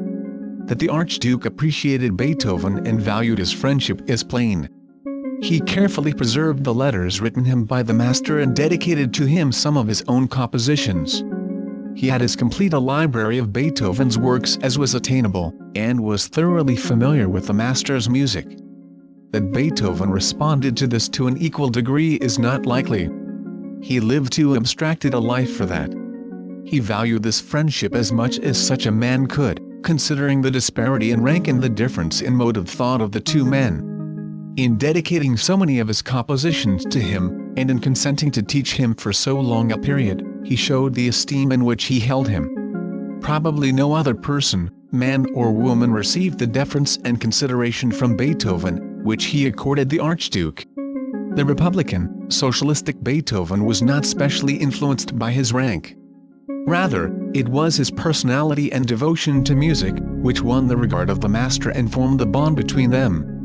In the composition of the Mass, Beethoven was on familiar ground. The work was congenial to him. The emotions called up by the subject swayed him to such an extent that he had difficulty in keeping it within bounds. The Mass was a form of music with which he had been associated from childhood. It will be remembered that he played the organ at the age of 12 years at church services, a practice which was kept up for some years. His earliest impressions on the subject of music were in this style. He was, in addition, inclined to it by temperament. The beautiful text appealed to him strongly. It is related that when the German version of his first Mass, in C, was brought him, he quickly opened the manuscript and ran over a few pages. When he came to the Quitalis, the tears trickled from his eyes and he was obliged to desist, saying with the deepest emotion, "Yes, that was precisely my feeling when I composed it." His journal entries at the time of beginning work on the Mass in D show how completely the subject had taken possession of him. To compose true religious music, consult the old chorals in use in monasteries, he wrote, which gives the clue to his frequent lapses into the ancient ecclesiastical modes, the Lydian and Dorian, in this Mass, a practice for which Bach furnished a precedent. Drop operas and everything else, write only in your own style, is another entry of this time, showing his predilection for church music. The summer of 1818 was spent at Mödling. He was in the best of health and spirits as stated, and began the work with great energy and enthusiasm. His whole nature seemed to change, Schindler states, when he began the great work. His interest and absorption in it was extraordinary, as is shown by the sketch-books from the beginning. Enthusiasm carried him on to the consummation of a greater work than any he had yet accomplished. Hitherto, every achievement was merely a resting place up the mountainside, the prospect acting as a spur to him to go yet higher, well knowing what Emerson finally stated, and was putting into practice at this very time, that new gifts will be supplied in proportion as we make use of those we have. Dem Muffgen hilft Gott, said Schiller. Beethoven seemed to have some prevision that only a few more years would be allotted him for work. When he began on the Mass, his inspiration was like a river that had broken its bounds. Every nerve and fiber of his being called him to his work. He was like a war horse that sensed the battle. He now abandoned himself more than ever to the impulse for creating. For the next few years he lived the abstracted life of the enthusiast to whom everyday concerns are but incidental and unimportant things, and his art the one great matter. The gigantic tone pictures which were constantly forming themselves in his inner consciousness were of so much greater importance than the events of his external life, that the latter were dwarfed by comparison and lost their significance. He now made a greater surrender of the ties connecting him with everyday life than ever before. His industry was phenomenal, but it soon became apparent that the work would not be ready for the installation, the date of which was set for March 20, 1820. It was in reality not completed until nearly 2 years after this event. We have a good description of the master at this time by the artist Klober, who had been commissioned by a wealthy relative who was forming a gallery of famous Vienna artists, to paint a portrait of Beethoven. Beethoven had a very earnest look. His vivacious eyes were for the most part turned upwards, with a thoughtful and rather a gloomy expression, which I have tried to represent. His lips were closed, but the mouth was not an unkindly one. He was ready enough to expatiate on the arrogant vanity and depraved taste of the Viennese aristocracy, by whom he feels himself neglected, or at least underrated. Beethoven sat to me for nearly an hour every morning. When he saw my picture, he observed that the style of hair pleased him very much. Other painters had always dressed it up as if he were going to court, not at all as he generally wore it. His house at modeling was extremely simple. So, indeed, was his whole manner of life. His dress consisted of a light blue coat with yellow buttons, white waistcoat and neckcloth, such as were then worn, but everything about him was very negligee. His complexion was florid, the skin rather pock-marked, his hair the color of blue steel, for the black was already changing to gray. His eyes were bluish-gray and exceedingly vivacious. When his hair streamed in the breeze there was a sort of ocean-like demonism about him. But, when talking in a friendly way, he would assume a good-natured, gentle expression, particularly if the conversation was agreeable to him. As we have seen, it had been a favorite project of Beethoven for years to write a mass. When he started to carry out his ideas, one course only seems to have been possible to him. This was, to project it on the principle of his symphonies, in which the orchestra should take the commanding part in interpreting the emotional and dramatic possibilities of the text. His experience with his first mass had confirmed him in the belief that he could give the best expression to his ideas by the use of the orchestra, on account of its greater range, its mobility, the variety of its tones. The idea of making it of more importance than the voice, upset all preconceived theories on the subject. The orchestra was emphatically the tool best adapted to Beethoven's powers. He developed it into something wholly different from what it was when he found it. He put it to exquisite uses. His effects are the happiest imaginable, and they are introduced with a prodigality and lavishness suggesting a reserve as of oceans from which to draw. Much of his vocal music is dominated by the orchestra. It took a long while to make people understand that music, instead of being the handmaid of poetry, whose function is merely to reflect the ideas of our spoken language, has a language of its own, which can convey ideas in itself, and that there are subtleties that can be expressed in this manner, which evade one when we come to use our coarser mode of expression. This is specially in evidence in Beethoven's later work, particularly in the Mass we are now considering. Wagner frequently compares it to a symphony. In Zukunftsmusik, he says, in his great Mass Beethoven has employed the choir and orchestra almost exactly as in the symphony. And elsewhere he cites it as being a strictly symphonic work of the truest Beethovenian spirit. In this work, however, he reaches out toward the infinite to a degree not attempted in the symphonies. His spirit takes a bolder flight.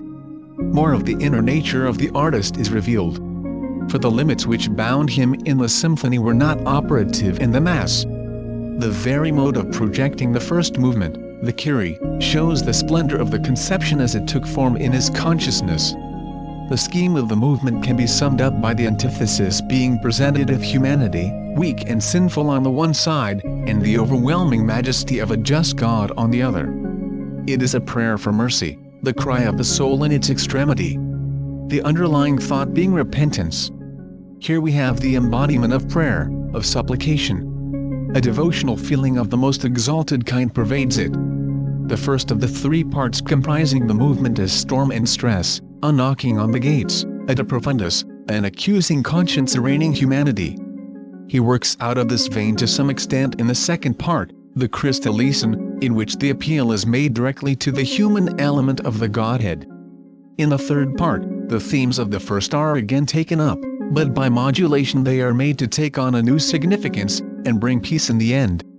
Although the movement is cast for double chorus as regards the vocal part, the voices are given a subordinate place, the portrayal being carried on by the orchestra in true symphonic style. Notable in this movement is the rhythm. In all the storm and stress, a rhythmic motion, a systole and diastole, a surging to and fro, as of vast masses of beings in the last extremity of peril, is apparent. To read meanings and design into the work of such a composer as Beethoven is the inevitable result of the transcendent nature of it. It was seldom that he vouchsafed any explanation of his musical intent in his compositions. Schindler, who thoroughly appreciated his genius, and who was eager for enlightenment on this phase of his art, was in the habit of drawing Beethoven out, as occasion offered, but it was always a difficult process. Simple and childlike in most matters, the master was wary and suspicious to an incredible degree when the conversation touched on the subject of his compositions. At times, however, this reserve gave way to Schindler's persistency. When he asked him about the opening bars of the C minor symphony, the fifth, it brought out the well-known remark, "Thus fate knocks at the door." At another time, he asked him for an elucidation of the sonatas in F minor, Opus 57, and D minor, Opus 29, and received the answer read Shakespeare's Tempest, which was only half an answer. More definite is his meaning in the two sonatas, Opus 14, which represents the entreating and resisting principle in the conversation of a pair of lovers. Men of genius seldom care to explain their utterances. "The spirit gives it to me and I write it down" is a remark attributed to Beethoven, and this stated the case sufficiently from his point of view.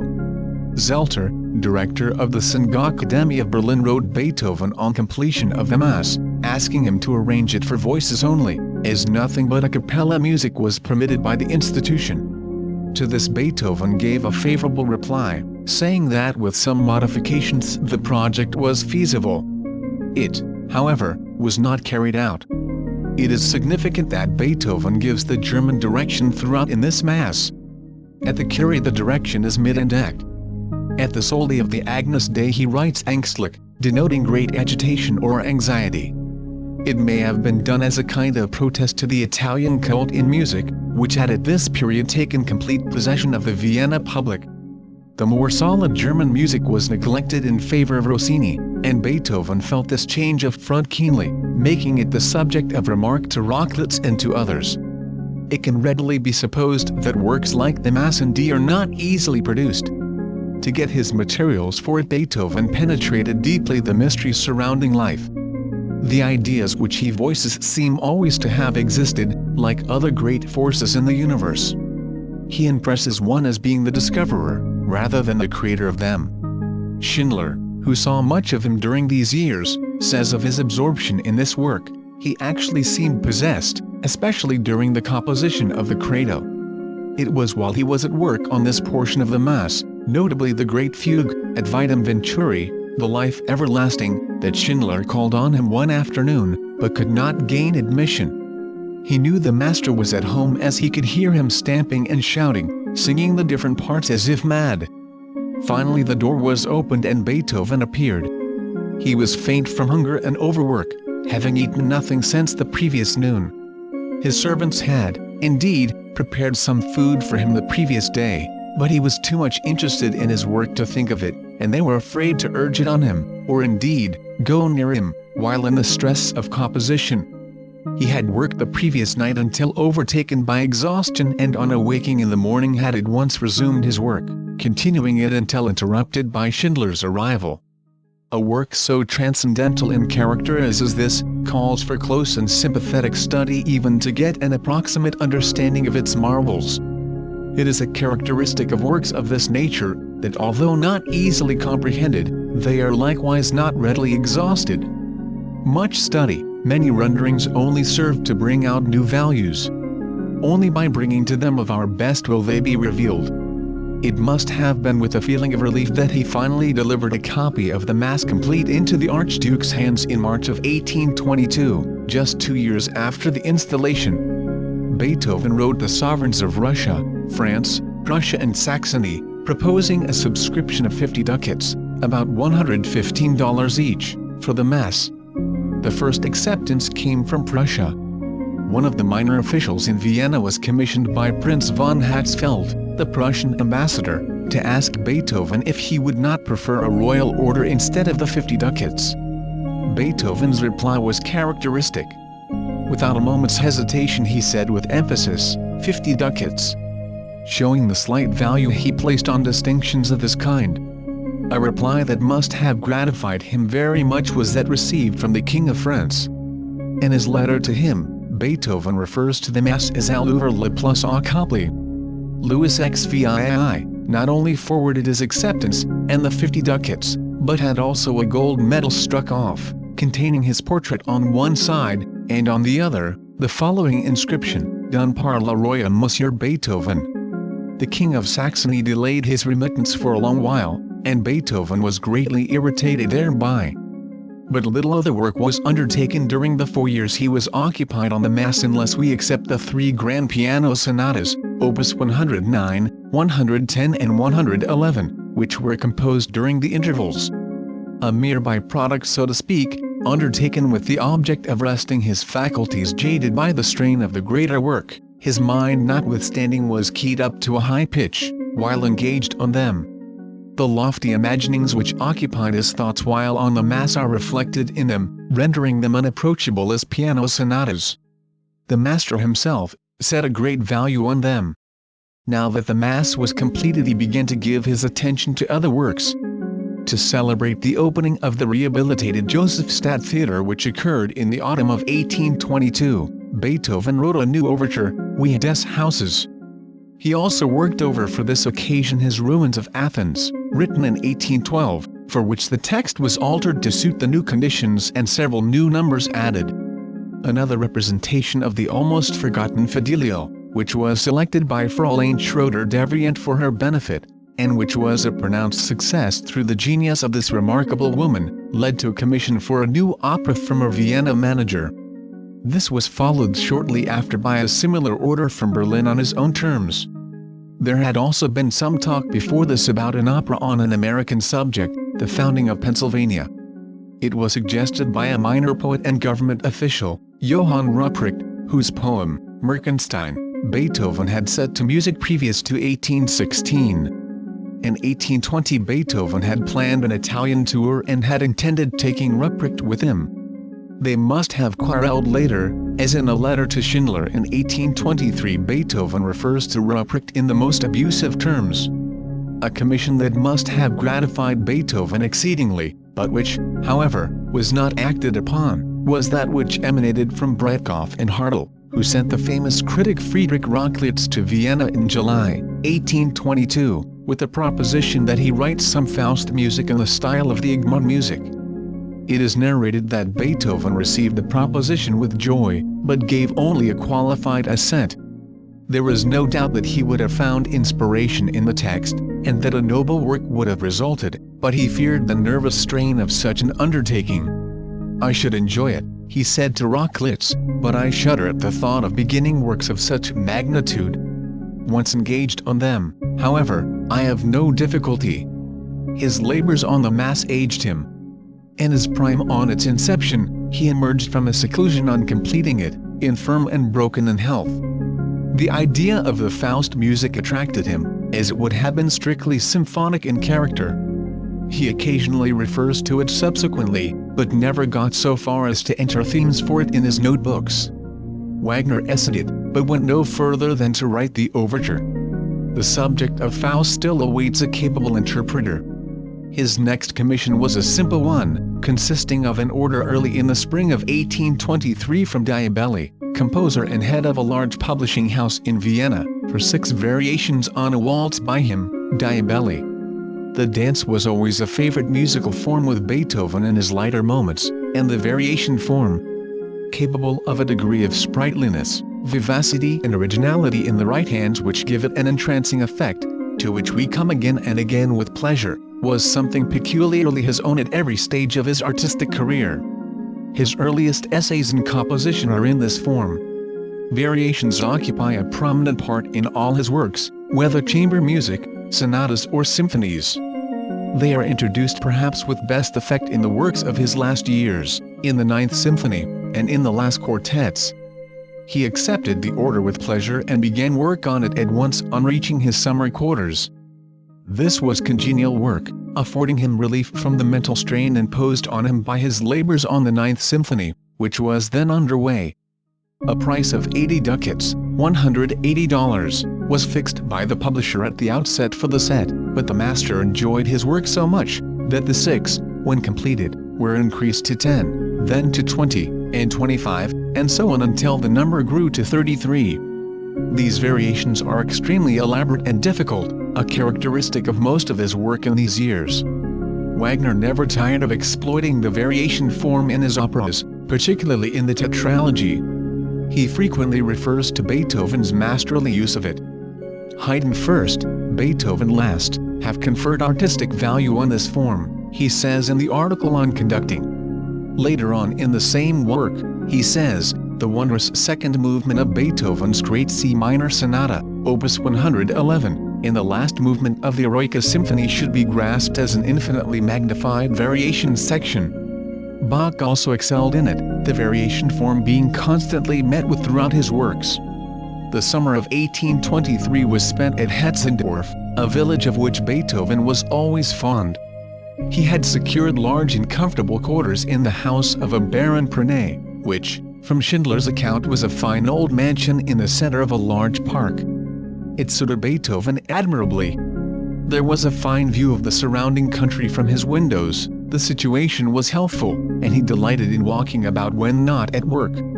But he gave up this comfortable home before the summer was ended, simply on account of the extravagant politeness of his landlord, who, conscious of the value of so distinguished a tenant, always greeted him with profound obeisances when they met.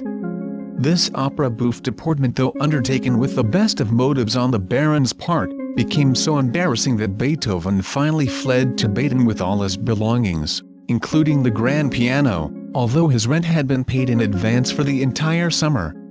Schindler assisted in this migration, joining him at 5 o'clock one morning. The year 1823, in which Beethoven practically completed his life work, with the exception of the last quartets, is the dawn of a new musical genius, versatile, accomplished, many-sided, who as performer was qualified to rank with the older master.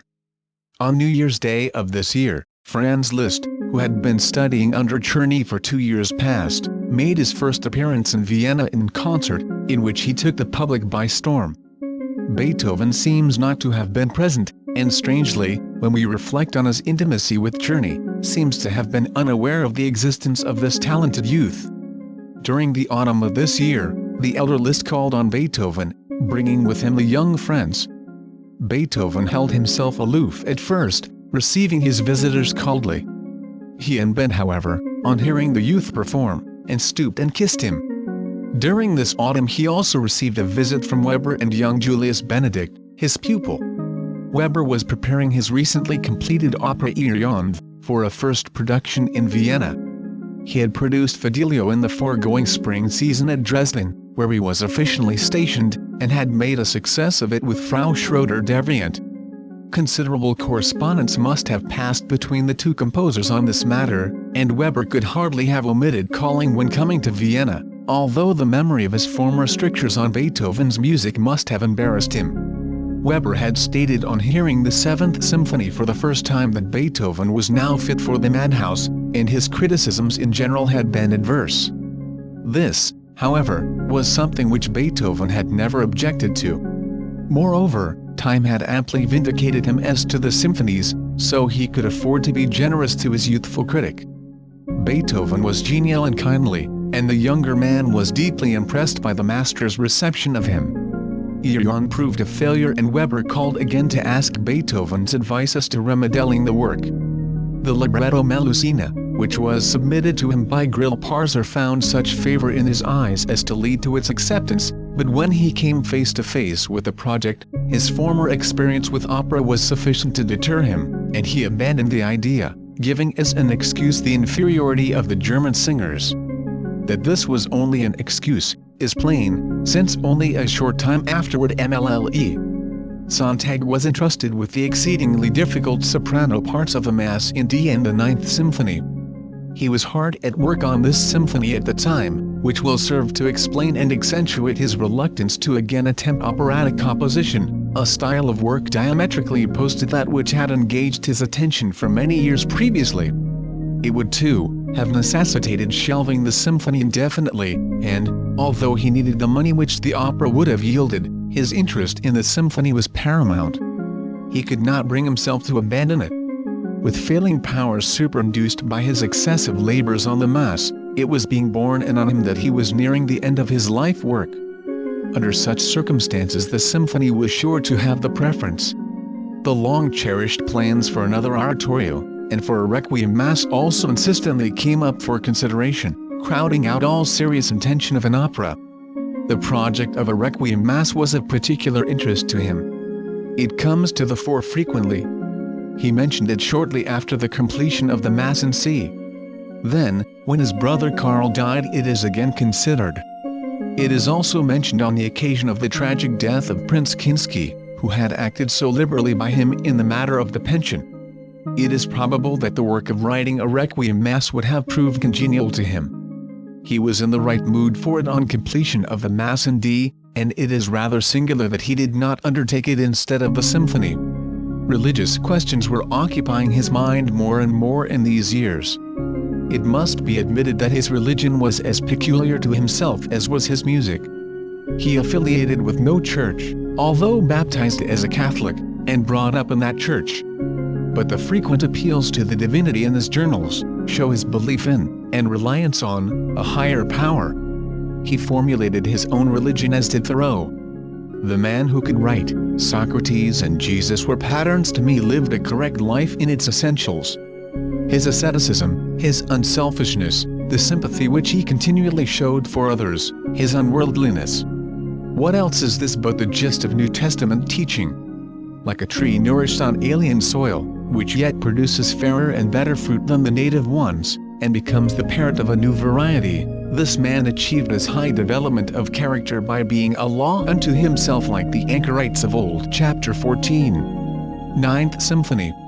During the period of his work on the Mass, and for some time before, Beethoven's thoughts were occupied more or less with that stupendous work, the Ninth Symphony, sketches for which began to appear already in 1813, shortly after his meeting with Goethe. That Beethoven looked up to Goethe ever after as to a spiritual mentor, studying his works, absorbing his thought, is plain. In projecting this symphony he may very well have designed it as a counterpart to Faust, as has been suggested. Actually begun in 1817, it had to be laid aside before much had been accomplished on it, in favor of the Mass in D. This gave him plenty of time to mature his conception of the work. And this ripening process, covering a period of 10 years from its first inception, was one of the factors which helped him achieve his wondrous result.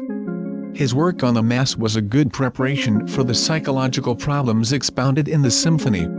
Here is a work so interwoven into Beethoven's very life and spirit, that the mention of his name at once calls to mind the Ninth Symphony. It is the work of the seer approaching the end of his life drama, giving with photographic clearness a resume of it. Here are revelations of the inner nature of a man who had delved deeply into the mysteries surrounding life, learning this lesson in its fullest significance, that no great spiritual height is ever attained without renunciation. The world must be left behind. Asking and getting but little from it, giving it of his best, counting as nothing its material advantages, realizing always that contact with it had for him but little joy, the separation from it was nevertheless a hard task. This mystery constantly confronted Beethoven, that, even when obeying the finer behests of his nature, peace was not readily attained thereby. Often there was instead, an accession of unhappiness for the time being. Paradoxically, peace was made the occasion for a struggle. It had to be wrested from life. No victory is such unless well fought for and dearly bought. This eternal struggle with fate, This conflict, forever raging in the heart, runs through all the symphonies, but nowhere is it so strongly depicted as in this, his last. We have here a new picturing humanity at bay, as in the recently completed Kyrie of the Grand Mass. The apparently uneven battle of the individual with fate. The plight of the human being who finds himself a denizen of a world with which he is entirely out of harmony, who, wrought up to despair, finds life impossible yet fears to die, is here portrayed in dramatic language. To Wagner, the first movement pictured to him the idea of the world in its most terrible of lights, something to recoil from. Beethoven, in the Ninth Symphony, he says, leads us through the torment of the world relentlessly until the ode to joy is reached. Great souls have always taught that the only relief for this Weltschmerz is through the power of love. That universal love alone can transform and redeem the world. This is the central teaching of Jesus, of Buddha, of all who have the welfare of humanity at heart. It was Beethoven's solution of the problem of existence. Through this magic power, sorrows are transmuted into gifts of peace and happiness. Beethoven loved his kind. Love for humanity, pity for its misfortunes, hope for its final deliverance, largely occupied his mind. With scarcely an exception, Beethoven's works end happily. Among the sketches of the last movement of the Mass in D, he makes the memorandum, Stark der Gesinnungen des inneren Friedens. Über alles. Sieg. Strengthen the conviction of inward peace. Above all, victory. The effect of the choral finale is that of an outburst of joy at deliverance, a celebration of victory. It is as if Beethoven, with prophetic eye, had been able to pierce the future and foresee a golden age for humanity, an age where altruism was to bring about cessation from strife, and where happiness was to be general. Such happiness as is here celebrated in the Ode to Joy, can indeed only exist in the world through altruism. Pity, B, its sentiment which allies man to the divine, comes first. From this proceeds love, and through these and by these only is happiness possible. This was the gist of Beethoven's thought. He had occupied himself much with sociological questions all his life, always taking the part of the oppressed. Schindler, who was almost constantly with Beethoven at this time, tells of the difficulty the master experienced in finding a suitable way of introducing the choral part. He finally hit upon the naive device of adding words of his own in the form of a recitative, which first appears in the sketchbook as, "Let us sing the immortal Schiller song, Freudschöner Götterfunken." This was afterward changed to the much better form as now appears, "O Freund, nicht dies Ton. Sondern alle SST unsingen mir Anstimmen, unfreuden Wohler." O friends, not these tones. Let us sing a strain more cheerful, more joyous. The whole character and design of the Ode to Joy will be better apprehended when it is stated that it is in reality an ode to freedom.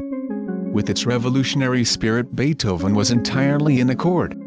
Already in his 23rd year he contemplated setting it to music. Later, in the notebook of 1812, the first line of the poem appears, in connection with a scheme for an overture. It is worthy of remark that the symphony was well underway before he decided on incorporating the ode in it. The Ninth Symphony was first performed in this country in 1846 in Castle Garden, by the New York Philharmonic Society, which had been organized 4 years previously. George Loder conducted it. When we consider the Herculean efforts Wagner was obliged to make to get permission to perform it in Dresden in the self-same year, it speaks well for North America.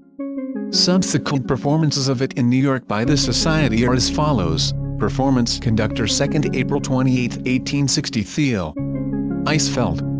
3rd April 29, 1865 Theo Eisfeld.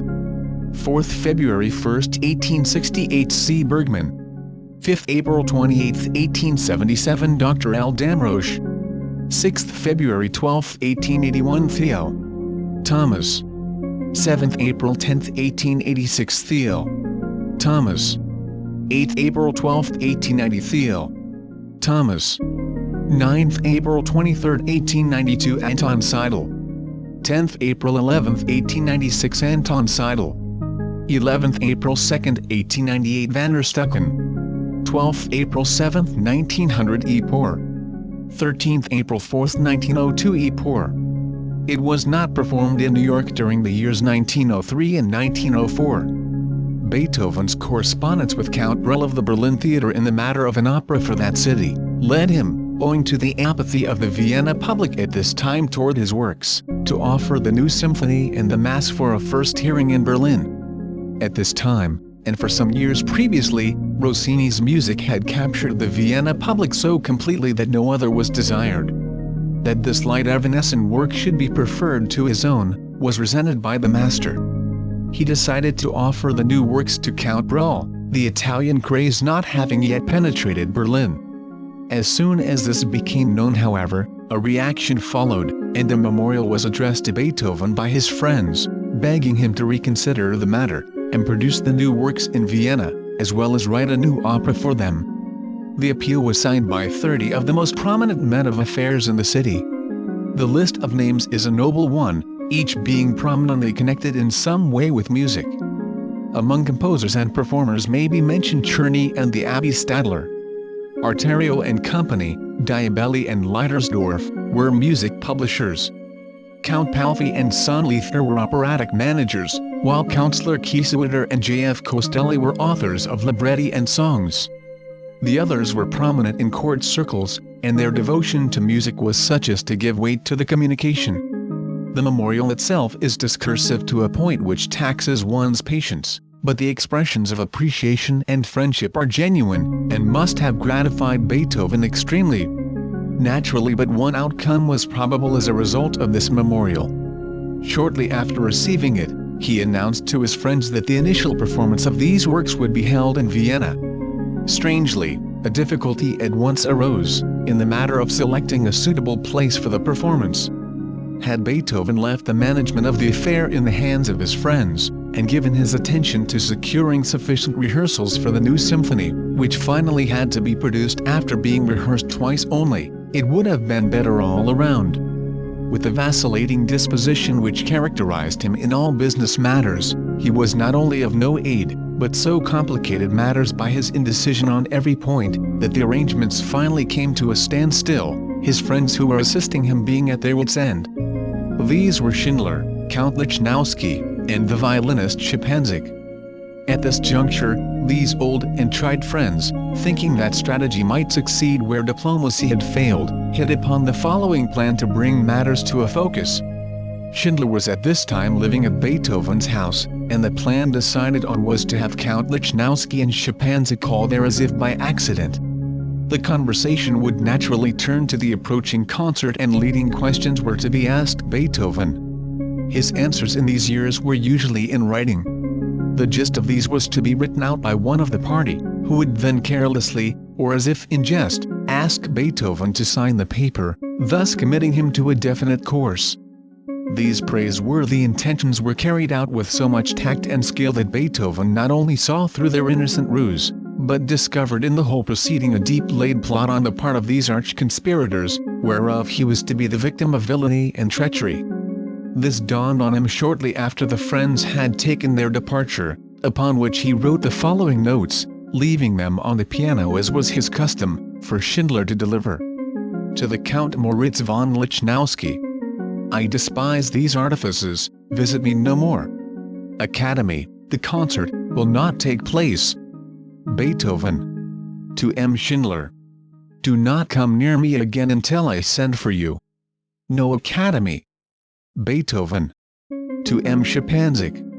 Do not visit me again. No concert. Beethoven. From the above it will readily be seen, as Schindler plaintively asserts, that the office of friend to Beethoven was no sinecure.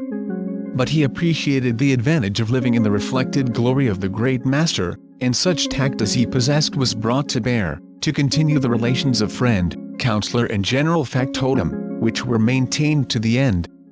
Beethoven at times spoke slightingly in his letters of his humble follower, but there is no doubt that Schindler was of great service to him, and that this was appreciated by the master is equally true. Schindler did not deliver the letters just quoted, and the affair did not sever the relations of the parties concerned. Beethoven's contention all along was for an advance in price of admission to the concert, owing to the heavy expense for theater hire, copying, etc. As the works to be performed had not yet been published, it was necessary to copy out the separate parts for the members of the orchestra and chorus. An immense task. The manager objected to any advance in prices, and insisted also that the concert be held on a subscription night. A good arrangement for the patrons of the theater who would thus have free admission, but a bad one for the master. He finally had to submit, however.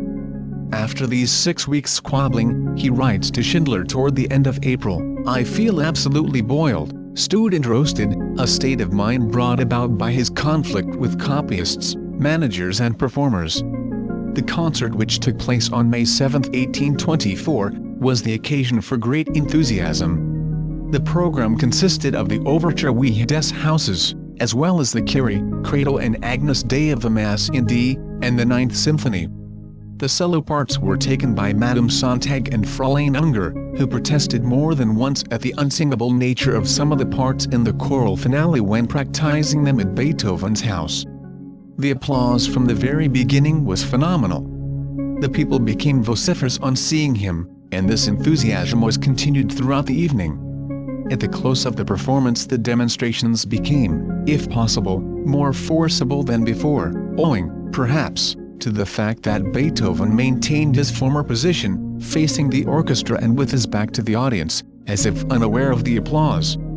At last Fräulein Unger turned him about so that he could see the demonstrations of the audience.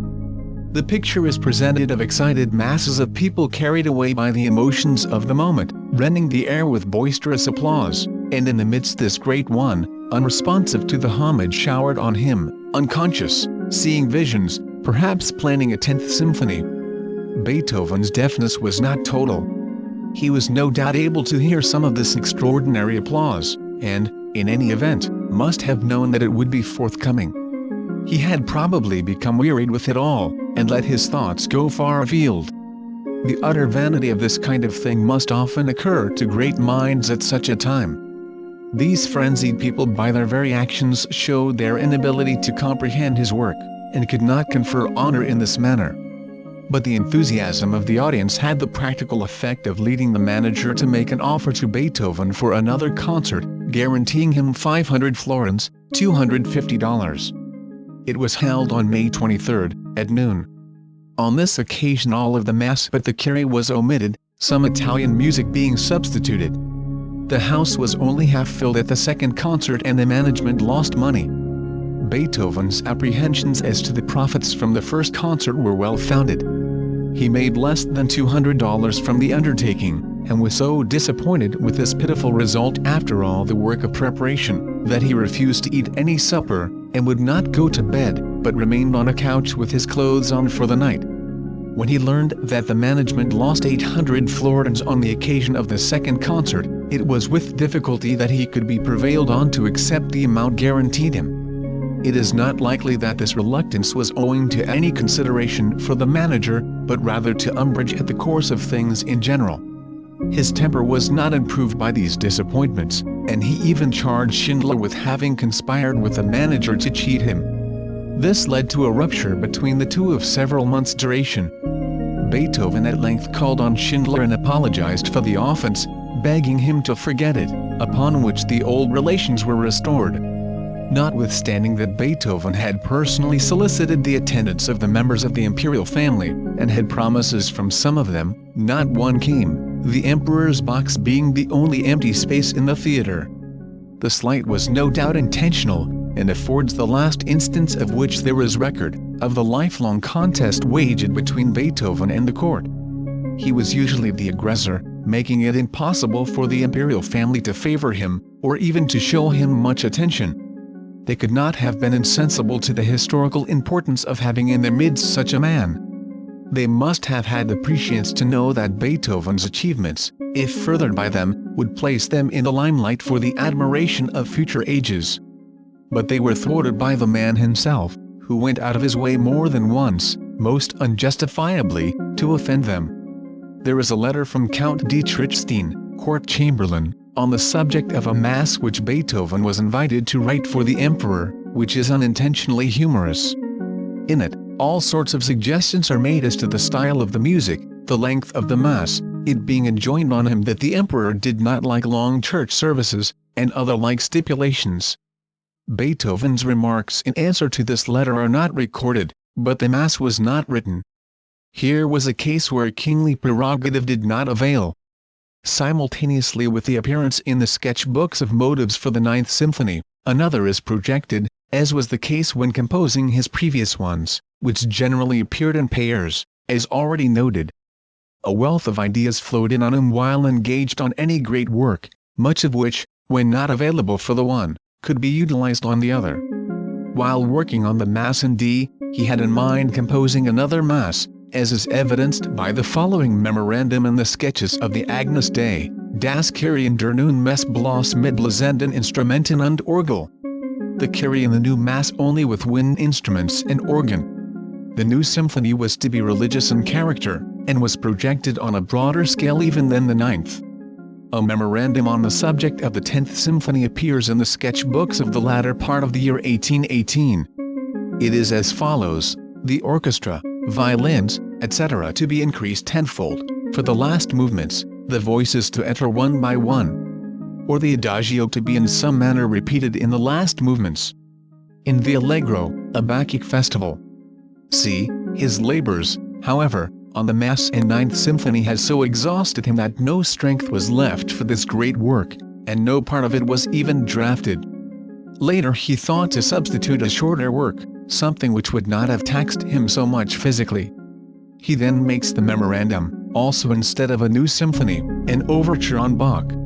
Sehr fugured, greatly fugued. Now that the concerts were over and summer approaching, Beethoven's thoughts turned to the country.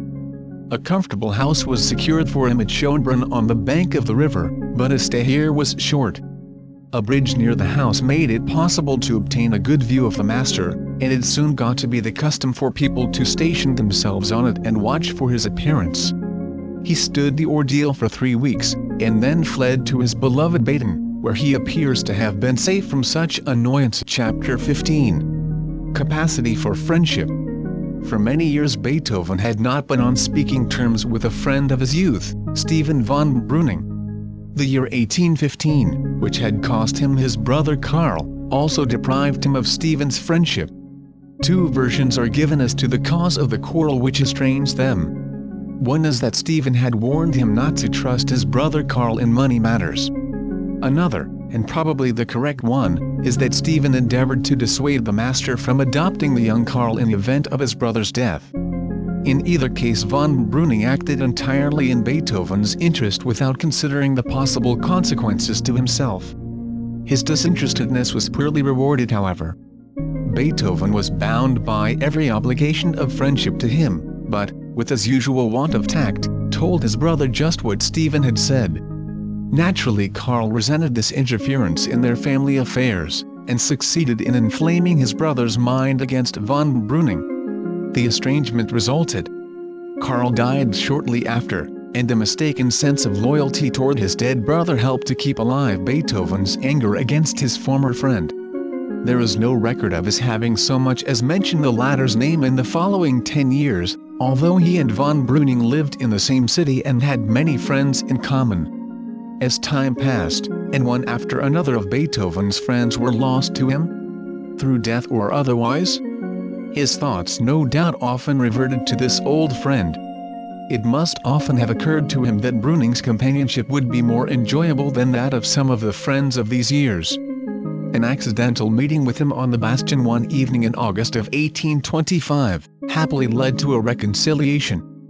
Beethoven's eyes were at last opened to the injustice done von Breuning, upon which he wrote him a letter, so imbued with penitence, so fraught with the desire of obliterating his past unkindness, so filled with yearning and tenderness, that it must have compensated Stephen for all the pain of the past years.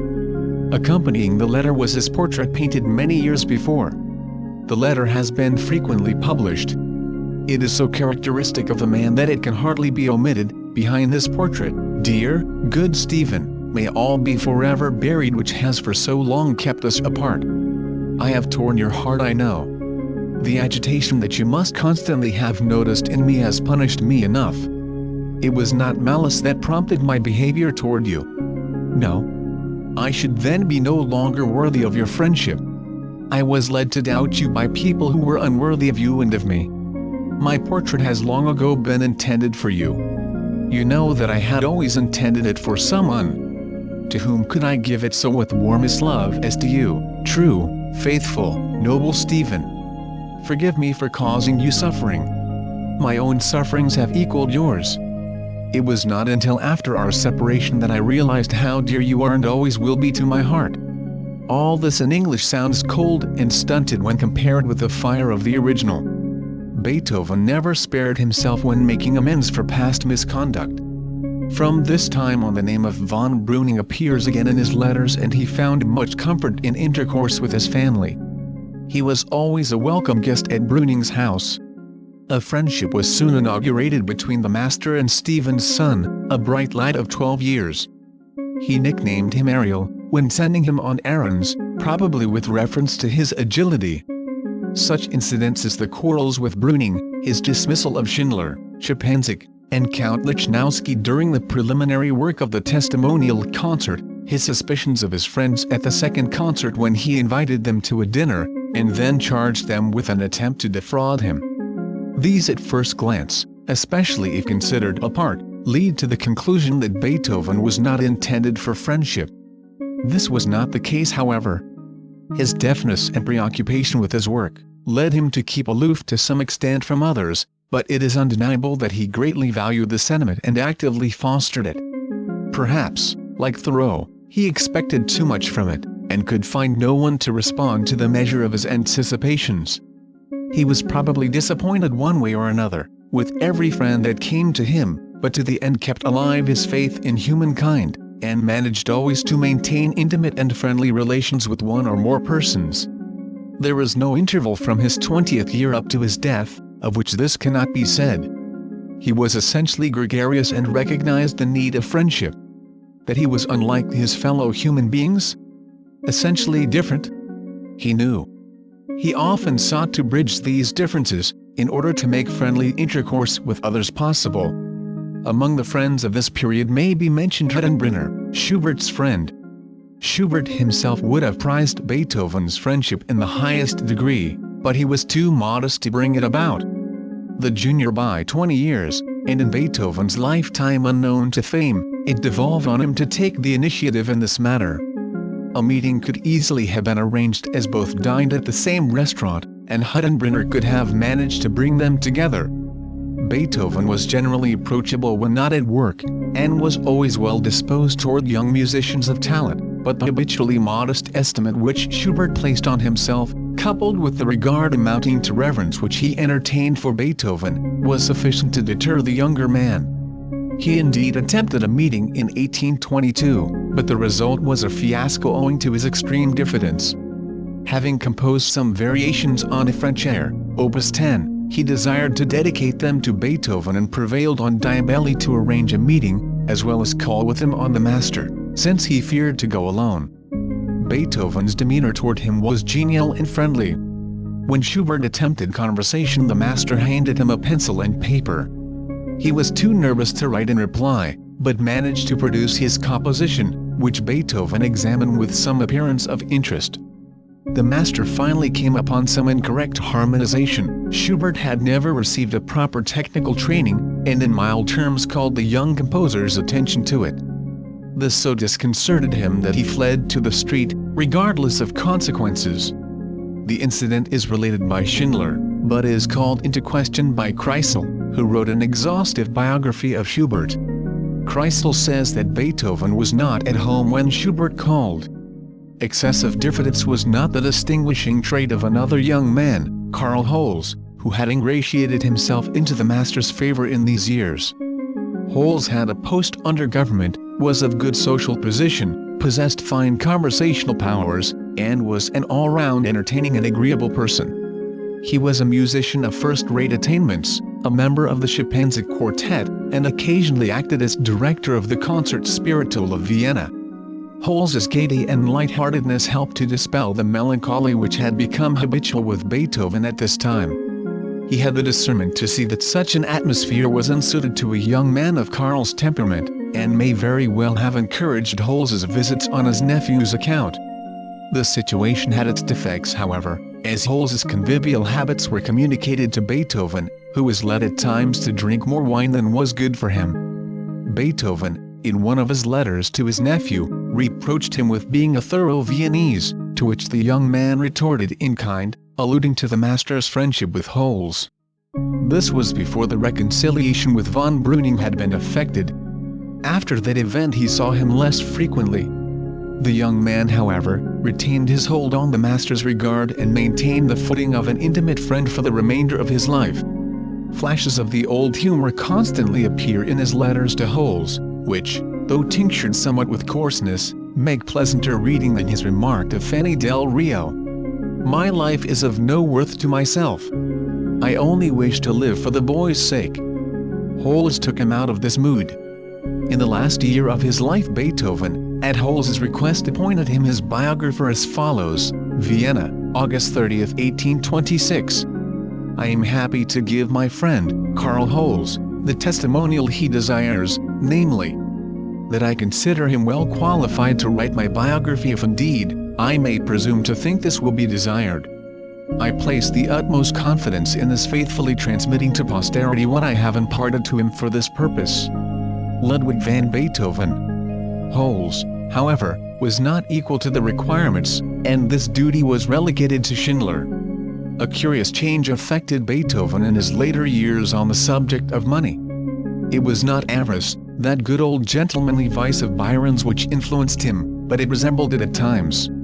With his nephew as the inciting cause, money, to which he had hitherto been indifferent, now assumed a new value to him.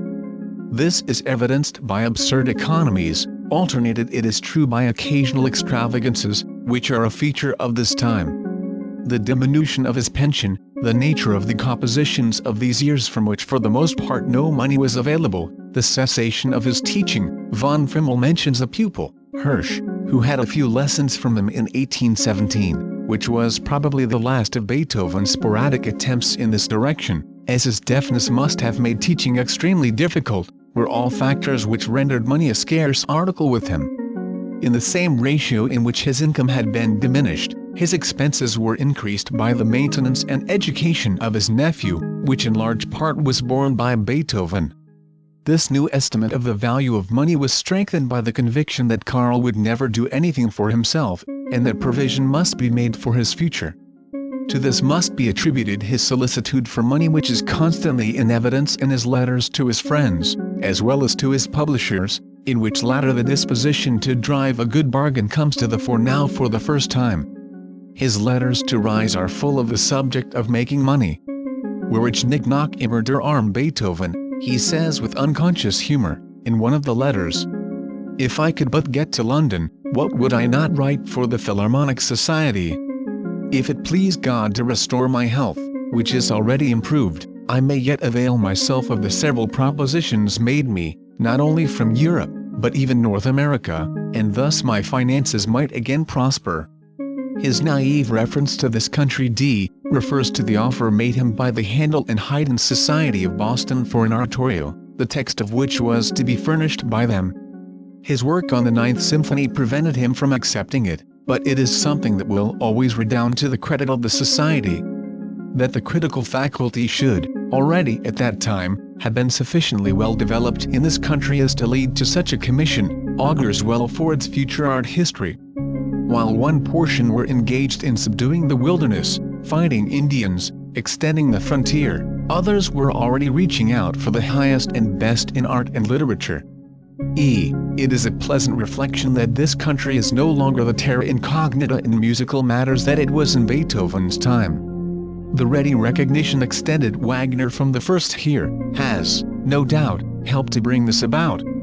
Meanwhile Ries, in London, was making active propaganda for him, with the result that an offer had come to him from Charles Neate asking him to come to London with a symphony and a concerto for the Philharmonic Society. Neate was a great admirer of Beethoven. He had spent 8 months in Vienna some years previously, and the two became good friends during this sojourn.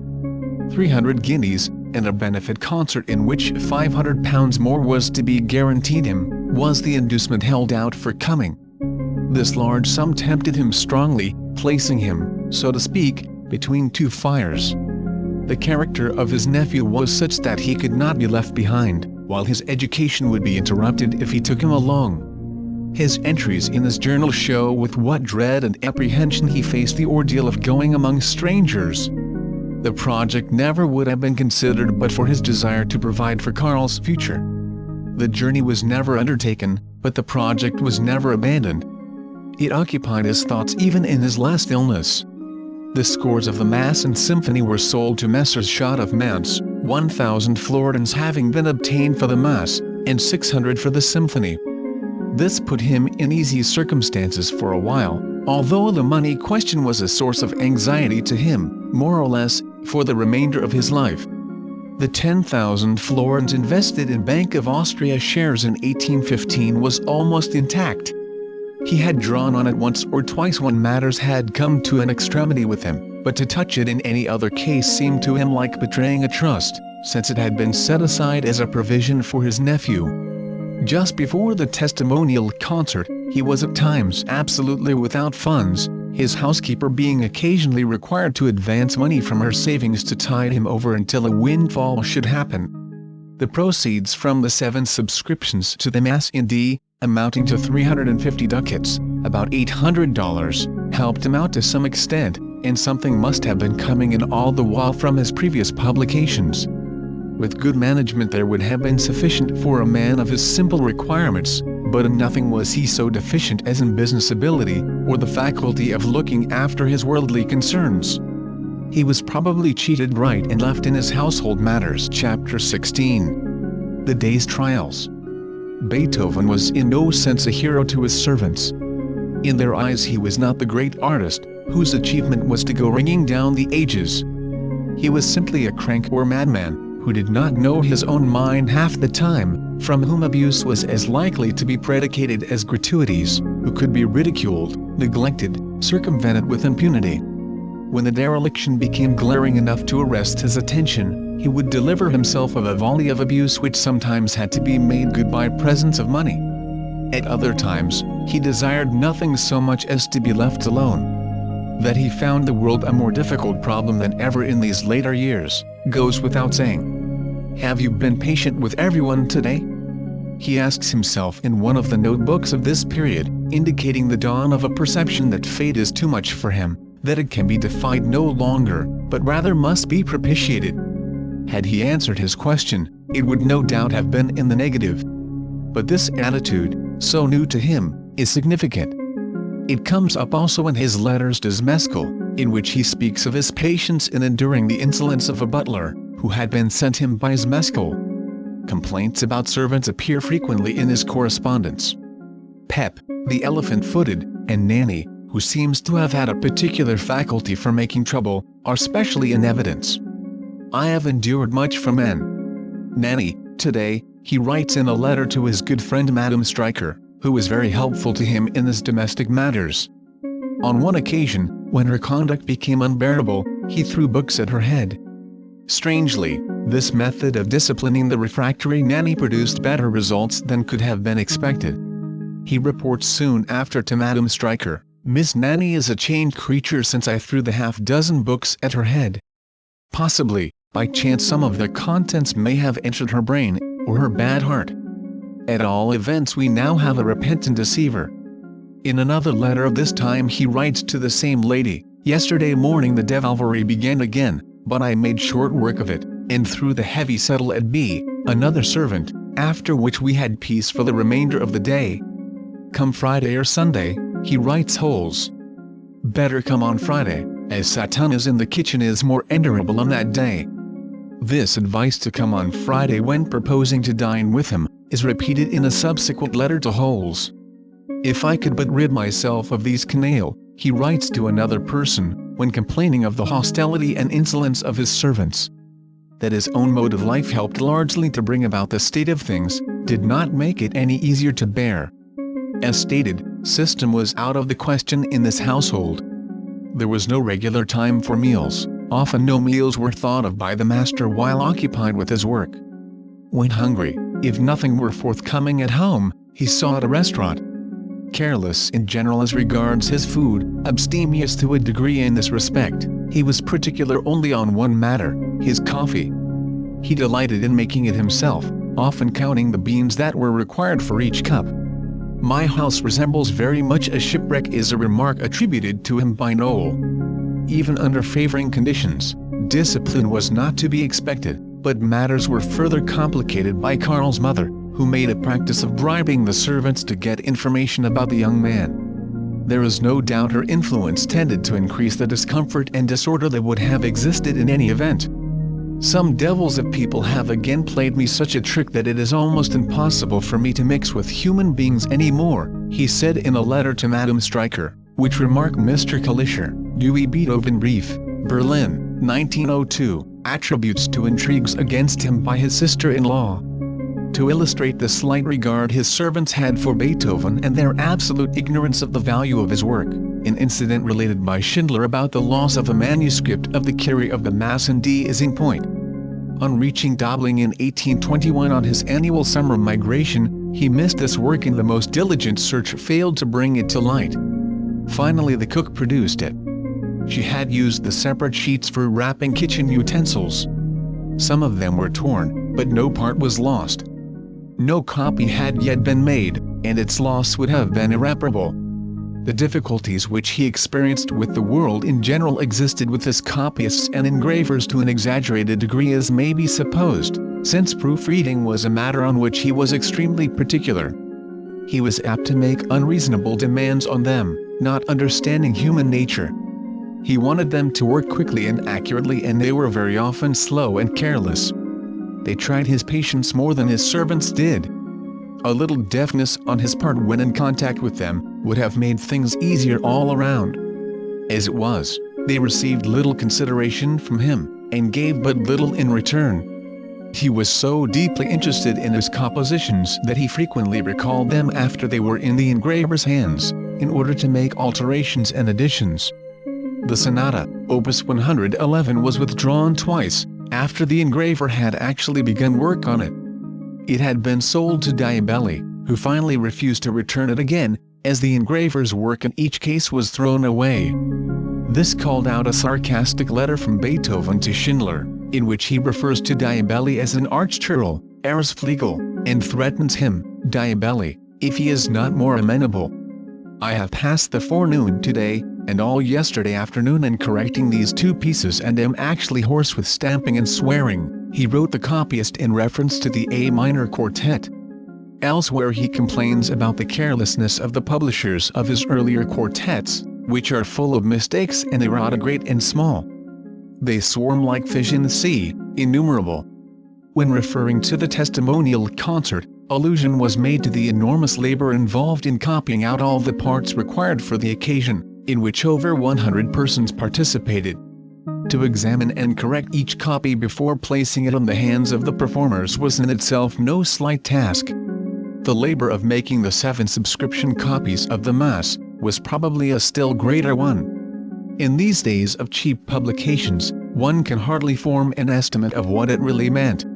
Many months elapsed after the Mass was completed, before a clean copy could be gotten for the Archduke even.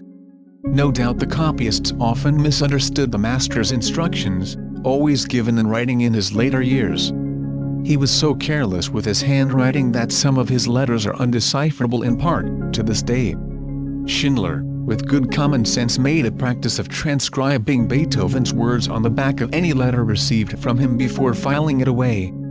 The master's extraordinary carefulness in proofreading has already been mentioned. This was to him a matter of the utmost importance, second to none. Press of work, illness even, was not allowed to interfere with a careful revision of his work. He might write about patience in his notebook, but it was exercised very little when dealing with his copyists. There were times in this connection in which the situation became so strained that they refused to work for him. In one such instance a man, Wallach by name, returned the manuscript which the master had sent him, writing him at the same time an impertinent letter. This copyist was evidently of a literary turn, with a talent for satire. He begins by begging to be permitted to express his gratitude for the honor which Beethoven has done him in being allowed to drudge for him, but states that he wants no more of it. He then proceeds to philosophize on the situation, saying that the dissonances which have marked their intercourse in the past have been regarded by him with amused toleration. Are there not, asks this Junius, in the ideal world of tones many dissonances? Why should these not also exist in the actual world? In conclusion, he ventures the opinion that if Mozart or Haydn had served as copyists for Beethoven, a fate similar to his own would have befallen them. A wild berserker rage took possession of Beethoven on receipt of this letter, which he appeased characteristically by writing all sorts of sarcastic comments over the sheet, and by inventing compound invectives to suit the case. He heavily crisscrossed the whole letter, and across it in heavy lines wrote, "Dummer Kerl, foolish fellow, Esselhafter Kerl, asinine fellow, Schreibsudler, slovenly writer." On the edges at the right, Mozart and Haydn you will do the honor not to mention.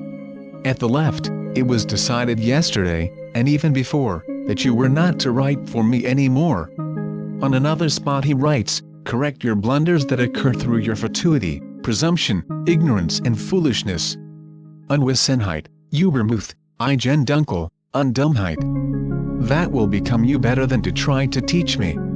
In better vein is a letter from Beethoven to the copyist Rampel, who had worked for him during a period of many years.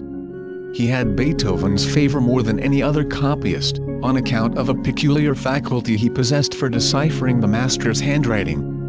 Best Rampel. Komm am Morgen früh. Gehaber zum Teufel mit deinem Nadiger Herr. Gott allen kann nur nadig heißen werden. Best Rampel. You can come tomorrow morning, but go to the devil with your gracious Sir, Nadiger Herr. God alone should be addressed as gracious Lord. This letter was published in the Beethoven number of Die Musik, February, 1902, Chapter 17. Last Quartets. In the midst of these ironies of fate, this sadder play of the nether forces with the master, in which he occupies at times so undignified a position, it is gratifying to note that the artist's life goes on apace. In the last quartets which now come up for consideration, the labors of the tone poet are brought to a close. The quartet was a favorite musical form with the master. Here the more intimate side of his nature is revealed. A more personal relation is established between composer and audience than is the case in the other forms in which he worked. As we have seen, the quartet, in the time of which we write, was universally in use at informal gatherings for the delectation of friends in the privacy of the home, and was not intended for concert use. The stateliness which characterizes the large symphonic forms is absent in chamber music, but it has qualities of its own which we value as much. The last quartets owe their existence to Prince Golitsyn, a Russian nobleman, who had spent some time in Vienna in 1805, and became acquainted with Beethoven at the house of the Russian ambassador, Count Rasumowski, for whom it will be remembered Beethoven composed 3 quartets, Opus 59. In November of 1822 the prince wrote Beethoven in the most flattering terms, asking him to compose 3 quartets at his own price, which were to be dedicated to him. The master accepted the commission gladly, fixing the modest sum of 150 ducats, about $330, for the 3, reserving, however, the right to sell the quartets to a publisher. Prince Golitsyn was then living in state in St. Petersburg. His wife was a fine pianist, he himself a first-rate performer on the cello. They occupied a prominent position in the musical life of the city. The prince was one of the original subscribers to the Mass in D, and has the credit of having brought about the first complete performance of this colossal work ever given. When we consider the enormous expense of this undertaking, the copying of the many parts, as well as the sums paid for soloists, chorus and orchestra, most of which was probably borne by the prince, and reflect that this is only an instance among many of his extravagant mode of living, it is not surprising to find that he became financially embarrassed, and was unable to carry out in full his obligation to Beethoven as regards paying for these works. The oratorio, the Victory of the Cross, which had already been begun, was laid aside in favor of the quartets. It was never resumed. Notwithstanding his enthusiasm, work on the new commission made but slow progress. ill health and preoccupation in his nephew's concerns took up much of his attention. Occasional sketches were made, but it was more than a year and a half before the first one was actually begun. It was outlined at Baden in the autumn of 1824, and finished on his return to Vienna. Mention is made of this quartet by the master in an interesting letter to Messrs. Schott of Mainz, who had bought the Mass and Symphony, and had also purchased the quartet, paying 50 ducats for it. Cordial relations had been established with these gentlemen, dating from the time of selling them the two great works just mentioned. Some of Beethoven's best letters are those written to his publishers.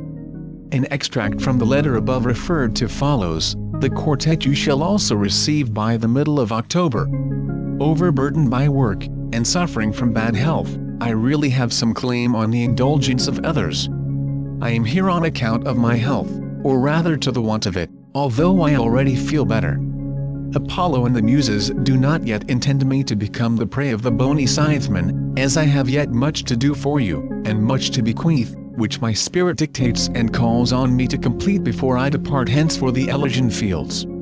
I feel as if I had written scarcely more than a few notes." The initial performance of the first of the Galitzin quartets took place in the spring of 1825. Beethoven regarded the event as a momentous occurrence and required the four performers, Schepanzig, Weiss, Lincoln-Holz, to sign a compact, each to pledge his honor to do his best to distinguish himself and vie with the other in zeal. The quartets once begun were carried on with ardor in the midst of most distressing occurrences, chief of which were ill health and its twin demon, poverty, as well as the waywardness of his nephew, all of which tended to draw him to the spiritual life. The character of Beethoven's work changed from the period of the Mass in D. An altered condition, an altogether new, different strain is apparent thenceforth. The deeply religious, mystical character of the first movement of the Ninth Symphony can be attributed to his previous absorption on the Mass. He worked out of this vein somewhat in the other movements as not being adapted to the uses for which the symphony is designed, but it reappears again in the quartets to the extent of dominating them.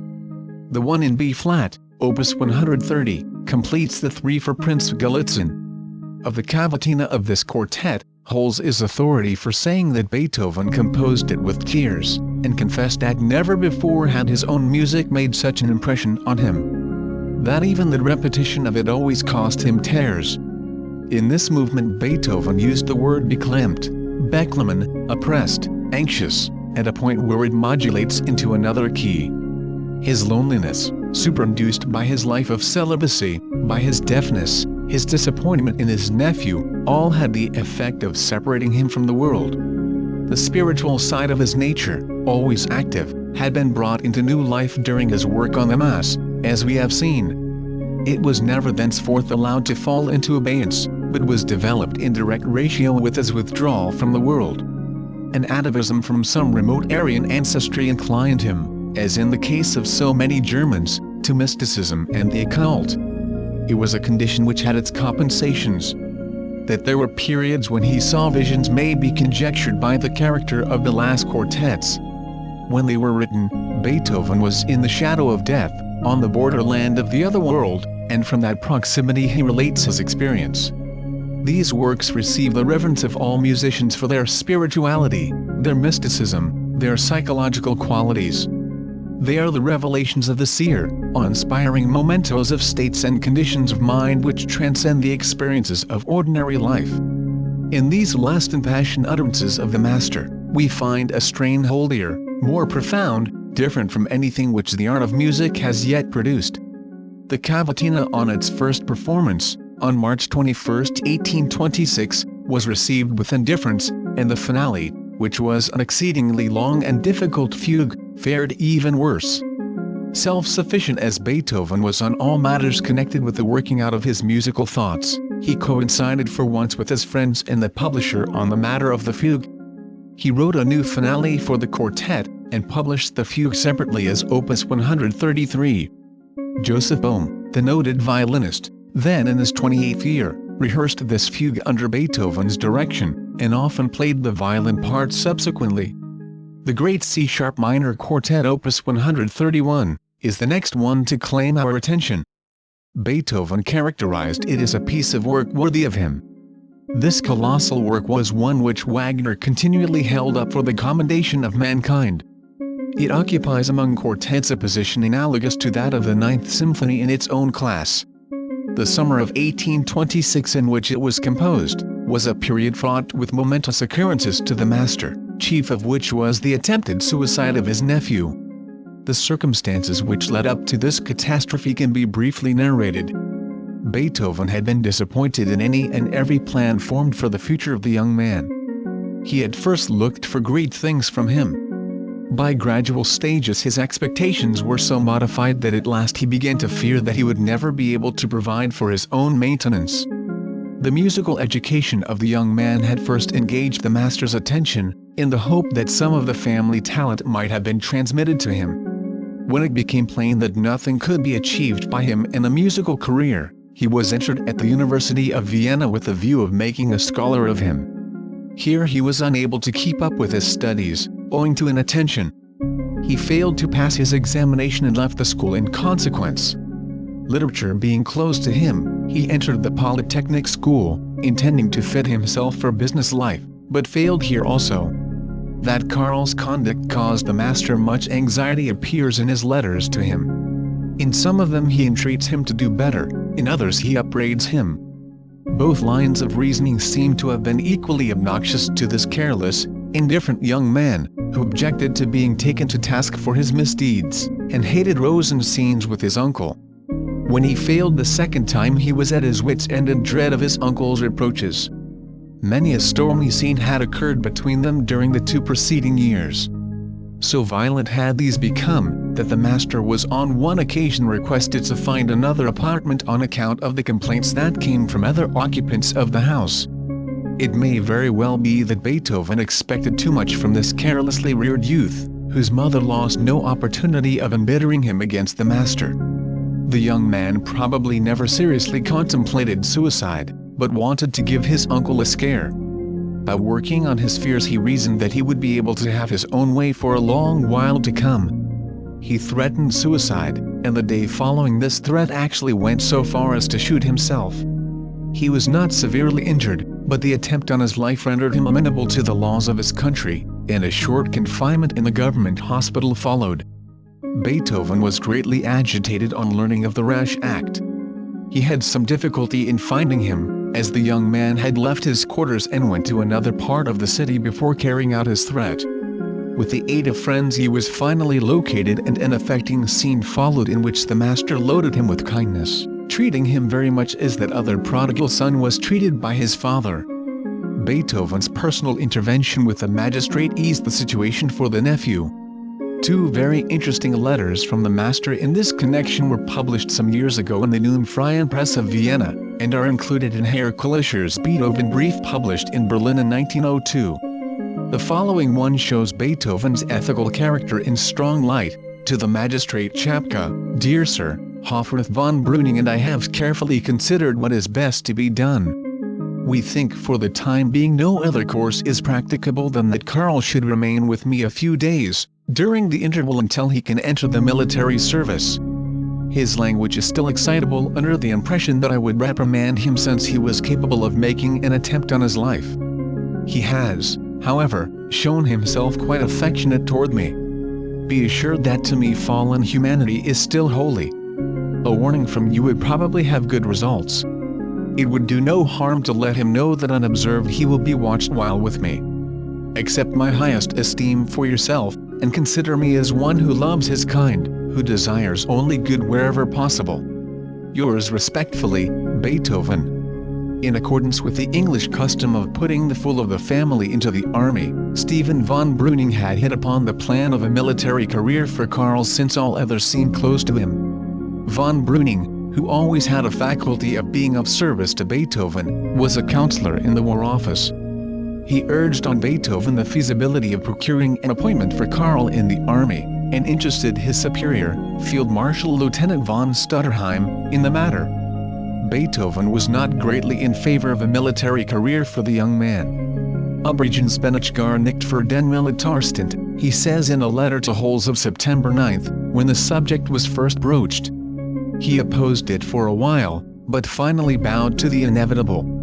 Toward the end of October, and before the negotiations in regard to the army appointment were concluded, the young man was released from the hospital, and placed under the control of the master, with the injunction that he be removed from Vienna at once.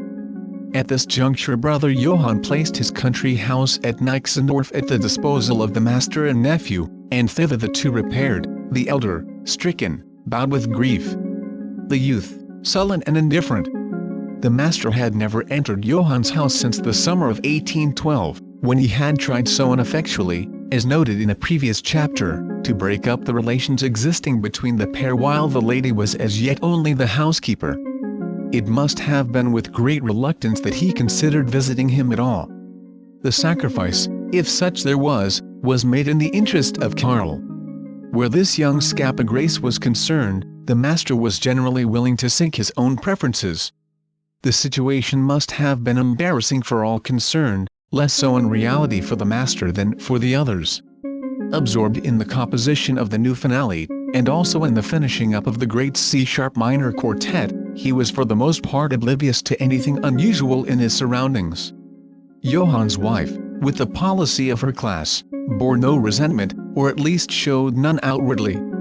A pleasant room on the ground floor was fitted up for him, but the welcome must have been a cold one at best.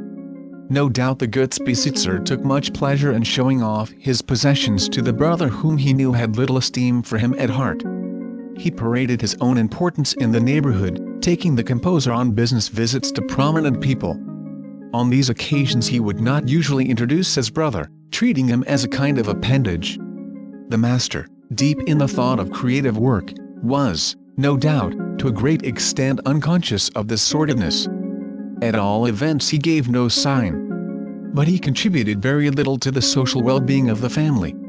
Two aims only seemed to have occupied his mind at this time, the welfare of his nephew, and the carrying to completion of a few great works already sketched or begun. These included a 10th symphony, for the Philharmonic Society of London, the Oratorio, the Victory of the Cross, for the Vienna Gesellschaft der Musikfreunde, music to Goethe's Faust, which latter he must have been in good mood for, as well as an overture on Bach.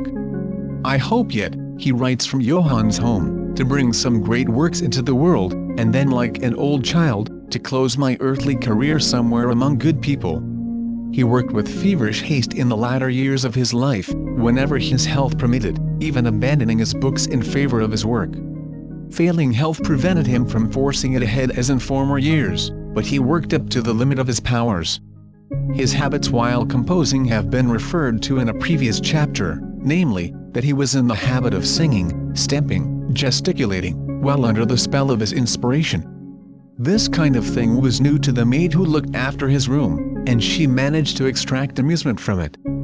Beethoven finally discovered her laughing at him, and forthwith bundled her out of the room, giving orders that no female would be admitted again. One of the men about the place, Michael Kren, was then engaged, who performed his duties faithfully, and helped materially to establish a more comfortable existence for the sick, helpless man. He has narrated circumstantially the master's mode of life while at Nixendorf.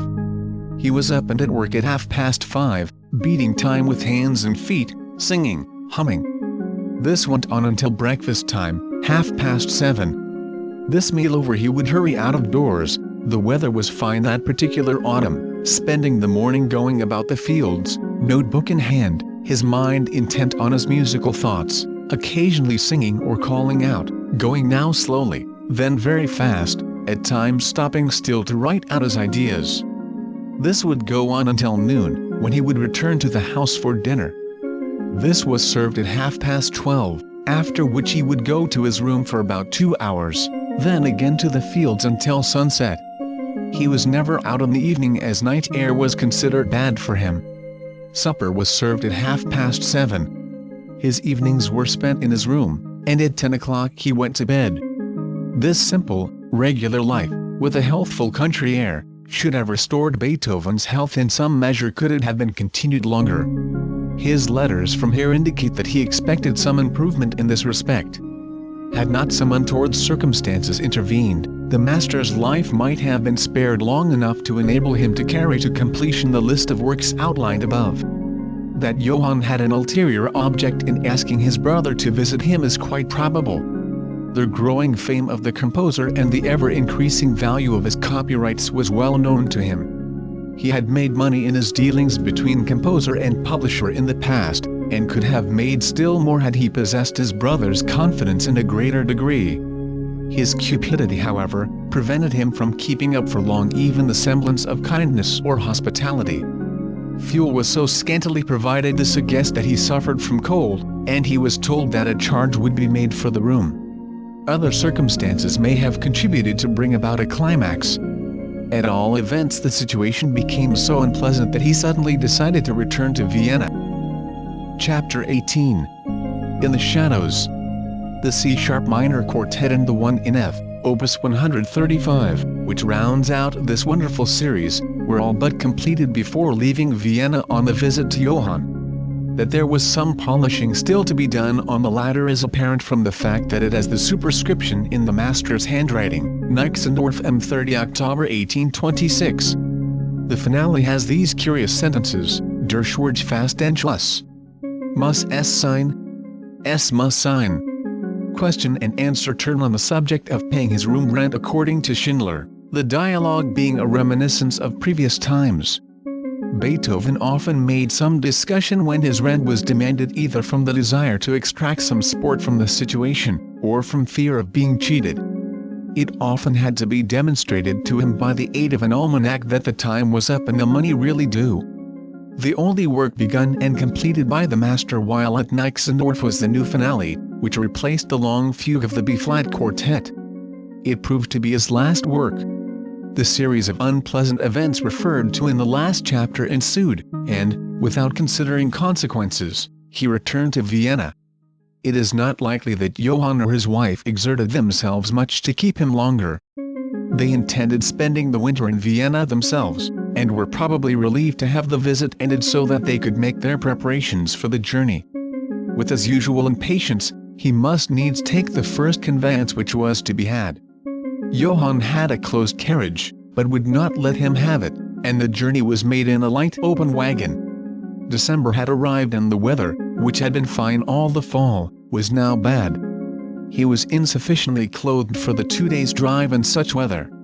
He contracted inflammation of the lungs on the way, and reached his quarters in the house of the Black Spaniards, a very sick man. This house, his last earthly abiding place, had been his home for the past year. It was a Disses monastery, which had been established in 1633 by the daughter of Philip III of Spain on taking up her residence in Vienna after her marriage. The original building was destroyed in one of the wars of that turbulent time, but was rebuilt at the end of the 17th century. The building was demolished in 1904. It was situated on the glacis, in a part of the city where Beethoven had lived much of the time since coming to Vienna. The fate seemed to have been against him from the beginning of his journey.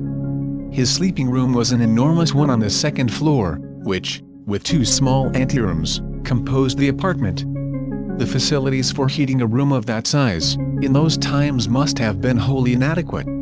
Several days elapsed before a physician could be found to attend him. He had quarreled with 2 of his former physicians and each refused his aid. Finally, a professor from the medical college, a Dr. Warwick, was summoned, who took the case in hand. Schindler states that it was several days before he or any of the master's friends knew of his arrival in Vienna, and leaves the inference that he was unattended during this interval except by his nephew. When they learn of his return, Schindler and Stephen von Breuning were unremitting in their attentions. As Beethoven had taken a violent prejudice against Dr. Warwick, another physician, Dr. Malfatti, was engaged, who acted in conjunction with the former. The treatment was now changed, large quantities of iced punch being administered, probably with the view of relieving the congestion of the stomach. This mode of treatment exactly suited the sick man, a result which was probably foreseen by the astute Dr. Malfatti, who had prescribed for Beethoven during previous illnesses and knew his patient's idiosyncrasies. Beethoven's childlike simplicity is illustrated in the difference of his demeanor toward his 2 physicians. He always had a warm welcome for the one who had administered the iced punch, remembering no doubt its immediately alleviating and beneficial results, but Dr. Warwick fared poorly at his hands, especially when he was in a bad humor. On more than one occasion when the latter appeared, the patient turned his face to the wall with the remark, "Ach der Essel." Everything possible was now done to add to his comfort. 2 servants were engaged to attend him. His friends cheered him by their visits. Hummel called, bringing his young pupil Ferdinand Hiller. Some of Schubert's songs were brought him, probably by Hüttenbrenner. They consisted of Die Jungnan, Der Taucher, the Ocean Songs, Die Bergschaft. Schindler states they awakened the master's surprise and delight, eliciting from him the remark, "Truly, Schubert has the divine fire." Beethoven was so eager for work that he attempted composition again in the intervals of his illness, but his strength was not sufficient to enable him to go on with it. Hitherto his one resource in every difficulty had been his work. The injunction of Saint Simon, to lead during the whole of the vigorous portion of manhood the most original and active life possible, had been perforce carried out by him. Now that his one resource, work, failed him, he was bereft. He saw to pass the time by reading, and began with Kenilworth in a German translation, but soon threw it down, saying, "The man writes only for money." The volatile holes did not fail him in his need, but manifested his friendship by many kind acts. His former publishers, the Haslingers, Tobias and Karl, as well as Diabelli, called occasionally. The Archduke at Olmütz could hardly have been expected to come, especially as a fatal termination was not for some time considered probable. We hear nothing of Czerny, of Szczepanik, of Link, or of Zmeskal, which to say the least, is singular. Schindler's omission of these names, however, has no particular significance. He wrote many years after the event, and forgot or omitted the mention of circumstances of greater importance than this. It is not like what we know of the character of Czerny, or Zmeskal, to neglect Beethoven in his extremity. The master's old friend, Stumpf, of London, sent him a splendid edition of Handel's works in 40 volumes, with which he occupied himself a good deal. They afforded him much enjoyment. Anxiety on account of money, so prevalent all through these latter years, was increased by his enforced abstinence from work. What he chiefly desired now was sufficient ready money to carry him through, so that he would not have to break into the little hoard put by for Karl many years before. At this juncture the Philharmonic Society of London sent him £100, being an advance payment on account of a concert they intended giving for his benefit. The initiative in this matter was taken by Beethoven himself, and it is safe to say that nothing that was done for him during this period was so appreciated, or gave him so much pleasure, as this act of kindness from the Society. The money reached him about 10 days after an operation had been performed on him for the relief of the dropsical accumulations incidental to his liver trouble.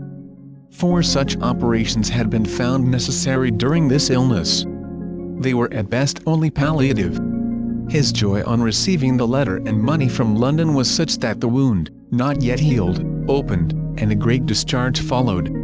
A letter of thanks was sent to the Society, dictated by the master, but he was too weak even to sign it. Schindler relates that Beethoven, on nearing middle age, was wont to indulge himself in daydreams of a prosperous future, in which he could have sufficient means to enable him to live in comfort, keep his carriage like brother Johann, and have leisure for the refinements of life. This illusion, maintained by most workers, no doubt brightened his prosaic, solitary life. Pity that he could not have realized it in some measure, after the heat and burden of the day, in which he had so well acquitted himself. It would seem fitting, had he had an evening of life such as was vouchsafed Wagner, with opportunity for completing his life work in peace and contentment. One result achieved by the master as a consequence of his visit to Nixendorf would have afforded him great satisfaction could he have known it. The matter of making suitable provision for Karl in the event of his own death had lain on his conscience for some time before this visit, as already stated. While there, he begged his brother Johann to make a will in Karl's favor, which eventually came to pass. The army appointment, of which mention has been made, became an established fact early in December, and the young man soon after left Vienna to join his regiment. Beethoven never saw him again. He by this time concurred with his friends in the opinion that the discipline of military life might be beneficial to him, and was resigned to the separation. The great C-sharp minor quartet is indelibly associated with Karl, through its dedication to Baron von Stutterheim, through whom the appointment came. The decision to dedicate this work to the Baron was arrived at only 2 weeks before the master's death. The work had been for some time in the hands of the publishers, Messrs. Schott of Mainz. Beethoven, finally becoming aware that no more works could be produced by him, and wishing to reward the Baron in the only way possible, dictated an urgent letter to Messrs. Schott on the subject. The quartet, he said, must be dedicated to Field Marshal von Stutterheim, to whom I am under great obligations. Should the first dedication by any possibility be already engraved, I beg of you, on every account, to make this alteration. I will gladly pay any extra expense connected with it. The last quartet, Opus 135, is dedicated to Johann Wolfmayer, a merchant of Vienna with whom he had much friendly intercourse. Wolfmayer showed his interest in the master's work in many ways. It may be mentioned that he offered him a sum equal to several hundreds of dollars to carry out his project of writing a Requiem Mass. "Write to Stumpf Smart," he said to Schindler a few days before his death, when already too weak to speak above a whisper. His consideration for others was paramount even in the face of approaching death. Notwithstanding the hopeful tone which characterized the letters written during his last illness, there were times when he knew that he was making a losing fight. Already on January 3, a month after his return from Nixendorf, he wrote a letter to his attorney, Dr. Bach, in the form of a will, in which, as may be supposed, his nephew is his sole heir. No conditions were imposed on the young man, who, had the will remained in this form, might have squandered the entire amount. The estate netted $5,000. This was pointed out to Beethoven by his counselor, Dr. Bach, and also von Breuning, who urged on him the necessity of adding a codicil to the will, in which the principal would be tied up for life, leaving only the income available. This he resisted to within a few days before the end, but finally gave in, and, not without great difficulty, wrote with his own hand a codicil, consisting of but 3 lines, in which the income only was to be enjoyed by the nephew, the principal to revert to his natural or testamentary heirs, after Karl's death. Breuning, true to his sense of duty, not satisfied with having gained his point, endeavored, at the risk of antagonizing the master, to change the words natural or testamentary heirs, to legitimate heirs. Beethoven was obdurate on the point, however, saying, the one term is as good as the other. Von Breuning, good faithful friend that he was, survived Beethoven but 1 year. Schindler dwells on the perfect tranquility of Beethoven in the face of approaching death. Plaudite amici, cum dia finita est, he said on the day when the codicil was written. On the following day at noon, he received the last rites of the church. The event was no doubt a solemn one. Soon after, the death struggle began, and continued without interruption for 2 days. Huttenbrenner was a faithful attendant during these last days. His friend Schubert also called, at least once, and, it is said, was recognized by Beethoven, although he was unable to speak to him. The nervous strain on his friends in witnessing this struggle between life and death, in which but the one issue was possible, must have been great. It was, no doubt, a relief to Schindler and von Breuning to leave the master in Huttenbrenner's charge on the afternoon of the 26th of March, and go to Waring in order to secure a burial place. While on this necessary errand, a terrific storm arose, which prevented their return until night. Meanwhile, Huttenbrenner, left alone with the master, endeavored to ease his position by sustaining his head, holding it up with his right arm. His breathing had been growing perceptibly weaker, carrying the conviction that the end was near. The storm was of unusual severity, covering the glacis with snow and sleet. The situation of the building was such that it was exposed to the full fury of the tempest. No sign was given by the master that he was conscious of this commotion of the elements.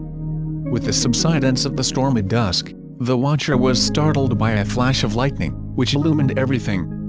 This was succeeded by a terrific peal of thunder which penetrated even Beethoven's ears. Startled into consciousness by the unusual event, the dying man suddenly raised his head from Huttenbrenner's embrace, threw out his right arm with the fist doubled, remained in this position a moment as if in defiance, and fell back dead. The two friends returned some hours after all was over. The master died at 6:15 on the evening of March 26, 1826.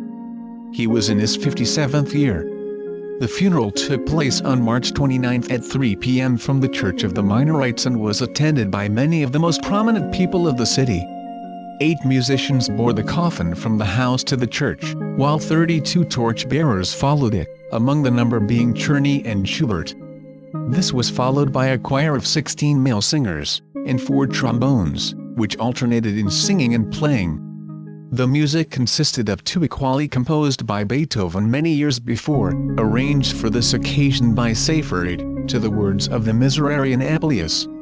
Notwithstanding the immense concourse of people assembled at the obsequies, estimated at 20,000, there was but one relative to occupy the position of mourner, and that was Johann. On April 3, Mozart's Requiem was sung at the Church of the Augustines, and shortly thereafter, Cherubini's Requiem was sung for him at the Karlskirche. The magnificence of his funeral, when compared with his simple mode of life, calls to mind the great contrast which he was always producing in his music. Equally great contrasts had always come up in his life. Living in the proudest, most exclusive and bigoted monarchy in Europe, at a time when feudal authority had not yet been entirely abolished, he held himself to be as good or better than emperor or cardinal. On receiving a request one morning from the Empress of Austria to call on her, he sent back word that he would be busy all that day, but would endeavor to call on the following day. There is no record of his having gone at all. His unjustifiable conduct toward the imperial family, while it topples with Goethe, has been touched on in a previous chapter. Friemel states that something similar occurred at Baden, but does not give his authority. Beethoven arraigned the judiciary, even when writing conciliatory letters to the judges. In his letters to the different magistrates during the litigation over his nephew, he is often satirical and sarcastic in spite of himself. His criticisms of other judges, his references to the manner in which justice is administered in Austria, illustrate his temerity and independence. His scorn of the King of Saxony, on account of being dilatory in paying the subscription for the Grand Mass, was pronounced.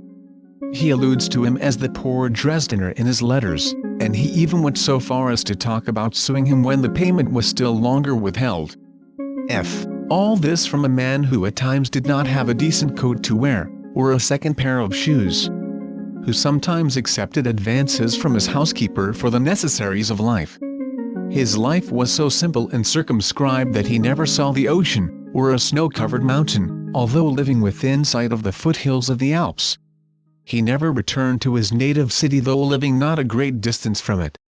The immediate cause of death, as demonstrated by the post-mortem held the day after his decease, was cirrhosis of the liver, the dropsy, of which Schindler makes such frequent mention, being an outcome of, and connected with, the liver trouble. The organ showed every indication of chronic disease. It was greatly shrunken, its very texture being changed into a hard substance. That alcoholism is the commonest cause of cirrhosis is well known, but in Beethoven's case some other cause for the disease must be found. He was in the habit of taking wine with his meals, a practice so common in Vienna at that time that not to have done so would have been regarded as an eccentricity, but he never indulged in it to excess, except possibly on a few occasions when in the company of holes. It can hardly be brought about by the use of wines, but is produced by the inordinate use of spirituous liquors, something for which Beethoven did not care. Cirrhosis was probably the cause of his father's death, as he was a confirmed inebriate. But this cannot be connected with the cirrhosis of the son. The disease is not transmissible. Beethoven's deafness probably began with a cold in the head which was neglected. The inflammatory process then extended to the eustachian tubes. When it reached this point it was considered out of the reach of treatment in his time, and for long after. Even in our own time, in the light of advanced medical science, such a condition is serious and is not always amenable to treatment, some impairment of the hearing frequently occurring even with the best of care and under conditions precluding the thought of a congenital tendency. The difficulty as revealed by the post-mortem, lay in a thickening of the membrane of the eustachian tubes. The office of these tubes is to supply air to the cavity on the inner side of the drum membrane, known as the middle ear. As is well known, a passage exists from the outer ear to the drum. The eustachian tubes connect the middle ear with the upper portion of the throat, from whence the air supply to the middle ear is obtained. We cannot imagine a drum to be such unless there is air on both sides of the membrane. Exhaust the air of an ordinary drum, and its resonance would be gone. A similar condition obtained with Beethoven. With the closure of the eustachian tubes, the air supply to the middle ear was cut off. The air in the cavity finally became absorbed, and a retraction and thickening of the drum membrane with consequent inability to transmit sound vibrations followed. The hypothesis of heredity, sometimes brought forward to account for his deafness, would have more weight had the lesion shown itself in the case of either of his other brothers. As it is, there is no hint to be found of even a tendency to deafness in any other of the Beethovens, whether Johann, Karl, or the nephew. In any event, a congenital tendency of this kind would have been more likely to develop itself in Karl, the weakling, than in the sturdy Ludwig. The master's known impulsiveness and carelessness in matters connected with the preservation of his health lead to the conclusion that he himself contributed much to his deafness. He was fond of pure air outside, but sometimes had for a sleeping room an alcove wholly without ventilation, so dark that he had to dress in another room. We hear much of his practice of taking brisk walks on the ramparts or in the suburbs, in the intervals of his work. There is at least one instance on record. There were probably many such cases of his coming in after a walk, overheated, perspiring, and seating himself before an open window in a draught. Another hygienic measure which he abused was his custom of frequently bathing his head in cold water while at work, probably to counteract the excessive circulation of the blood in the head brought about by his brain work. A chilling of the body, particularly in the neck and the back of the head when overheated, is a frequent cause of inflammation of the middle ear. Von Frimmel calls attention to the dust storms which are a feature of Vienna. They were probably worse in Beethoven's time than now, as but little attention was paid to hygienic measures in those days. This no doubt aggravated the trouble. Chapter 19. Life's purport. Beethoven's life and its devotion to the attainment of a single end, the perfection of his art, affords an object lesson, which cannot fail to encourage and stimulate everyone engaged in creative work of any kind. His earnestness and industry is the keynote to his achievement. He worked harder than any composer we have any record of, with the possible exception of Wagner. If we consider how the compositions improved in his hands, while being worked over, as is shown by the sketchbooks, a simple process of reasoning will convince the reader that any man's work, in any line, can be improved by adopting the same methods. Beethoven's own words in this connection are, "The boundary does not yet exist, of which it can be said to talent cooperating with industry, thus far shalt thou go and no farther." The more he worked over his compositions, the better they became. When he required a theme for a particular purpose, if the right thought did not at once come to mind, his practice was to write as near it as possible. By the time this was done, an improvement would suggest itself. He would then write it again, and before the ink was dry, would start at it yet again, each effort bringing him nearer the goal, and this progress was the incentive that led him to continue until the idea he was reaching for became a reality. His intuitive faculties were highly developed, and he had Goethe's heavenly gift of imagination, but this would have been as nothing without his power of concentration. All his abilities were focused on his art. He made everything else subservient to the one idea of attaining perfection in it. He succeeded too, by giving his genius free play, by allowing his individuality to shape itself in accordance with its own laws. The circumstances of his life favored this action. Responsible to no one for years before reaching maturity, he was nowhere hampered or repressed as might have been the case had he had a home life.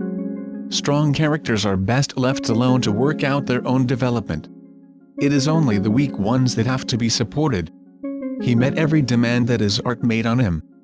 It was only by a complete surrender, by a concentration of all his forces into one channel, that he attained his results. By losing the world, he gained it. The great ones in every age, in every art or calling, those who attained to saintship, seers, prophets, all went this road. He had absolute confidence in his judgment.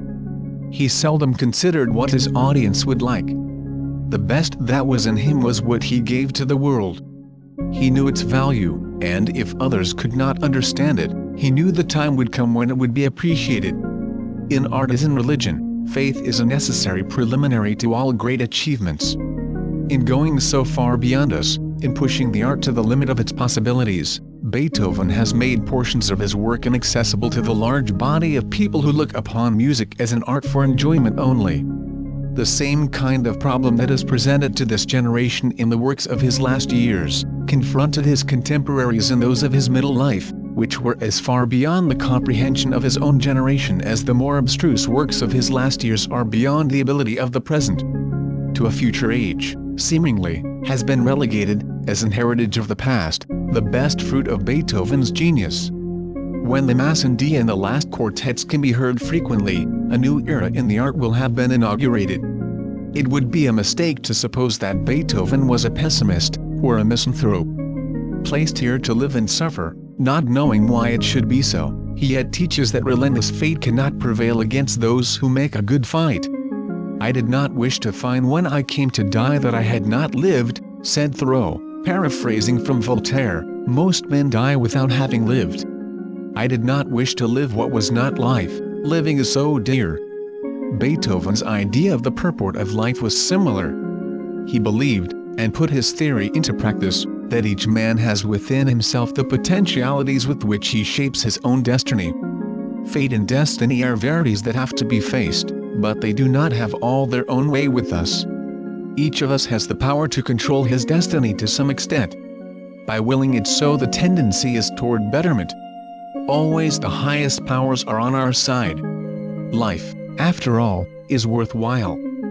This was the gist of his philosophy. He sought to establish an optimistic view of life, with the object of making the problem easier to solve. Fichte, in his work Über das Wesen des Gelehrten, gives the literary man the place of priest in the world, continually unfolding the godlike to man. This was also Beethoven's aim. Haydn charged him with being an atheist, but his works as well as his life refute this charge. The Kyrie and the Agnus Dei of the Mass in D could never have been produced had he been other than a devout, religious man. In his journals he continually addresses the Godhead. Outwardly, however, he gave no sign. "Religion and general bass," he said once, with a touch of humor, "are in themselves two inscrutable things, abgeschlossene, about which one should not argue." He was solicitous that his nephew should receive proper religious instruction, and made this a point in his letters to the magistrates while the lawsuit over him was in progress. After giving his ideas as to the proper education of the young man, in which French, Greek, music and drawing take a prominent place, he adds, "I have found a Holy Father who has undertaken to instruct him in his duties as a Christian, as well as a man, for only on this foundation can we bring up genuine people. Again, it is for his soul's welfare that I'm concerned. Wealth can be achieved, but morality must early in life be inoculated, eingeimpft." He saw the necessity of religion. That it has been called forth through the consciousness of utter helplessness in the individual. Man is encompassed on all sides by inexorable laws, produced and perpetuated by a power beyond and outside the comprehension. The expression of the religious sentiment is his effort at propitiation, and is his one resource. This is the point of view on which Beethoven projected the Grand Mass. It is what governed his life. An inner pressure led him to choose a life of self-abnegation and rectitude. He saw through and over and beyond the illusions and allurements of the senses, and so was enabled to live entirely in harmony with the moral order of the world, in an age, and among a people, largely given over to the pursuit of pleasure. A long life is generally considered the best gift which the fates have to bestow. In the summary of a man's life it is usually treated of as implying special virtues in the subject. But a long life in itself is as nothing in comparison to the quality of the life that is lived. It is by achievement only that its value can be determined.